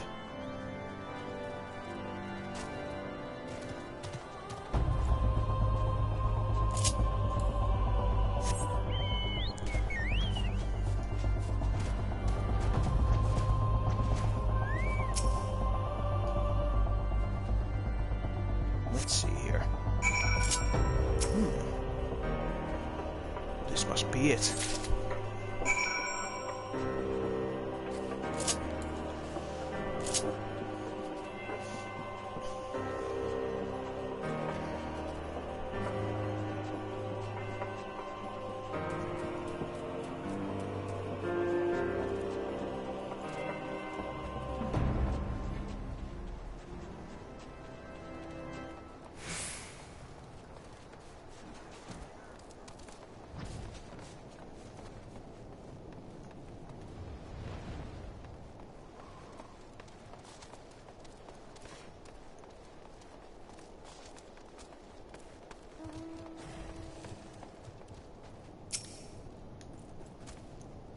Why do you persist in this folly? I will not grant you three access to the stone vigil. Do not make me repeat myself. Well, here are some evidence for you. There had better be a very good explanation for why you were carrying these rosaries. And where did you find this papal encyclical? Fury take me. The Inquisitor is a heretic? Never before had I heard such an unbelievable tale. But this evidence and your testimony could have no other explanation. I have misjudged you and your friends, Leo, and for that I deeply apologize. I will permit you to enter the outpost, but first, I must needs beg your assistance. Help me and my knights bring this infernal impostor to justice.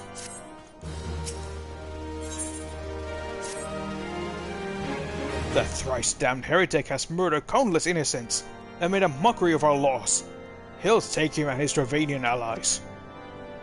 I am told he makes for Snowcloak even now, intending to pass judgment upon yet another poor soul whom he has branded heretic.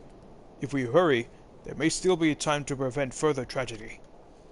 Lend me your strength, Leo. Together, let us put an end to this impostor's heresy once and for all. With pleasure.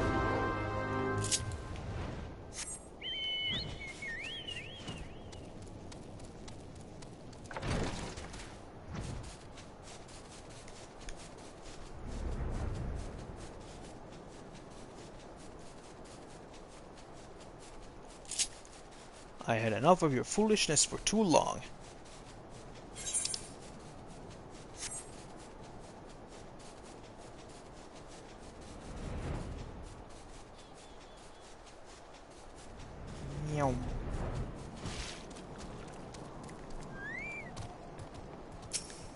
What's up? Good to have you with us, sir. When Lord Drillmon arrives, we are to confront the Inquisitor. If he refuses to go quietly, we will need to use force. Are you prepared for that eventuality? Yes. I have some words for him, using my fists. You needn't tremble so, my child. The righteous shall enjoy everlasting peace in Alone's halls. Only the wicked. But why? Why must I die? By all that is holy, I swear to you that I have never questioned the teachings of Alone. Inquisitor, release the maiden and come with us. My Lord Drillemont, what is the meaning of this interruption? You are aware that I am at present conducting an interrogation, are you not? Silence, villain! I name thee heretic, murderer of Inquisitor Gilame and countless innocents. You are a traitor to Ishgard, to your own kin and kin. Your sins are beyond measure, beyond redemption.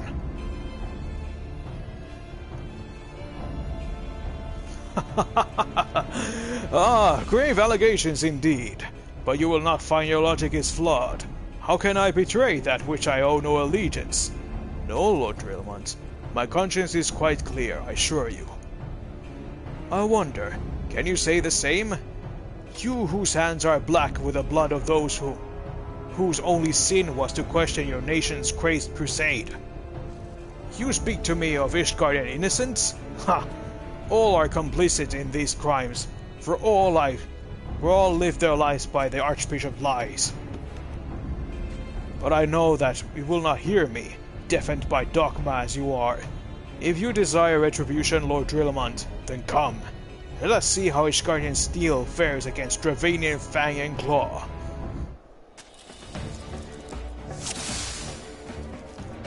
Oh, it's getting serious.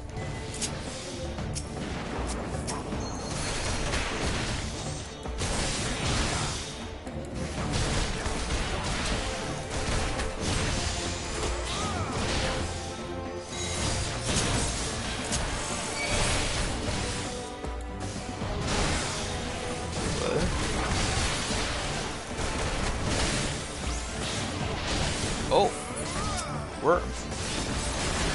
Worms.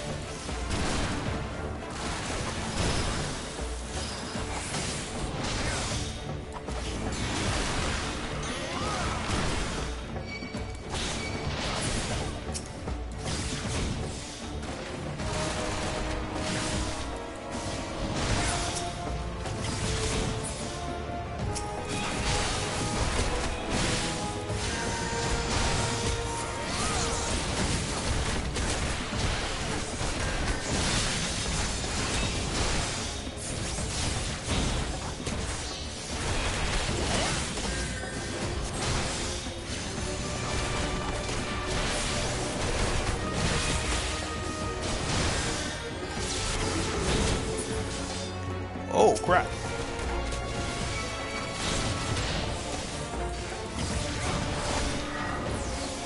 Transform into a dragon.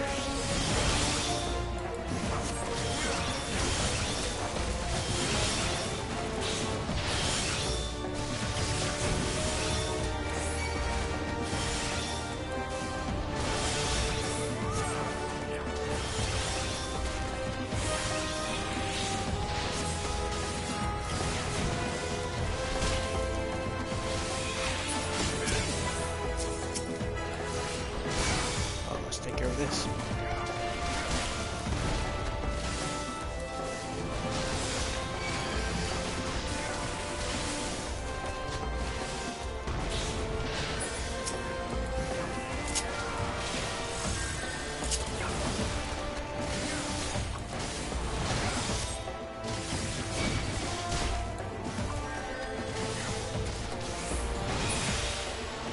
There we go.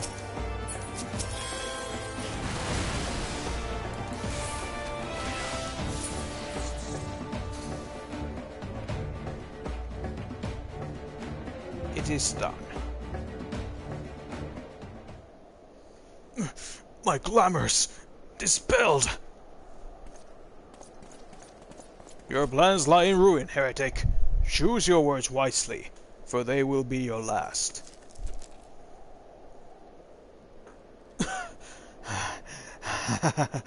You may not recall the many Ishgardians I have sentient, but the families of the dead will never forget. Blood has been repaid with blood, and for that I am content. My only regret is that you yet live.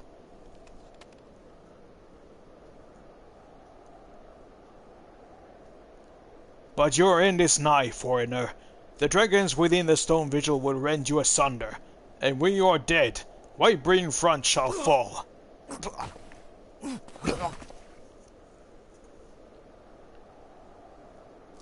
Defiant to the last. Leave the body for the crows. His ilk deserves not better.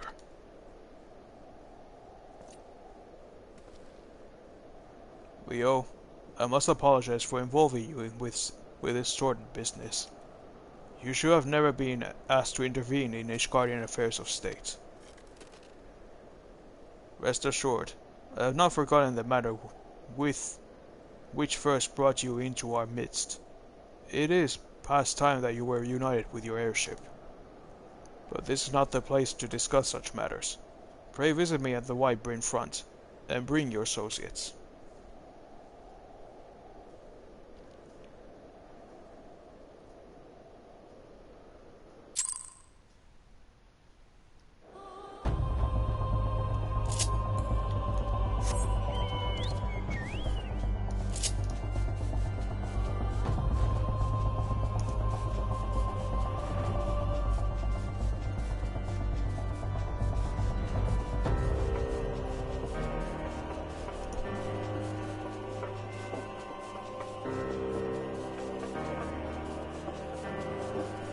There seems to be a lot of trouble in Ishgard, that this kind of thing happens constantly.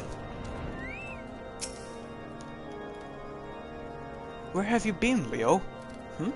The false Inquisitor has been slain, has he?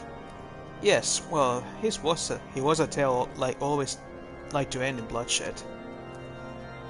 Though you have overcome the latest in a long line of unfortunate impediments, I would ask you not to revel in your victory just yet. We can celebrate once we have secured the Enterprise.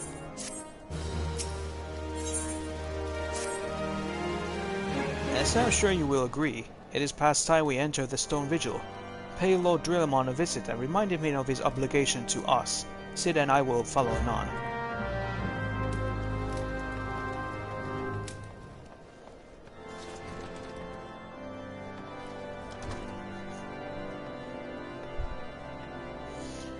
I kind of forgot that Alphino was very demanding kid in this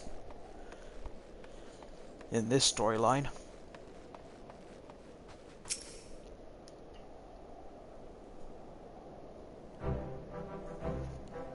We owe you all a great debt of gratitude. Had it not been for you, the heretic masquerading as Inquisitor Ghislaine would still be among us, free to prey upon the innocent. I see now that I was a fool to dismiss your claims out of hand, but you must understand, it seemed too much to hope that the signs of the Seventh Dawn still lived, to say nothing of Master Garland. Never have I been happier to be proven wrong. Well, it is gratifying to know that someone has derived a measure of enjoyment from your error. Now, if you have no further objections, we would appreciate if you would permit us to enter the Stone Vigil and retrieve our airship. Yes, of course. It is the very least I can do, given that all you have done for us. But entering the outpost is the least of your concerns, I fear. You speak of the Dravanians that now hold the ruin. In part, yes. I should explain. Shortly after you first arrived, I had my men scour the old records. They confirmed that the abandoned airship had been seized by the soldiers' garrison at the Stone Vigil in the days following the calamity. As far as we have been able to ascertain, it was still in their custody when the outpost was overrun by the dragons.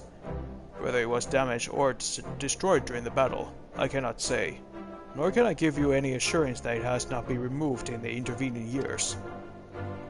For far too long, the ruins have served as Dravanian foothold in Corythus, from which they have struck out at us with depressing regularity.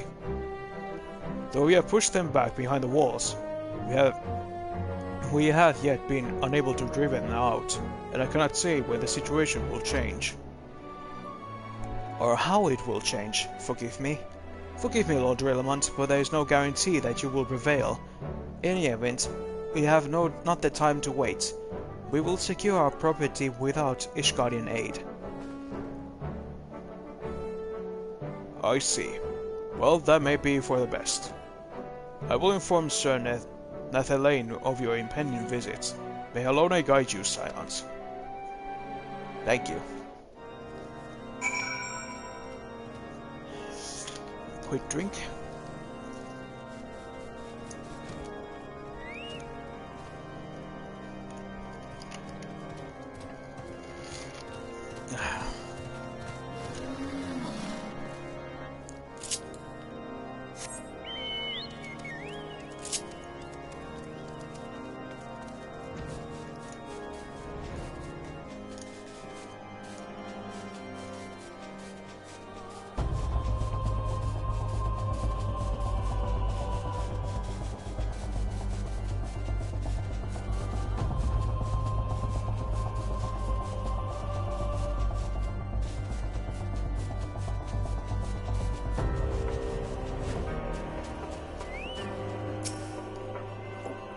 Hey, Leo.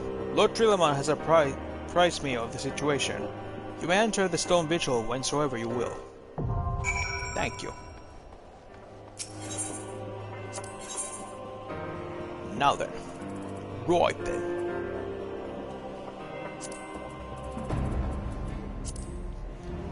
One of the 4 watchtowers built along the Sea of Clouds by the city-state of Ishgard. The Stone Vigil was overrun and occupied by the Dravanian horde not long after the calamity. The following years have seen the Knights of House Durende make several attempts at reclaiming the fortress, but to no avail. What could it be that thwarts their every effort? We will find it right now.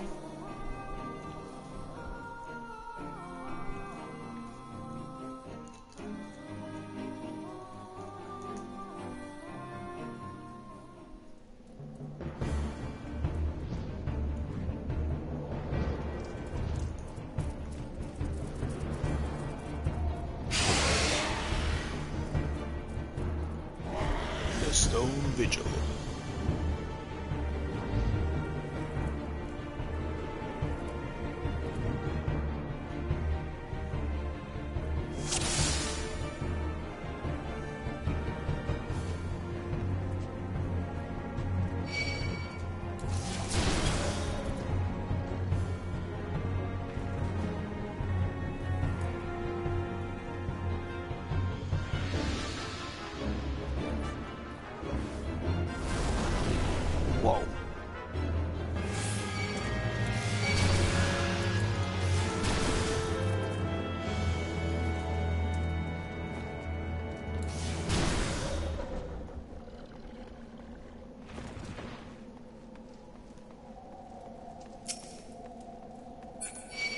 Lots of dragons here.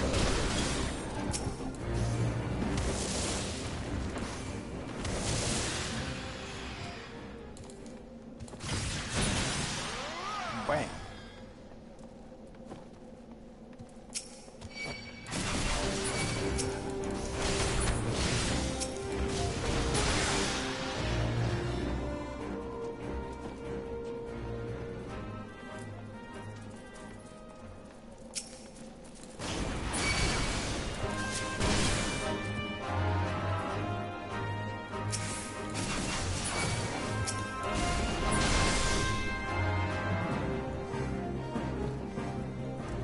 Aha.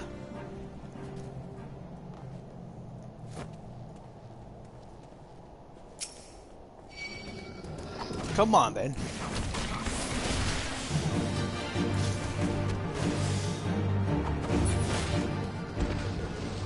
Done.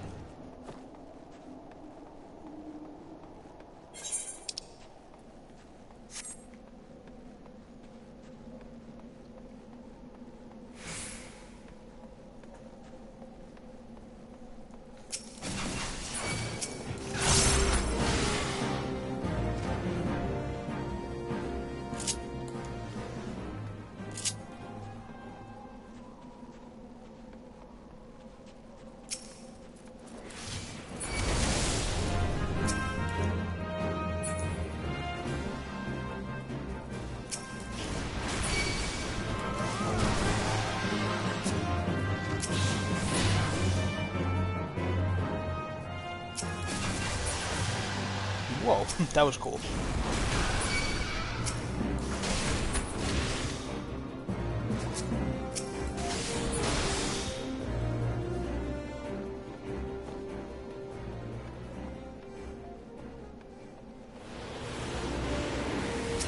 Uh-huh. Ice sprites.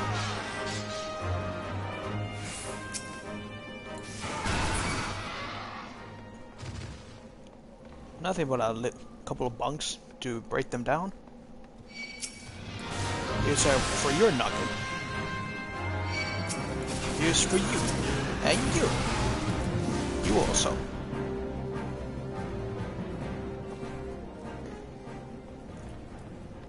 Unlike Oprah Winfrey, you get a bunk to the head. You get a bunk to the head.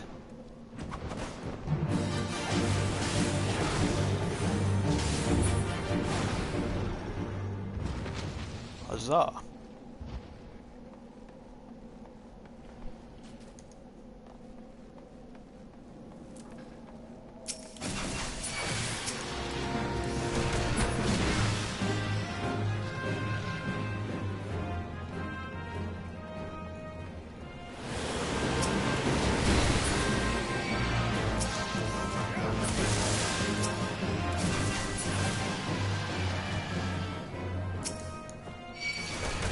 Kind of surprising that this dungeon music stops with this high level when I do this unsynced. I wonder why.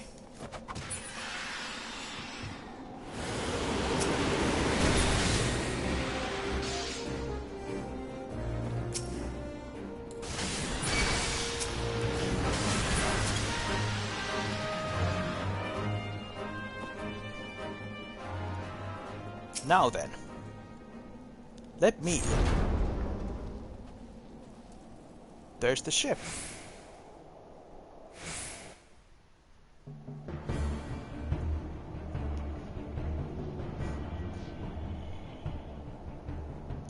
Look, it's the Enterprise. Yes, just beyond that enormous sleeping dragon.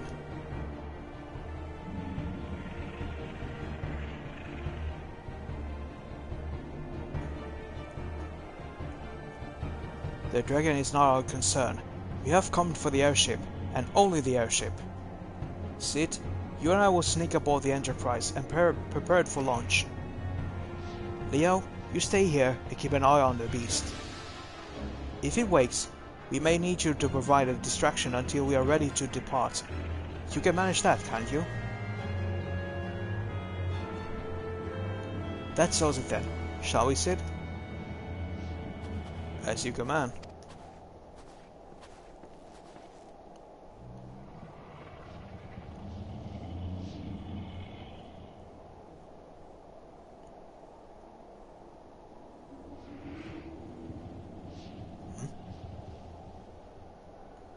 Oh, come on, not you. So you mean to slay Garuda next? Interesting. Most interesting.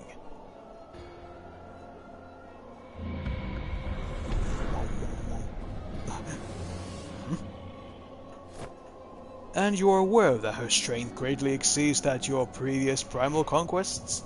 A testament for the fanatical devotion of her followers. The Ixal are nothing if not zealous. In spite of your past achievements, I labor to believe that you will best this foe. Yet only a fool will underestimate the great bringer of light, slayer of Ifrit, bane of Titan. In any mortal is capable of defeating the Lady of the Vortex, it is you. Win or lose, the battle should at least make for entertaining spectacle. Assuming, of course, you live that long.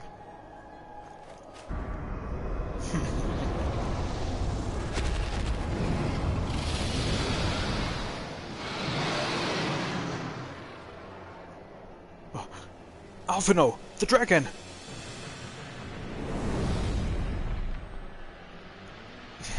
Confound it all!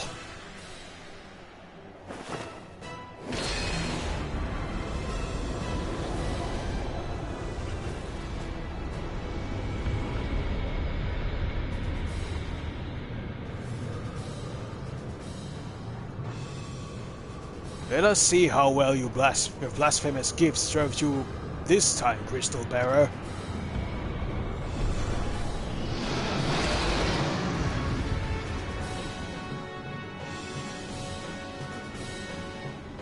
Let's go then. Yeah.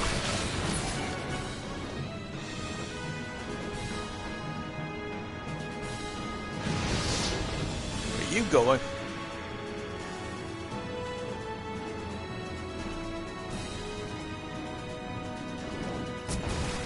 Oof.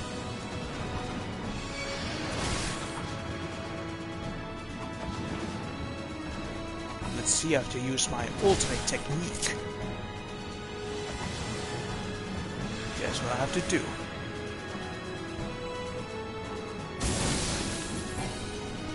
Here's my ultimate technique. Never mind then. Cannot use my ultimate technique.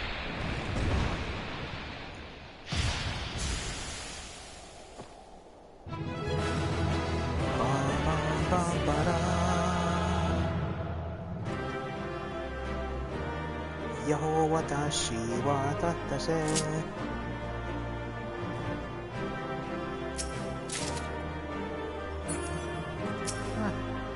It's okay. But hey, we got our ship back. Yay!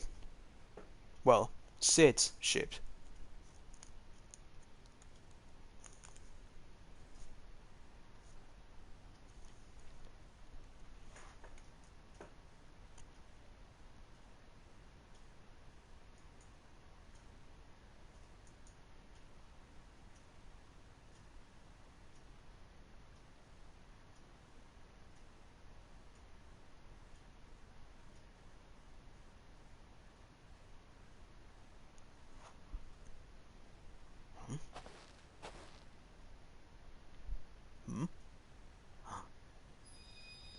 Hey, another crystal.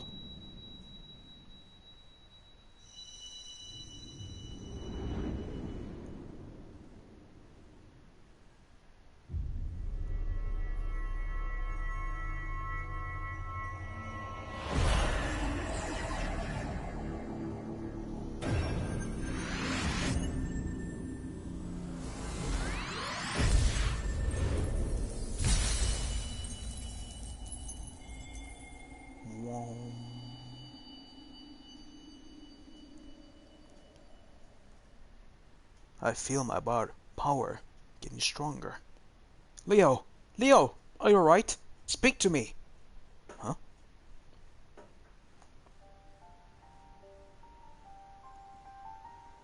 12 be praised. I fear the beast had injured you. I see now why the others rated you so highly. When you were caught in the midst of the etheric bubble with the dragon, I was all but certain my next mission would be to find a new champion. Thank the gods for sparing me that inconvenience. I have quite enough to do already. Which reminds me, Sid is working on the Enterprise as we speak. Let us go and see what he has to say.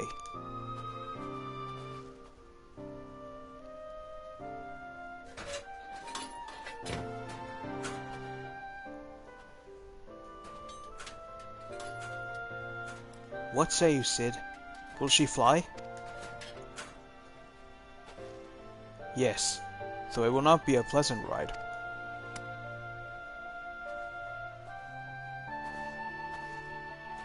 Well, they say it'll be no more unpleasant than staying here. 'Tis a pity the Enterprise is not in a better state, but if she will allow us to quit this place, I shall not complain. If all in agreement, let us return to Gridania.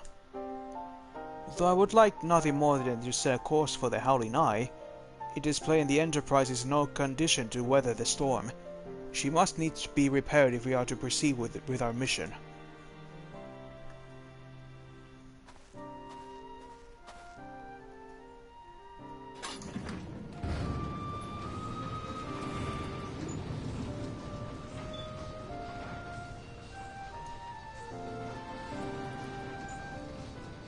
This is all so familiar. I know this airship. If I could just...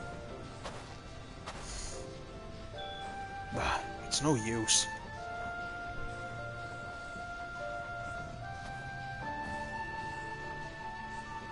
Let's go.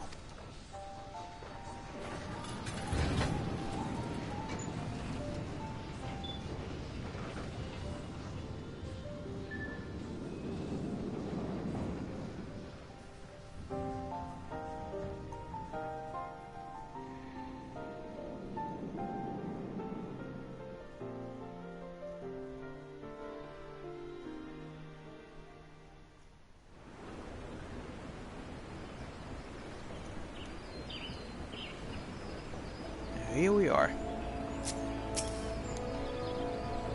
When I look at her, I feel as though I've come here, I've come home. I can think of no other way to express it. I see you are tap dancing for joy. Now that I have longed for a more agreeable climate of the Twelveswood, yet it will not deny the Holy See has its charms. Endless detours aside, our Ishgarian jaunts provide quite an adventure.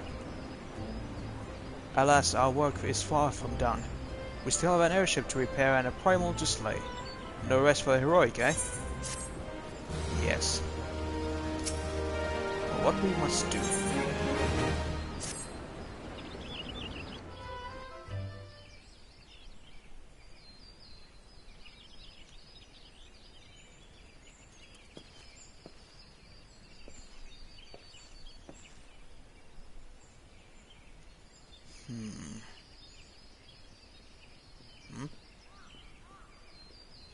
What you doing?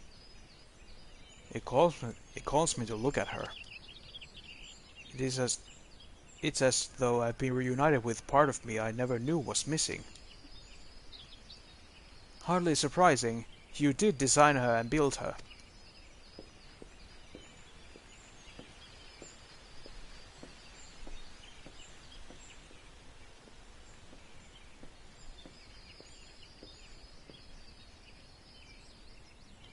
I bear good news.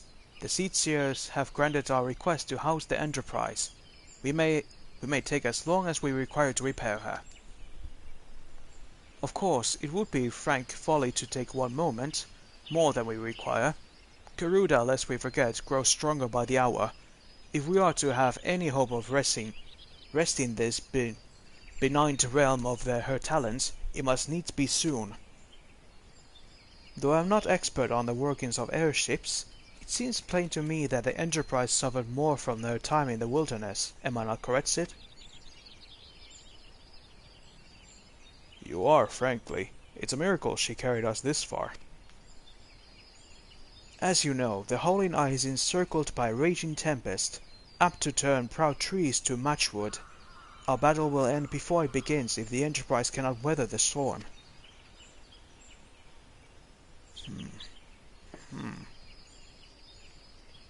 Given time, I believe I can fully repair her. But if this tempest is as fearsome as you say, even that may not be enough. Confound it. There must be a way to brave the fury of the elements. The elements? But of course, that's it! We would work upon the element itself. Using the power of a corrupted crystal, we could clear a path through the storm, and spare the Enterprise a battering. I see. You propose to utilize the properties of a crystal to alter the elemental aspect of the barrier. It seems so childishly simple in retrospect. Though mayhap not to you, Leo. We speak of manifestations of over-aspected ether that can be found throughout Eorzea. Since the calamity disrupted the land's etheric currents, such crystals have become comparatively commonplace, which has been a cause of great woe, as they are known to warp etheric energies, including those of living organisms. The point is, we could theoretically use a corrupted crystal to convert the wind-aspected ether compromising Garuda's barrier into ether of another aspect, one she cannot control. With certain modifications, the Enterprise should be able to deliver us to the Howling Eye in comfort, however Garuda blows. But we are getting ahead of ourselves. All of this rests upon our ability to procure a crystal with the necessary properties. Have you any idea where we might acquire one? No, but I know a man who might. A scholar by the name of Lambertain, who resides in Camp Drybone. Strange as it may sound, I met him during my time at the church. Well, Mark met him, I suppose. Whether out of pity or for one of a more willing listener, he would talk to me for hours at a time about his etheric studies, corrupted crystals being his pet subject. It was a result of these conversations that poor Marx was observed to possess an uncommon knack of theoretical science. Leo, I need you to return to Thanala and seek out this scholar. Sid and I will set about repairing the Enterprise in your absence. Alright.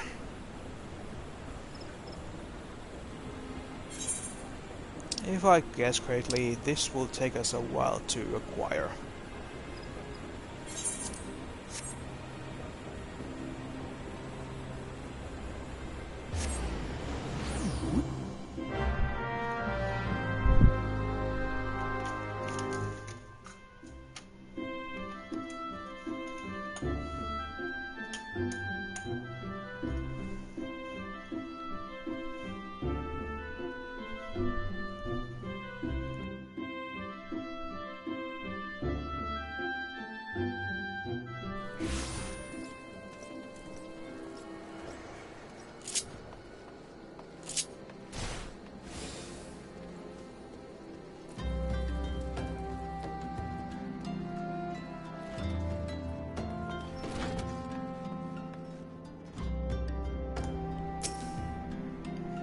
Hello.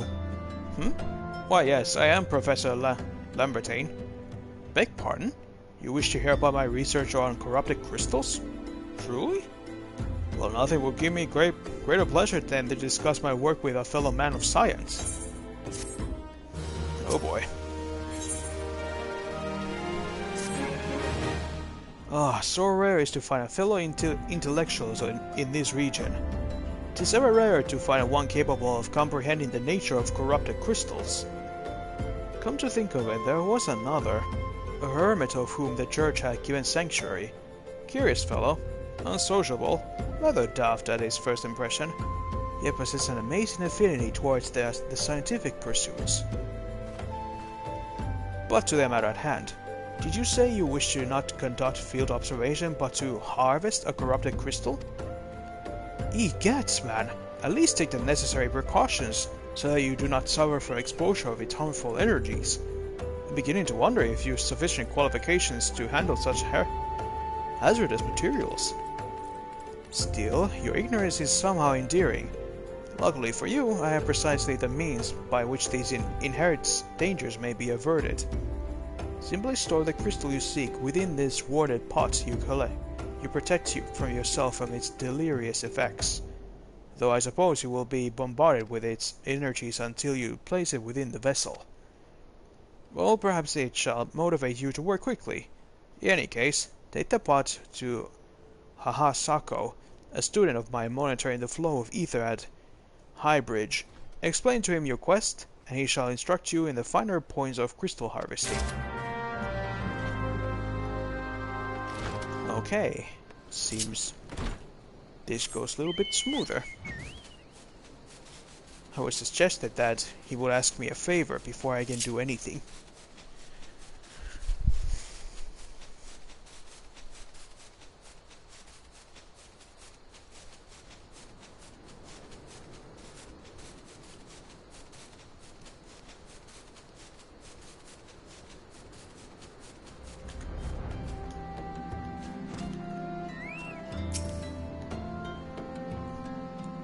How many times must I have made it to explain myself?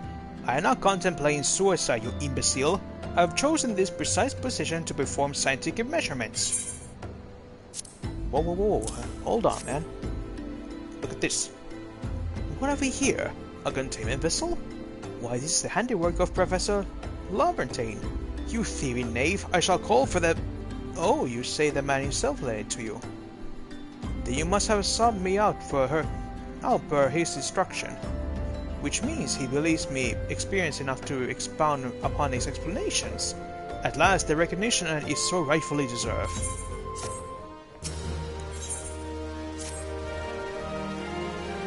Oh, fraptious day, Kalu Kalei, that I should be chosen to guide this man.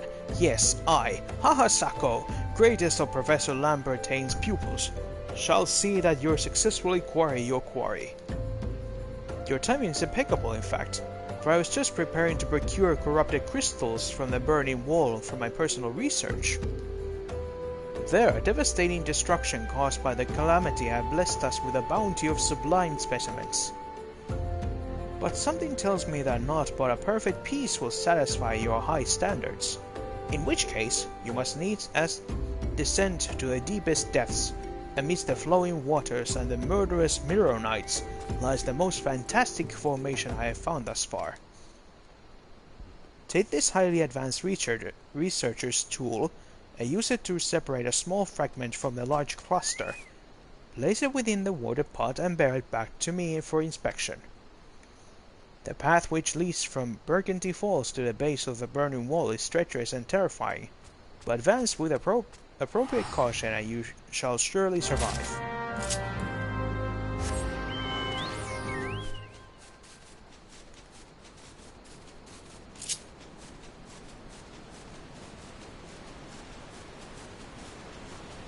Ooh, shiny.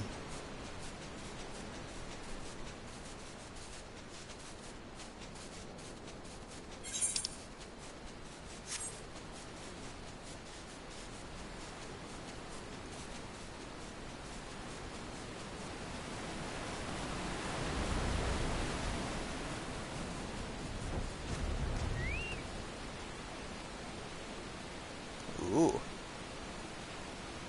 So that's a Mirror Knight. If I remember correctly, these are also enemies. Like, directly used models from Final Fantasy XII.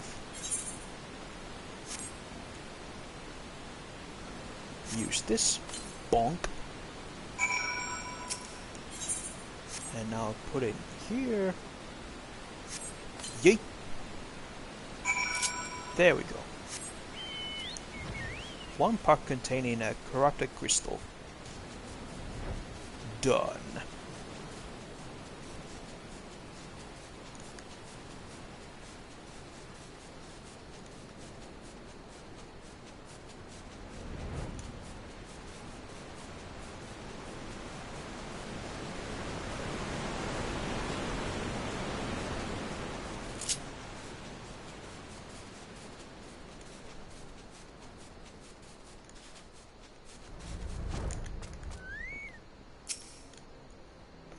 I see you come Galumping back.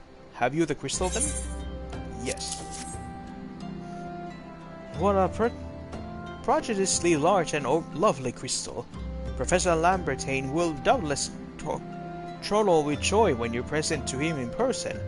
Oh, and upon your return, do remember to recount how he helped you with your harvesting. I'll send you regards.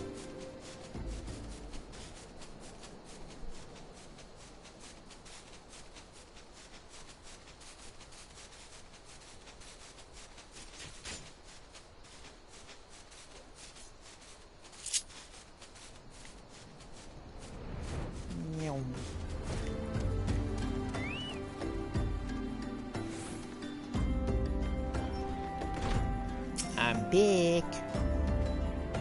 My keen scholar senses tells me they obtain a corrupted crystal. Am I right? You are correct. If you grant me a moment to examine the crystal. It is as you desired. A corrupted crystal overflowing with wind-aspected ether. Remind me, for what purpose do you intend to use this crystal again? What? To breach a barrier compromised of wind-aspected ether?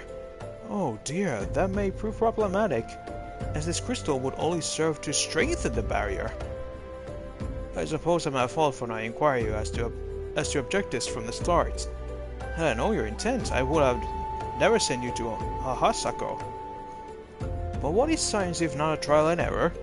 And can you truly say that it is this failure that has taught you for nothing? Think, man. You now understand the methods necessary to safely collect a corrupted crystal. You will doubtless have to no difficulty doing so once more. What's more, the crystal you collected can serve as an invaluable resource for the ethereal studies conducted by the students of Baldessian. You heard of them? Well, I don't mean to boast, but I have a professional relationship with the organization.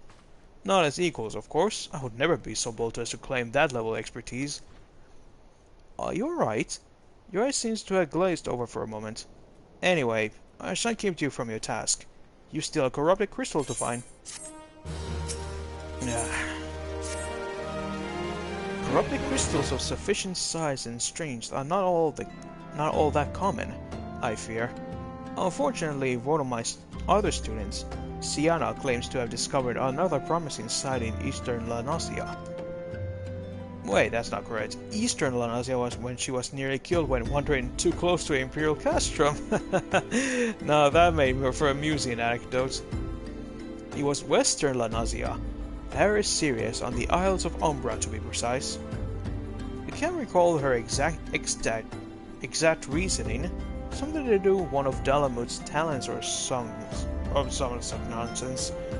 What I can say for certain is that she is still in Ailport, attempting to gain access to the Isles. Why not travel there and see if Sienna's inquiries bear fruit? If you can look past the crass and violent ways of the local pirates, you might find your time there to be quite pleasurable. Oh, and do not forget to take your makeshift water pot, lest she thinks you unprepared for the task.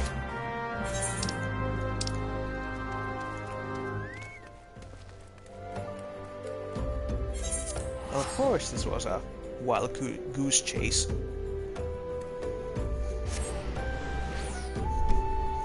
I swear, if I don't get the proper crystal for this mission, I'm gonna scream.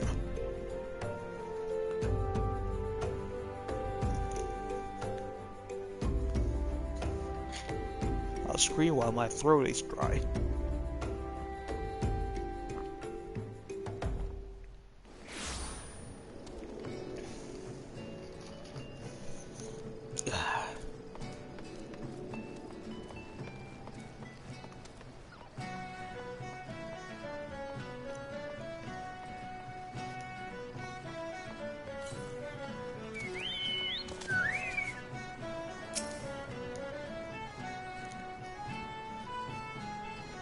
Huh? Corrupted crystals? Sure, I've no interest in being the butt of your jokes, so if you have no other reason to addressing me, kindly leave me be. Well, I'll be damned. Professor Lambertine did send you. Beg your pardon, it seems we got on the wrong foot. I'm Sienna, greatest of the professor's pupils, which is doubtless why he bid you seek me out. Indeed, I am an accomplished scholar with an extensive background in... Oh gosh, just listen to me prattle on and on. I must have given this introduction a dozen times by now.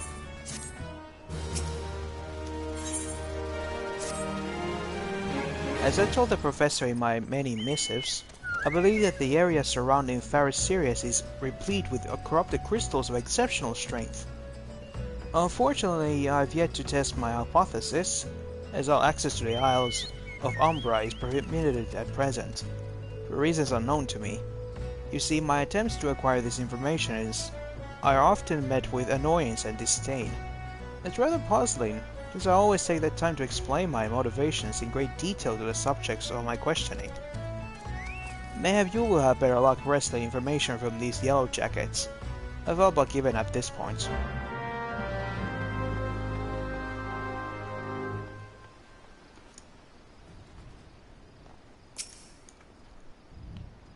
Ah, you startled me. Did you know better than to sneak up on a person at a time like this? What with all this fabulous gossip of spirits and specters haunting the Isles of Umbra? Just because I know it's nonsense doesn't make it any less frightening. Ghosts? That's interesting. That's very interesting. You're keen on traveling on the Isles of Umbra? Bloody hell is that? Are you drunk or just crazy? Ain't nothing there but death, death, and more death. And more death. Yeah.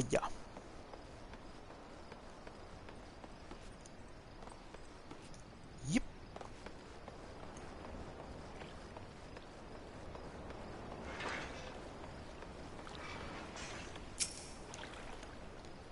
The Isle of Umbra? What interest do you have in that godforsaken place? Ever since we were forced to abandon Faris Sirius, the isles have become not more than a graveyard for ships unable to navigate the shores, and a purgatory for the souls dragged down to the depths with them. I see.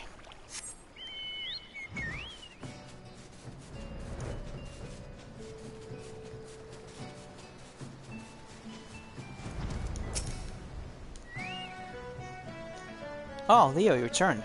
Tell me of your findings. Really? Infested with the undead, you say?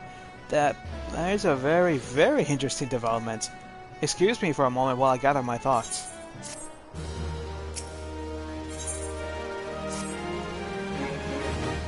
Worry not, my friend. I've given your findings some thought, and I've concluded that this talk of spirits is not more than a local folklore. As for why all travel to the island, while all travel to the Isle of Umbra is restricted, well, maybe it's considered too dangerous, owing to the abandonment of Faris Sirius? Yes, well, anyway, while you were questioning those yellow jackets, I paid a visit to the local pub. Since then, an esteemed scholar like myself enjoys dulling her wits on occasion. I was there that I heard tell of a man named Skyfrin, who was recently detained after returning from, wait for it, the Isle of Umbra. This is the first I've heard someone actually traveling to and from there, so I'm curious as to how he obtained permission. Am I having a job with him in my stead? He was arrested after all, so I'm somewhat hesitant to approach him myself.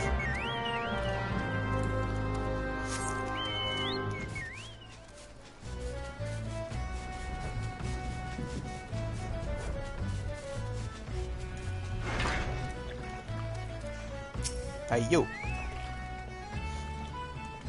I have to go back. She calls to me, sings to me. Tell Mimioda I'm sorry. Give him this. He was right. Or could you release me? Yes, release me. I'll go and tell her. Let me go to her. Interesting.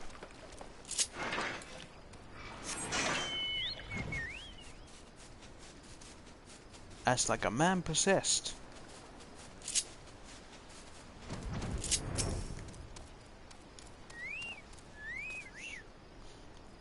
What does Skyfriend have to say? That's not terribly helpful. I don't care less much he misses his favorite bar wench. But what was that about a man named Mimidoa? Wait, I know that name. That's the bastard who grabbed my arse the other day at the pub. Maybe you want to give him that feather. Be my guest. I'm not going anywhere near him and his wandering hands. Grabbed his arse. Arse.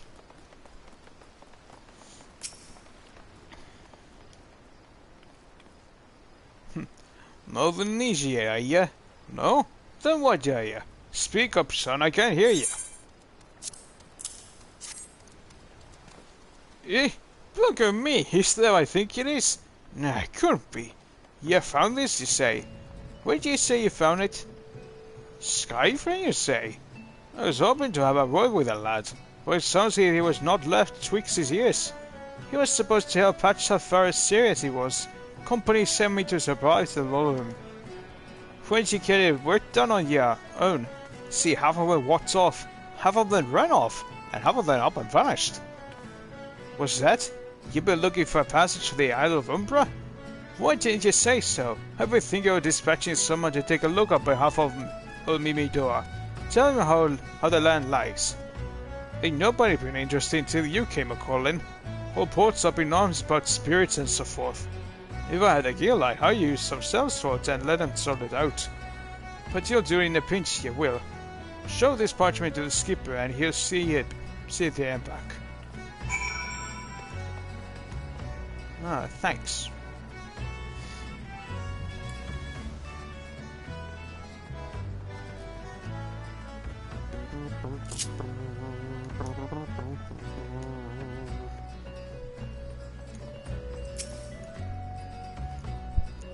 So you went and had a word with Mimidoa.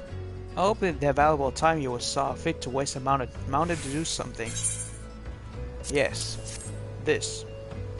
You mean that disgusting creature was Skyfriend's superior? I found that hard to believe. But this rite of passage does appear to be genuine, so it must be true. I must say, it's a relief to work with such an industrious man as you. I look forward to hearing of the discoveries you make while on the Isle of Umbra. Without me. What, too scared? Fine, I fail to see the justification for dragging me along on your journey. But if you insist, I will go as well. But tell us, my witness, if you leave me behind to be devoured by some horrid abomination, I shall come back to haunt you. Adorable.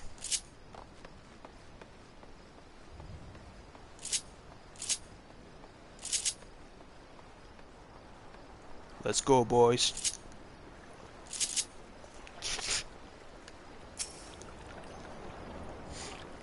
Ha! Take me to Alhambra, he bits. It's as simple as... Oh, I see you got rid of passage. Well then, climb aboard.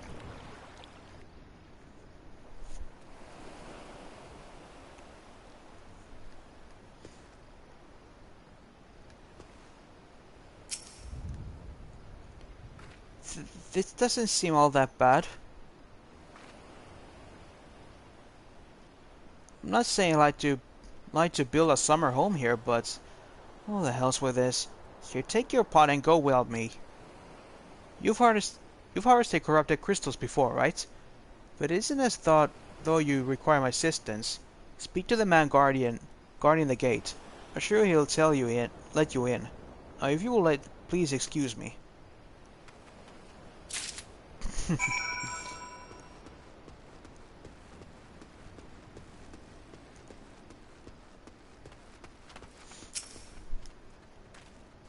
Beg your pardon, sir, but how did you come here?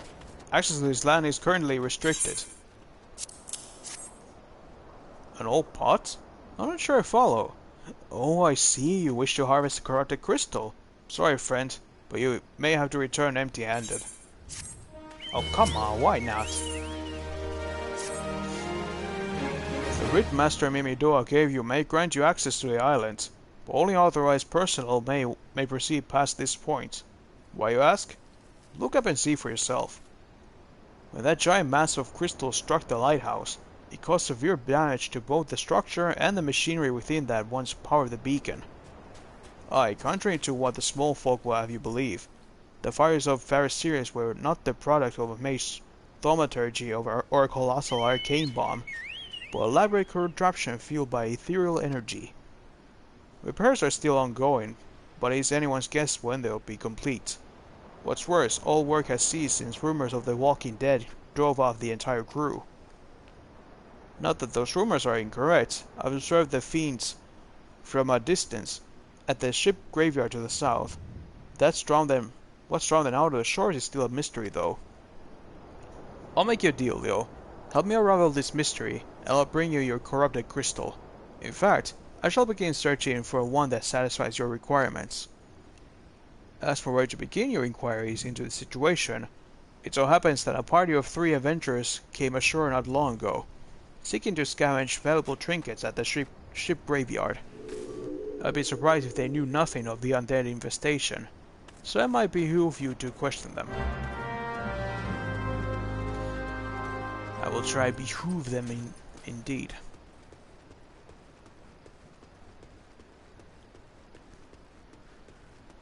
Alright, lads. What do you have to say? It's all there for taking. 5 leading years worth of wreckage at the cargo. All those queer dead things. And the voice. Actually, the voice was quite nice. God, that voice. That single fleeting verse. I can still hear it. Stay clear of the southern shore, friend. It took every ounce of my strength to resist. You saw them too, right? Dead people, just shambling about, without a care in the world. Except when they do seem to care, that is, and start shoveling towards the water.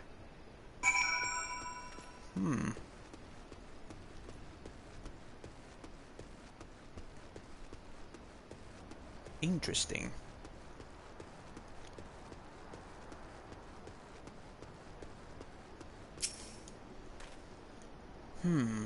This talk of an alluring voice is disturbingly familiar. As if... But that's impossible. They're all dead, aren't they? Dead? What if they have returned? That would mean... Oh, beg your pardon, I was just, thinking about something. Which reminds me, I received word that Master Mimidoa would be arriving in any moment. Apparently, he grew tired of waiting for the lanky young lad with the 1,000-yom stare to return, which I'm assuming is you. I don't know what sort of arrangement you had, but you should probably go and explain yourself.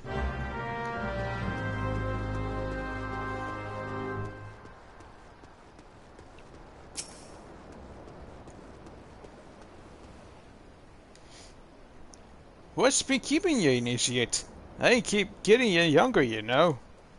Eh? Some honey-voiced harlot's been calling out for 2 folk what wander near the ship graveyard?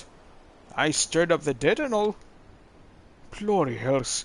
This takes me back to me days, as a cannon boy, silly under old Mistbeard. But they wouldn't dare, would they? Not after the lesson we learned them last time. But the bloody would, though, wouldn't they, brazen old biddies? Some folks say the first purge would be the last, but I knew deep down in me bones till this day would come. And come as it has, I bet me bum ear sirens behind all this.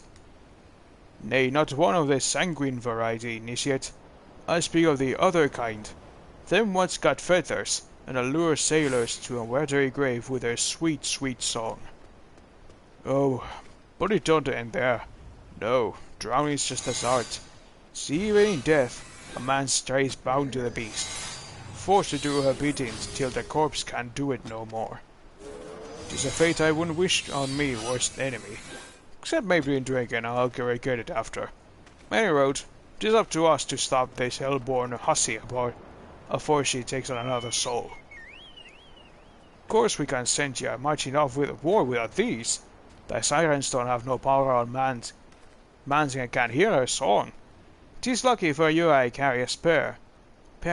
Unlucky for the both of us I'm a superstitious old sort, eh? Well, she ain't coming to us, so we best head to her. To the ship graveyard, initiate.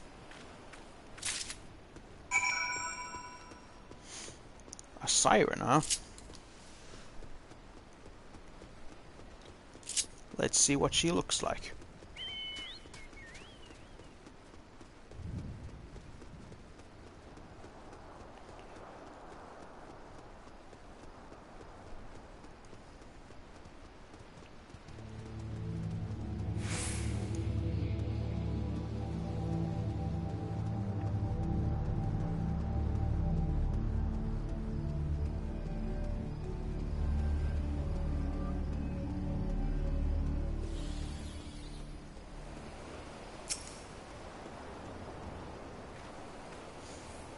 If she passes near the shore, she'll shoot us by the campfire and come looking. Just a matter of waiting, no?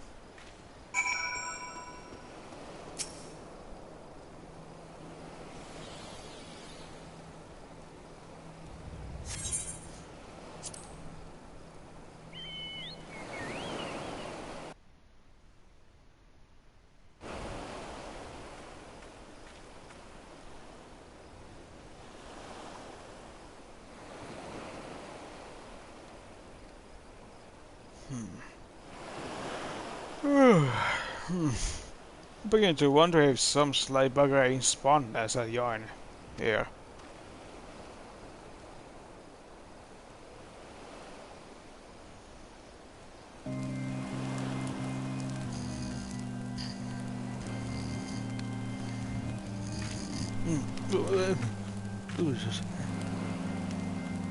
Quiet! Did you hear that? 'Tis her.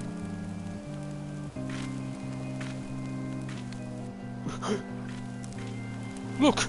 Out there in water! She come, initiate! She come! Whoa! Quick, lad! Shove them blocks in your ears and get ready for a fight.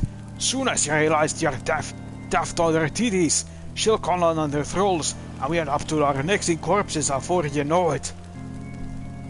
Right.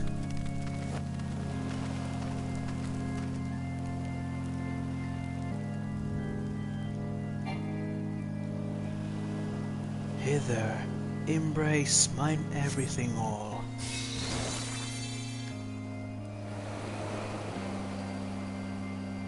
True love spurned, his cruelty's reward.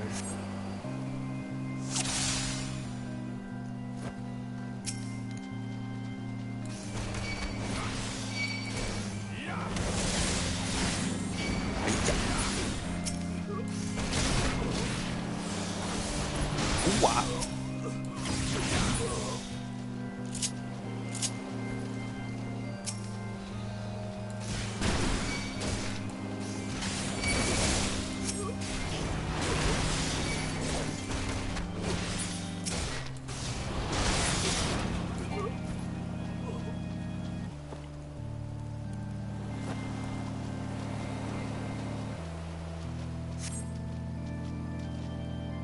Why?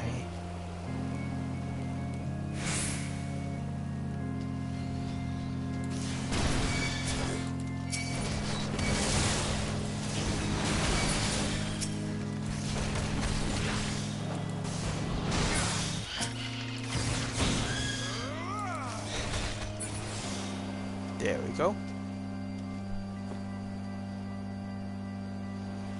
Last breath of death, the rhythm. Dost thou not relent regret forever alone? Uh-huh.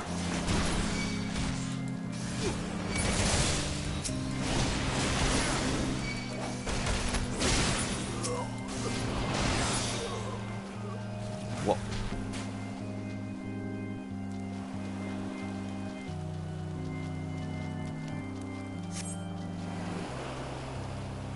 No.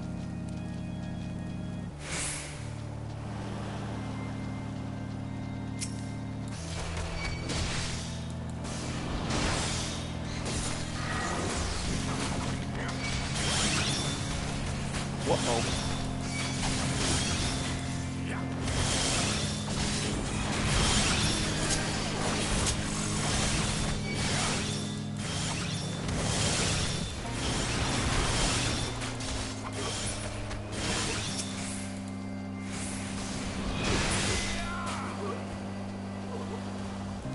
No more dark eclipse the heart.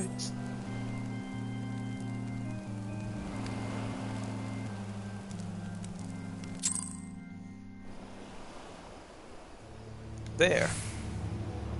She's done.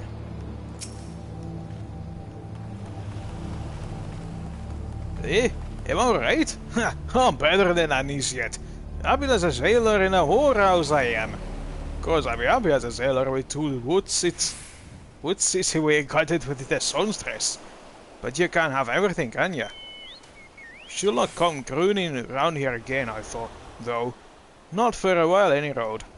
And if she does, well, we know what to do, don't we? Thanks for their help, bugger me, I've clung to forget your name. Remind me, Leo? Don't you recall having known initiate by that name? But if you know me, old mate, whose name? Why you be so bloody helpful? Well, never mind. Be seeing you, lad.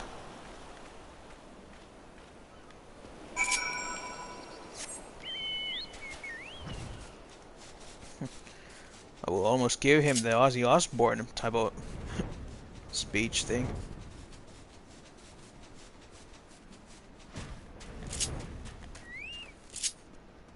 Now then, do you have my crystal, please? You mean it was a siren? How are you able to resist her song? I see. I heard that Master Mimidoa was involved in the first purge, but I never actually... Having survived a deal like that, I can't blame him for carrying earplugs around with him. Anyway, I have something for you. The corrupted crystal you wanted. Safely sealed within the pot. Just as you requested. Please take it with my compliments.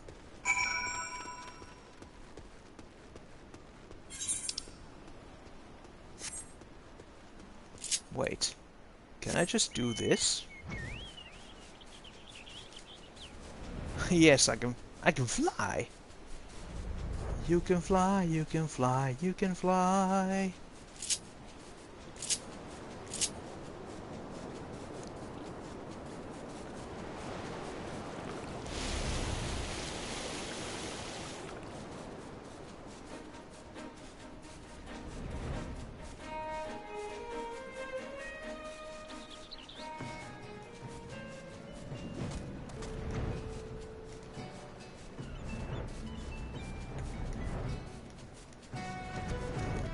Now then, I'm back. Oh, it's you. Welcome back, Leo. You're looking remarkably hale, I must say. And more importantly, alive. You are alive, aren't you? Aha! The conquering hero returns bearing a gift. May I have a closer look? Impressive. Very impressive indeed. Yes, I think you'll be quite pleased with this specimen. Congratulations, Leo. Seldom if ever have I encountered a corrupted crystal composed of such a volatile overabundance of fire-aspected ether. What? You want a corrupted crystal composed of ice-aspected ether to counteract the effects of a raging wind? Well, this specimen won't help you there. Anyone who knows anything about the elements could tell you that. You'll just have to keep looking, I suppose. Great. Don't fret now. I know exactly where to find that corrupted crystal compromised of ice-aspected ether.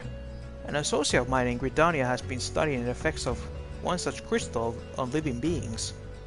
Huh? What's with that expression? I thought you'll be pleased to hear this news. It's not another wild dodo chase, I assure you.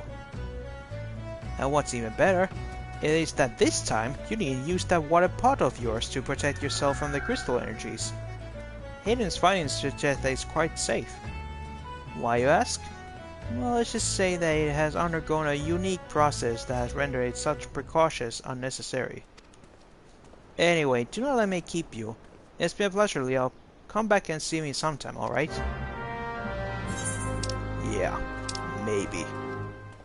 I'll consider it. To Gridania, then.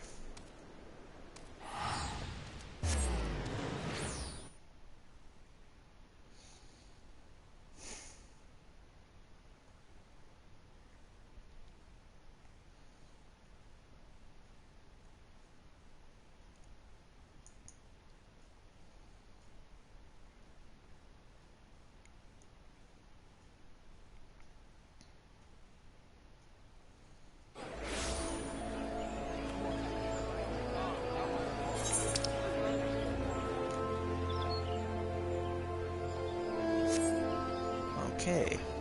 Amphitheater.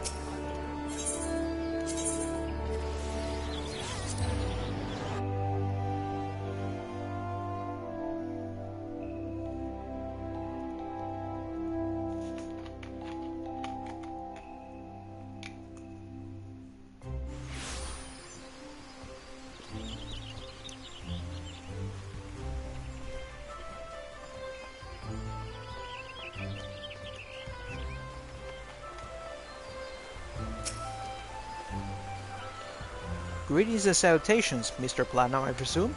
Sian informed me of your adventures in Airport. Terribly sorry about the misunderstanding. Though, as Professor Lambertine is fond of saying, no action taken in the name of science is never, ever truly wasteful. To the matter of hand, corrupted crystals possessing the properties you seek could be found in abundance at the standing courses, following the calamity. Alas, that is no longer the case. And while there is at least one suitable crystal that remains to be found within the 12th wood, precisely where it is at any given moment is more difficult to say. Permit to explain. You're familiar with Spriggans, yes? The furry little rascals that are wont to seek out ores and other stones? Well, one such creature with infamously insatiable appetite has single-handedly devoured every corrupted crystal in the 12th wood. Fortunately for you, these crystals take an eternity to digest, assuming they can even be digested, and I'm reasonably confident that one still resides within his gut. It's quite fascinating, really. My theory is that this Geekity first consumed a corrupted crystal when... You couldn't care less of all this, could you? To the point, then. Geekity seldom makes his presence felt unless there is particularly fine fodder to be had. Therefore, we shall require a lure, and I have precisely the sort he will find impossible to resist. Simply place these true hearts, I shall say the story of the origin of this unusual name for another occasion, outside of the Spriggan's lair and wait for the opportune moment to pounce. As for the method by which you retrieve the crystal from his guts, I shall leave that to your discretion. Yikes.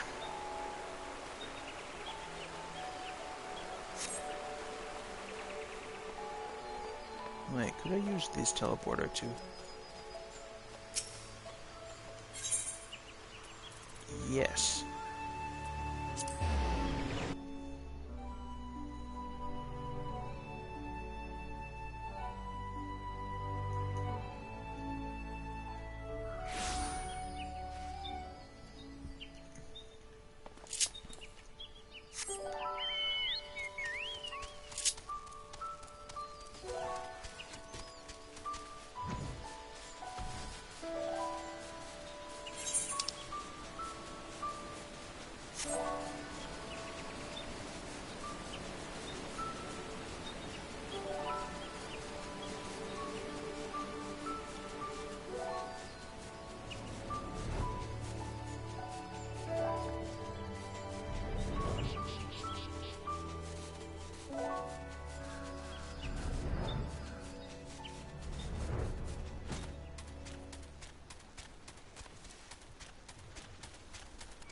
Well, a lot of Spriggans here.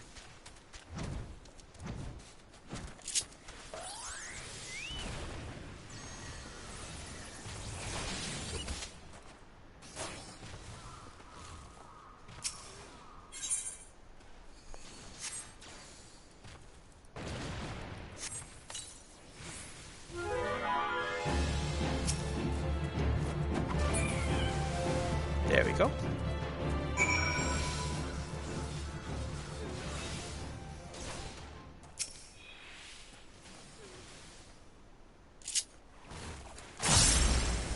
I should give it a little boost.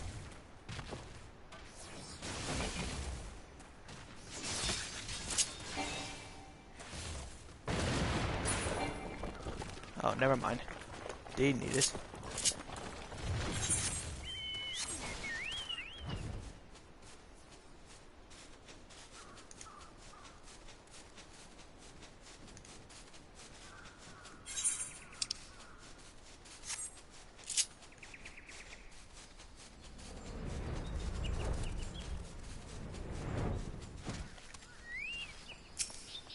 Let me in.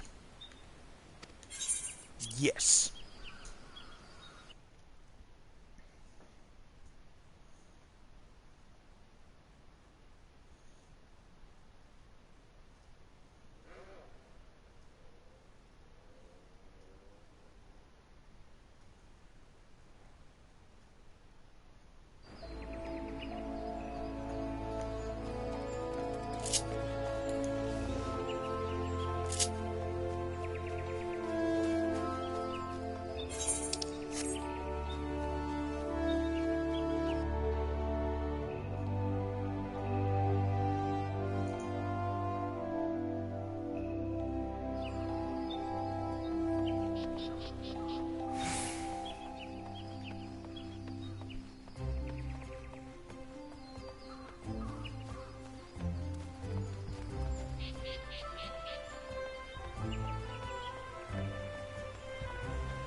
Ah, pray do not sneak upon me like that. I was engrossed in. Wait, what is that? What is that god awful smell? Well, here's the crystal. My word, that is breathtakingly beautiful crystal. I see my suspicions was not mistaken. Ugh, and I also see you are averse to digging through spigots and trails for your prize. We owe our furry friend a debt of gratitude, you know.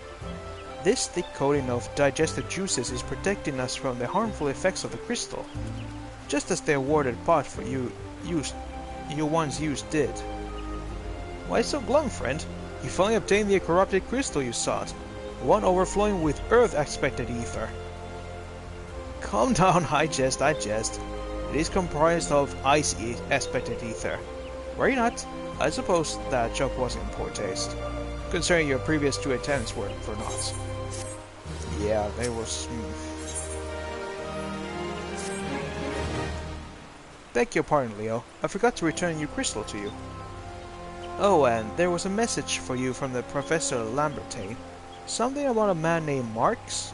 Apparently, Professor misses the intellectual stimulation. Forgive me, I should have written it down. It occurs to me that I have yet to ask. Why you need that crystal? You aren't implying anything nefarious, are you? It would reflect poorly on me and my research if it was used for evil ends. Ah, well, perhaps it is best I remain ignorant. I did become the professor's greatest pupil by filling my head with unnecessary information. Yes, I guess it's better for that.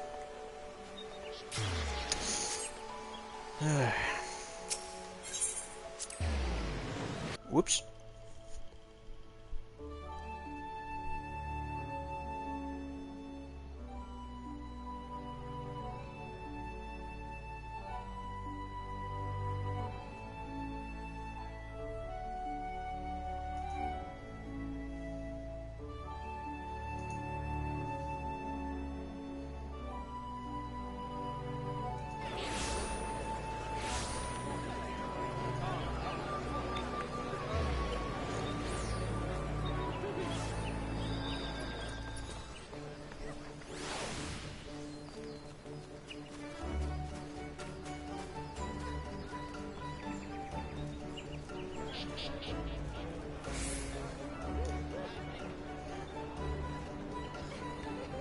Oof, so many people here.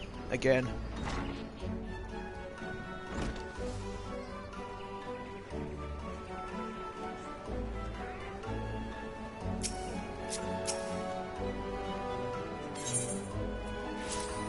Yes, thank you.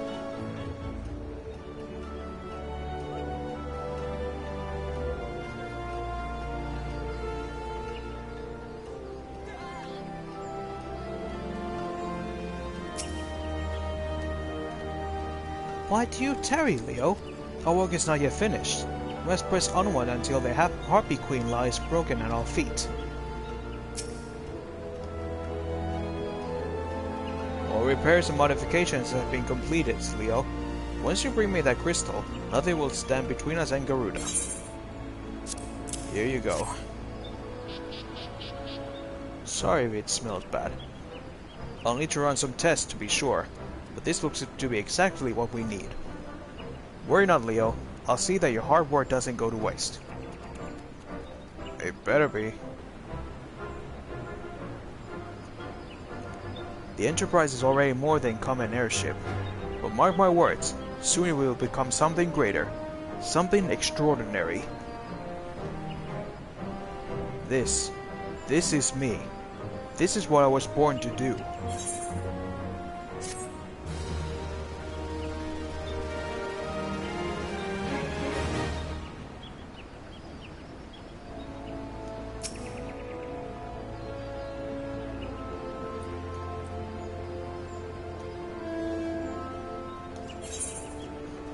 Now then. According to my tests, the device is now functioning in perfect harmony with the crystal, meaning we can leave whenever you're ready. But you must understand, tests can only tell one so much. Until we approach the Howling Eye, until we attempt to breach the barrier itself, I cannot be sure that this will work. I think it only fair to tell you that there is a small but statistically insignificant chance that the crystal could trigger a massive... maybe it's better that we remain positive. Leo, I want you to thank you for uniting me with my ship, for trusting in me to develop this plan, for everything. You helped me to rediscover a part of myself I've forgotten. I'm not the man I once was. I do not know if I ever shall be, but I do know one thing. This feels right. My apologies for the sudden outpouring of sentiment. I would have waited until after the mission, but... well, you understand.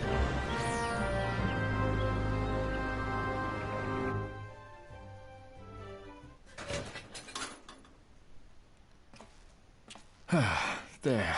She's ready.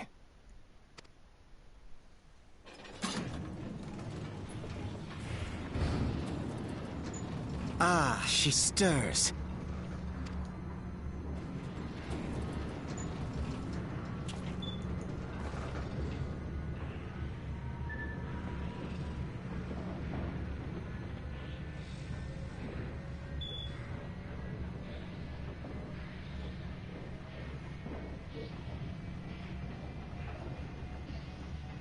To Kurthus, and an audience with the Harpy Queen Garuda. Enterprise, engage.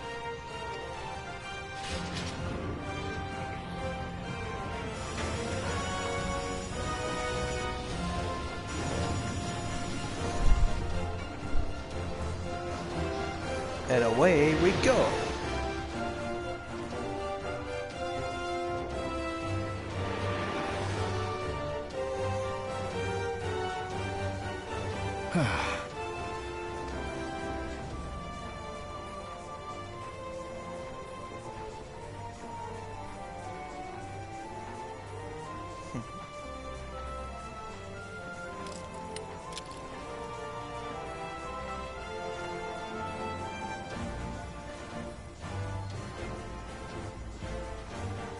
Damn it.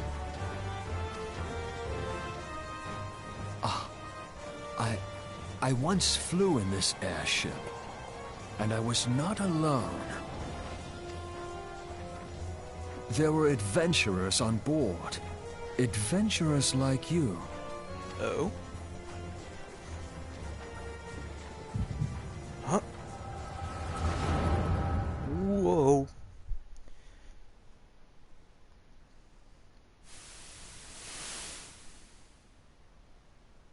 Just how long have I worn these damn goggles?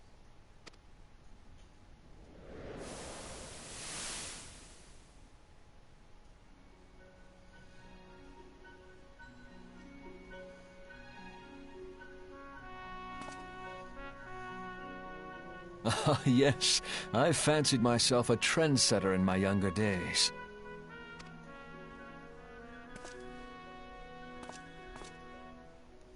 The young prodigy, admired by all, exactly like his father.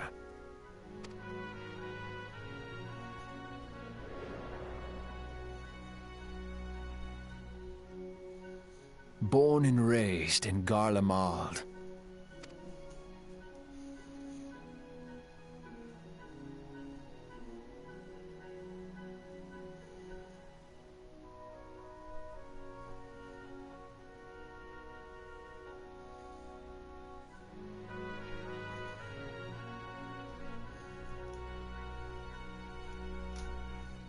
It was only natural that the precocious young student should become an engineer.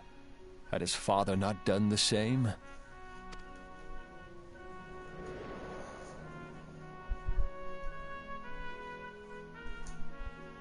Father, when did we stop seeing eye to eye?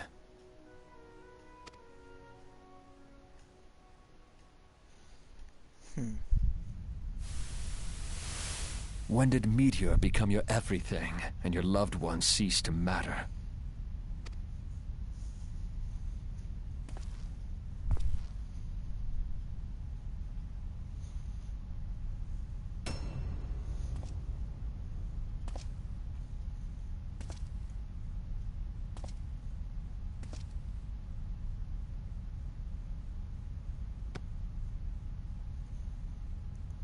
You abandoned us all. But he was there for me, Father. There for me when you were not.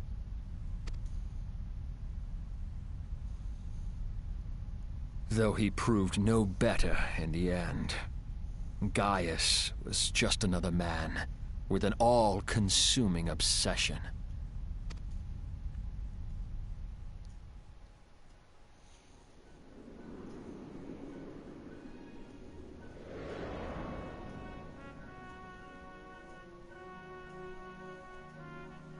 And so I ran, left the Empire behind and came to Eorzea, where I built the ironworks.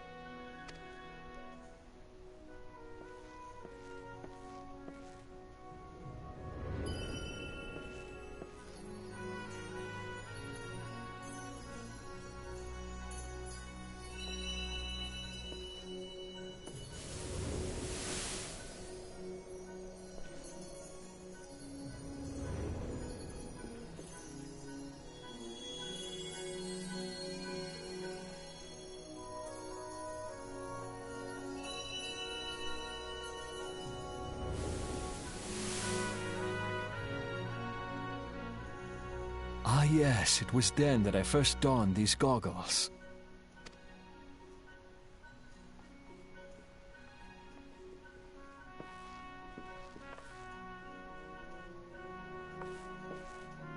Eorzea opened my eyes. It was home to so many manner of people, each with their own hopes and dreams. People worth saving, and so I fought beside them. I wanted to prove that my knowledge could serve a nobler purpose. I wanted to prove that there was another way. And it all began that day when I found my new home.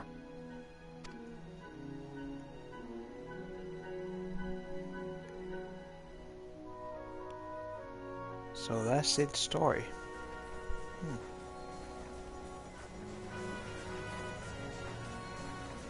I had forgotten how wonderful it was. The wind in your hair, the endless sky. That light. It was you, wasn't it?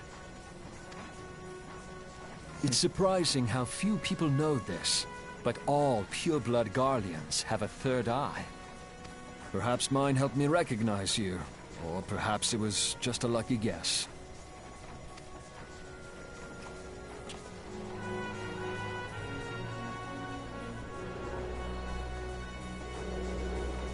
The Enterprise was made for this. To carry Eorzea's protectors into battle. I am proud to be able to call her my own. Sid? What exactly do you remember? Alphinaud, my boy. Sorry to have been such a burden.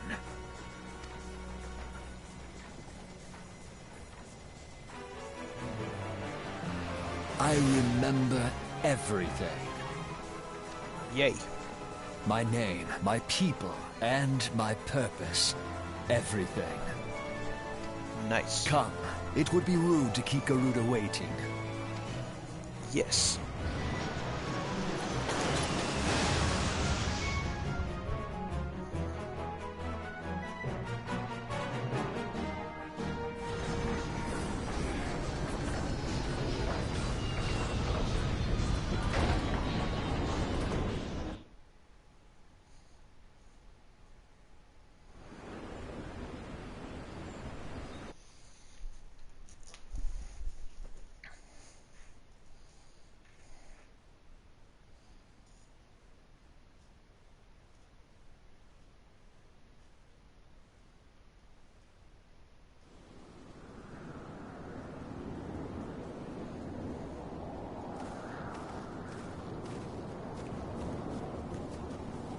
Here we are at the eye of the storm.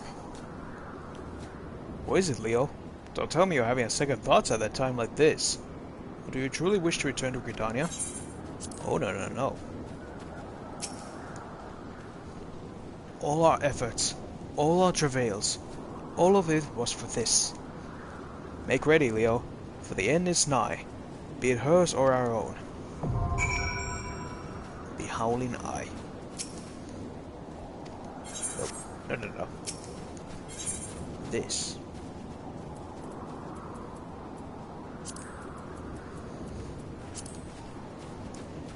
With the aid of the Enterprise and its legendary captain, Zig Garland, you have broken through the swirling winds that shield the Howling Eye. Yet the challenges you have summoned pale in comparison to the one that awaits you beyond the gates. At long last, the end is nigh, be it Garuda's or your own.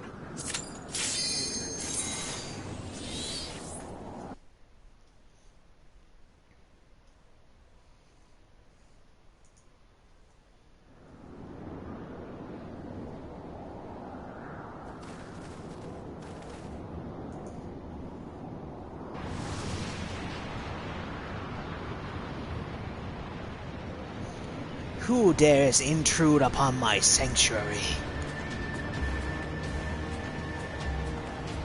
Your insolence shall not go unpunished, landwalkers.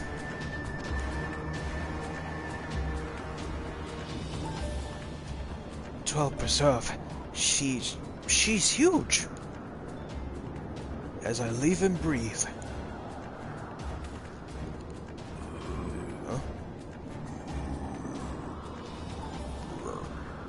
Over there, look! Kobolds. The Amolja. Amolja and Kobold prisoners. Why would the Ixal bring them here?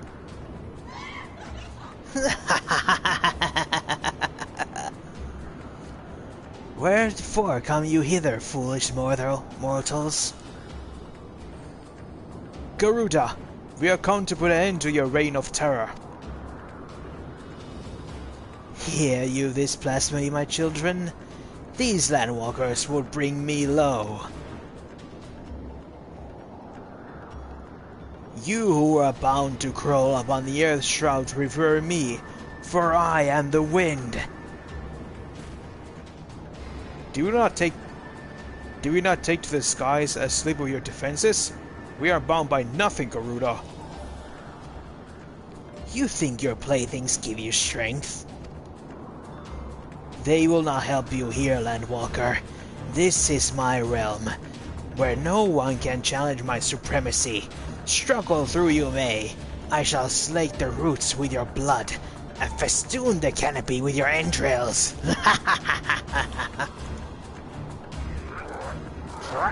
Lay the unfeathered ones we shall, and offering to Garuda they will serve.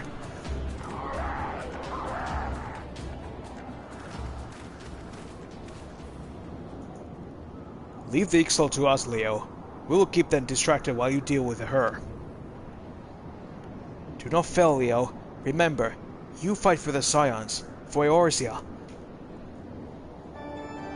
I will.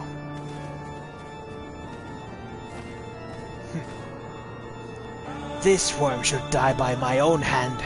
Come then, I shall grant you that which you seek.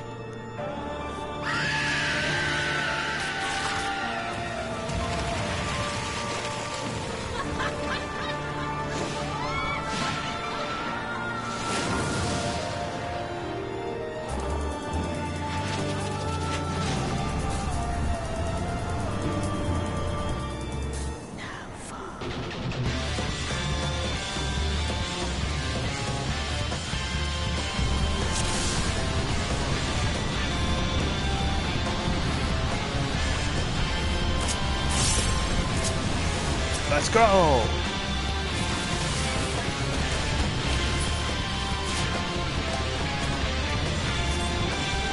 Where'd you go? Oh.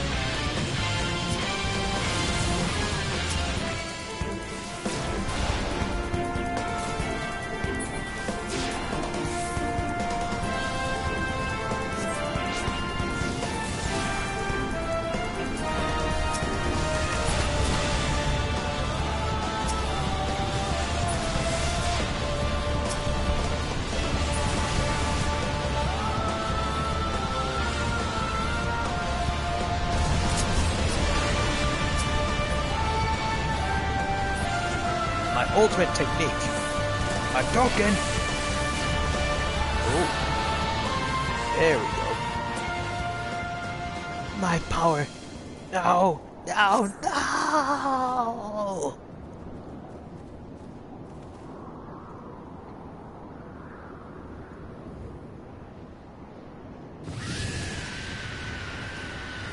What? How in the hells? This is my realm. You have no hope here. None. None. Did you truly believe you could defy a god, Langwalkers?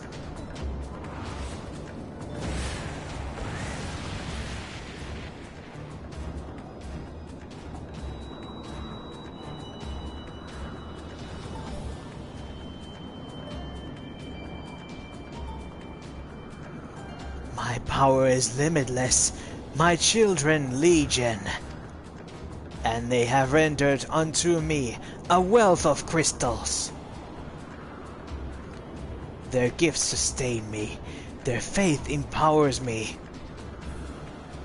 None save my children will escape the reckoning, mortals, and those who would use my crystals to waken the rest shall release the folly of their faith. Then all shall worship none but me, the one true God.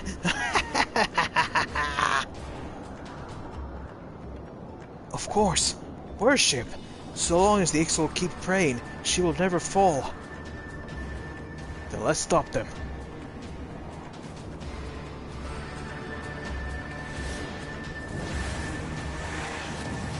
Ah!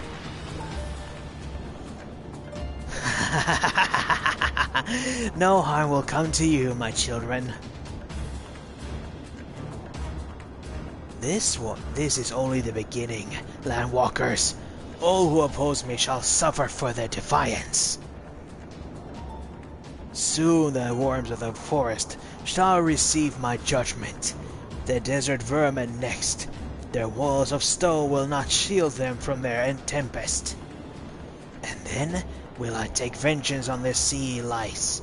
Their wooden boats cannot outrun the wind. Tremble, mortals, for I shall visit you all in time, and all shall be mine, all mine! You, Landwalker, you who dare to raise your hand against me, you shall be the first to pay for your sins, not with your death, but with your life. You will serve me, Landwalker, to your last breath.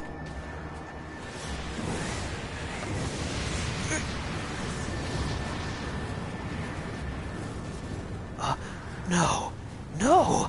I claimed you! You should be mine!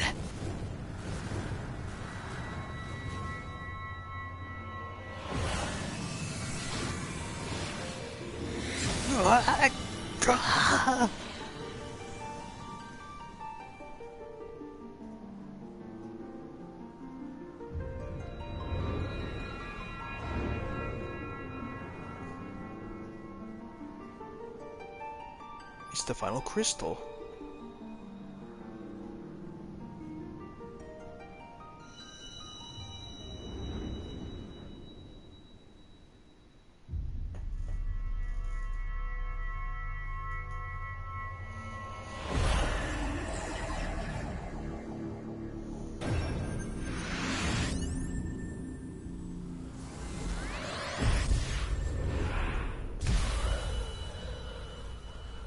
The collection is complete. I have them all.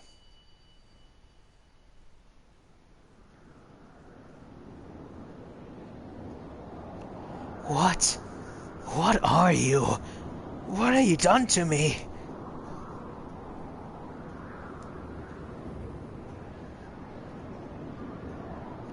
No mortal should possess such power.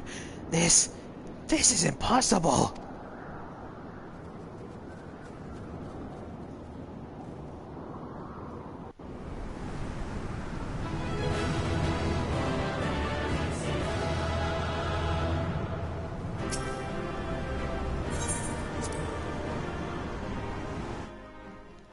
Not probable, you should say.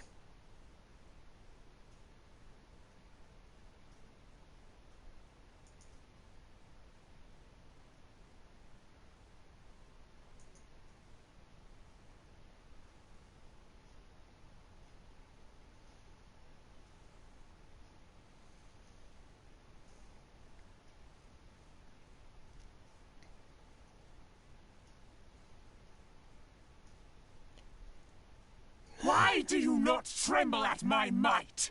Why do you not beg for mercy? Why do you not die? We've done it! Ah! Impossible it is! Kill you all! Is that all? What? O Lady of the Vortex, O mighty Garuda, Gaius? of all primals the most terrible, I say again, is that all? Gaius! Ah, Sid, my boy, you look well. For one who has forsaken kin and country, I wonder what else you will forsake before the day is done. What? What exactly did you hope to accomplish here this day?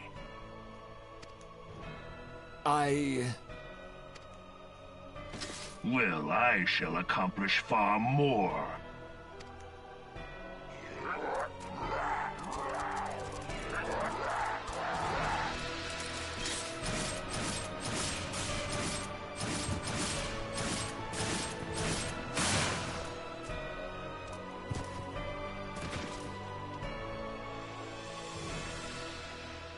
Is that all? Is that all? Insolent mortal! I shall make you suffer! That foul stench! I see now. She has touched you! Very well.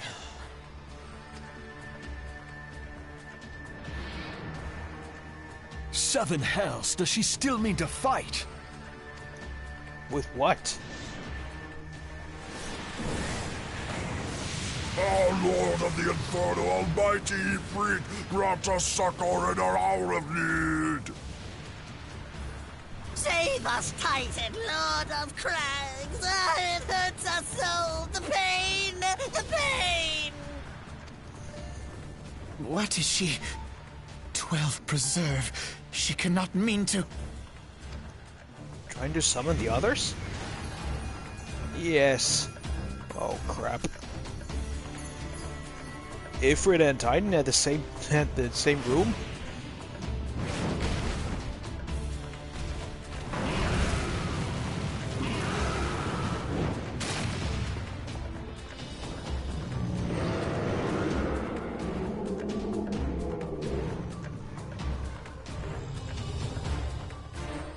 Ah, crap. No. No, this is all wrong. Stop gawping, boy. We must run.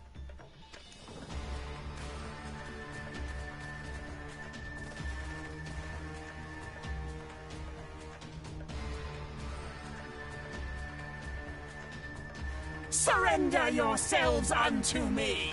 I would feast upon your ether! None shall stand against the wind!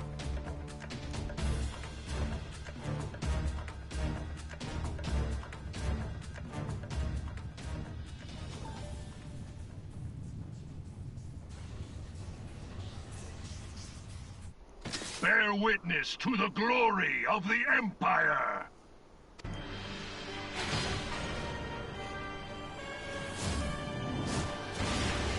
Whoa.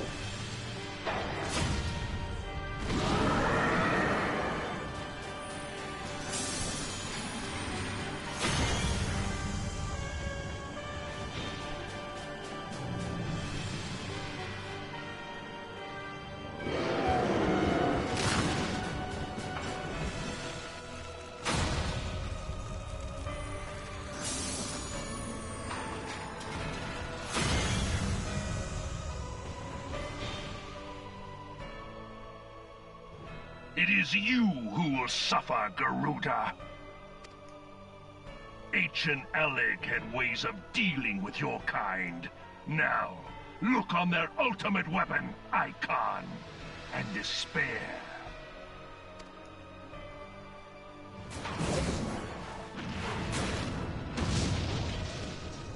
No! No! No!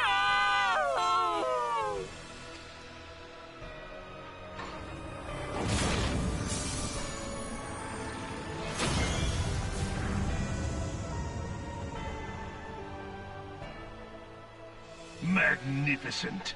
It exceeds all expectation.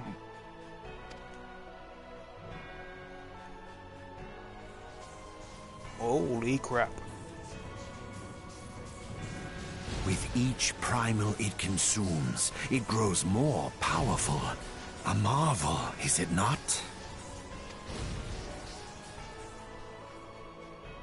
Such is the fate of those who oppose the Empire. There will be no warriors of light to save you this time. If your leaders are as wise as they are reported, they will surrender.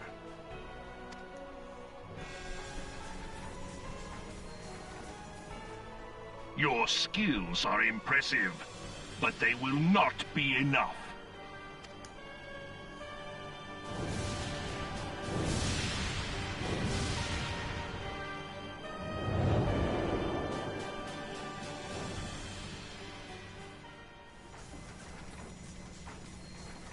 XII, have mercy. What chance have we against such an ungodly creation? And who was that armored devil? That was Gaius van Balsar, legatus of the 14th Imperial Legion and Supreme Commander of the Garlean invasion force in Eorzea. Of course. The Black Wolf. How could I not realize? Grandfather mentions him in his journal. I was never so naive as to think the man would abandon his ambitions. But these developments are beyond my worst expectations. What have you been doing these past 5 years? How could something of this magnitude have escaped the Alliance's attention? We heard no whispers, saw no signs. In the wake of the calamity, the Empire seized land and built outposts, but that was the extent of their aggression. Damn it, Gaius! Where in the seven hells did you find that thing? That is a good question. It has been a day of unexpected developments, but the fact remains, Garuda is no longer a threat. While I take no comfort in the manner of her downfall, it does mean that we may safely put the matter of the primals to one side, for the time being at least. Which just leaves the matter of Gaius's new toy. Yep. Indeed. That weapon poses the greatest threat to Eorzea. It must be destroyed. But first, we must needs find out all we can. Let us make for Vesper Bay.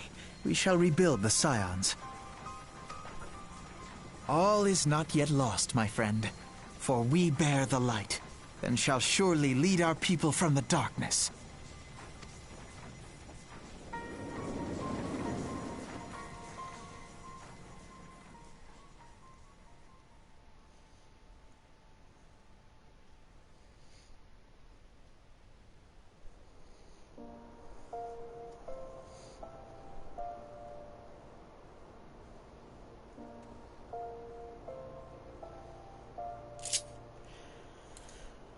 Well, that was intense.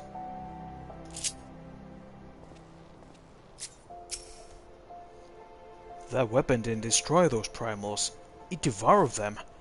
Gods only know what else it can do. Well, that was an experience I would rather not have again. Something has been troubling me, Leo. Shortly before the Black Wolf took center stage, when Garuda attempted to claim you as her own, I could have sworn I saw... but I'm sure I was mistaken. In times of great stress, the evidence of the eye is apt to be misread by even the most inquiring mind. Forget I mentioned it. Returning to the subject of our earlier discussion, we may consider the matter of primals closed until further notice. No beast tribe will dare summon their goddess so long as that weapon exists. Truly a more effective deterrent I could not imagine. It almost seems a shame to plot its destruction.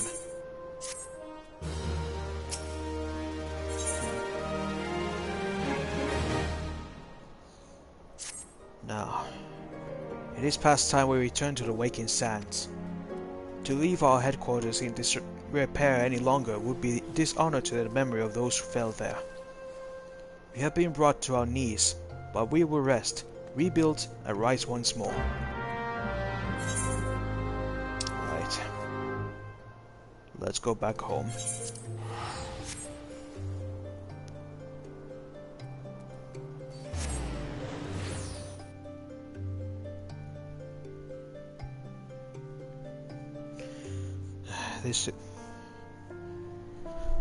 This will be the longest episode today, gentlemen. Great people who watch this.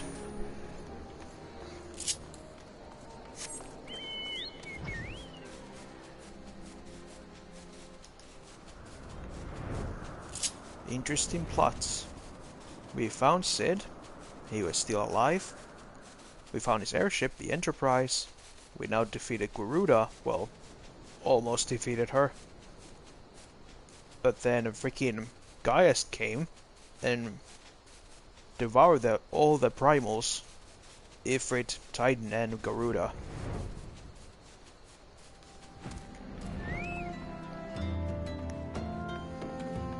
But now we must reclaim the Waking Sands. Rebuild it.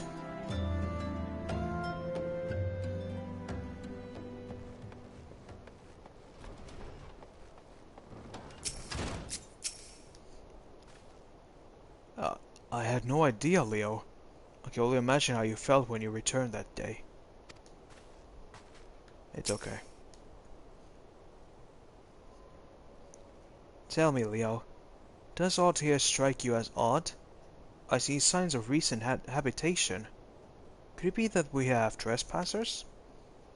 Maybe just my imagination. Come, let us proceed into the Solar.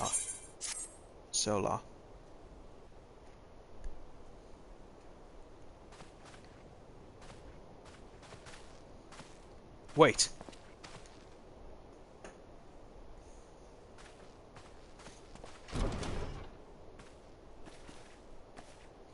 Who goes there? Ida. No, Ida. Is that any way to greet a friend? Alfredo! Leo!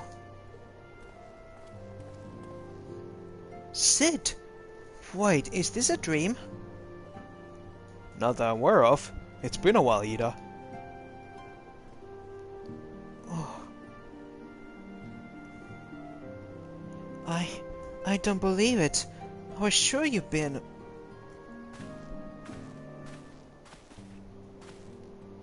This place has seen better days. You know, I wasn't actually here when... I was still in talks at the Adder's Nest. The first I knew about it was when I came back and I saw... Ida. The church had taken care of the bodies, but I still left the stains. It was hard to know where to start. If Ishtola had been here to help me. Ishtola is here too? Yes, but she's not here right now. She's gone to Uldar to meet a man who might know what happened to the others. Papa Lima and Minfilia were among the dead. According to the church, Ishtola thinks they were taken somewhere. Upon the orders of the Black Wolf, no doubt. Why would he want them? Because they possess something he desires. Knowledge of another power that can be brought to bear against the primals.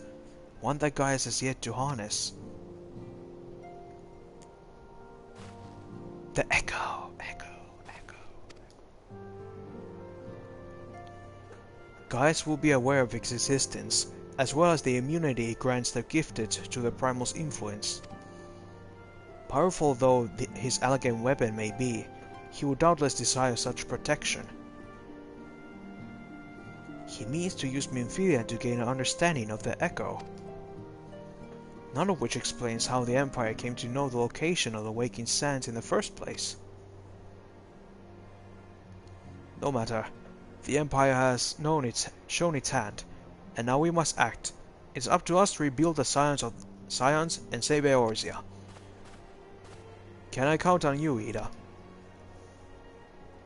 What? Oh yeah, yes, of course. Whatever you need. We can discuss our next move upon Y'shtola's return. For now, I say we rest.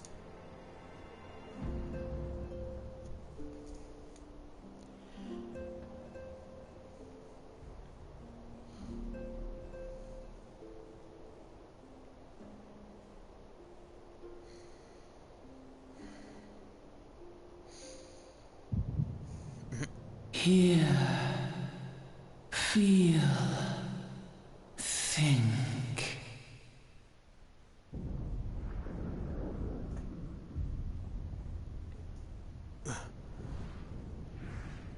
What happened?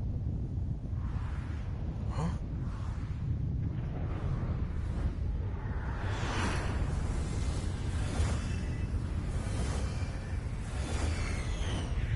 This again?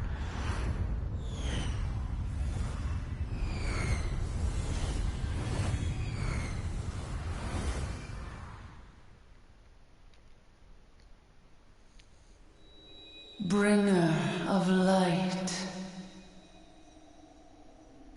brave gatherer of the crystals, thy soul burneth bright. Hello, Hydaelyn. I am Hydaelyn, all made one. Hearken unto me now, for the darkness doth begin to spread. Wear thee the bearer of the crimson brand, for he is the avatar of shadow, whom death attendeth always. The crystals shall be thy salvation, thy blade and shield both. Steel thyself, for at the appointed hour thou shalt stare into the heart of darkness. Go with caution, my child, but fear not, for I am ever with thee. That's reassuring. Huh?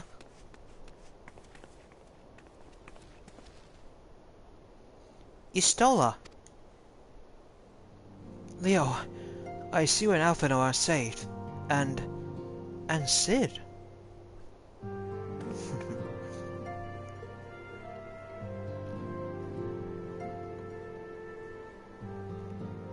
That we five should meet each other thus defies simple explanation. It is as if the benevolent hand of Master Louisoix guides us still. He would not see us undone so easily, not now when the need is so great.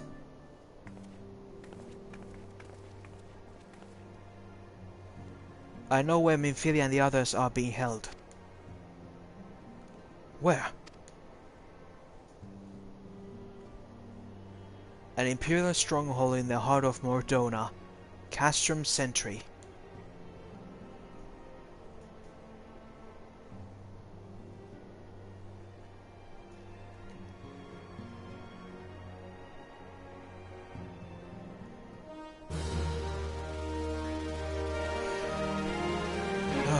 Right. Now, looking at the time, I think it's time for me to stop this stream.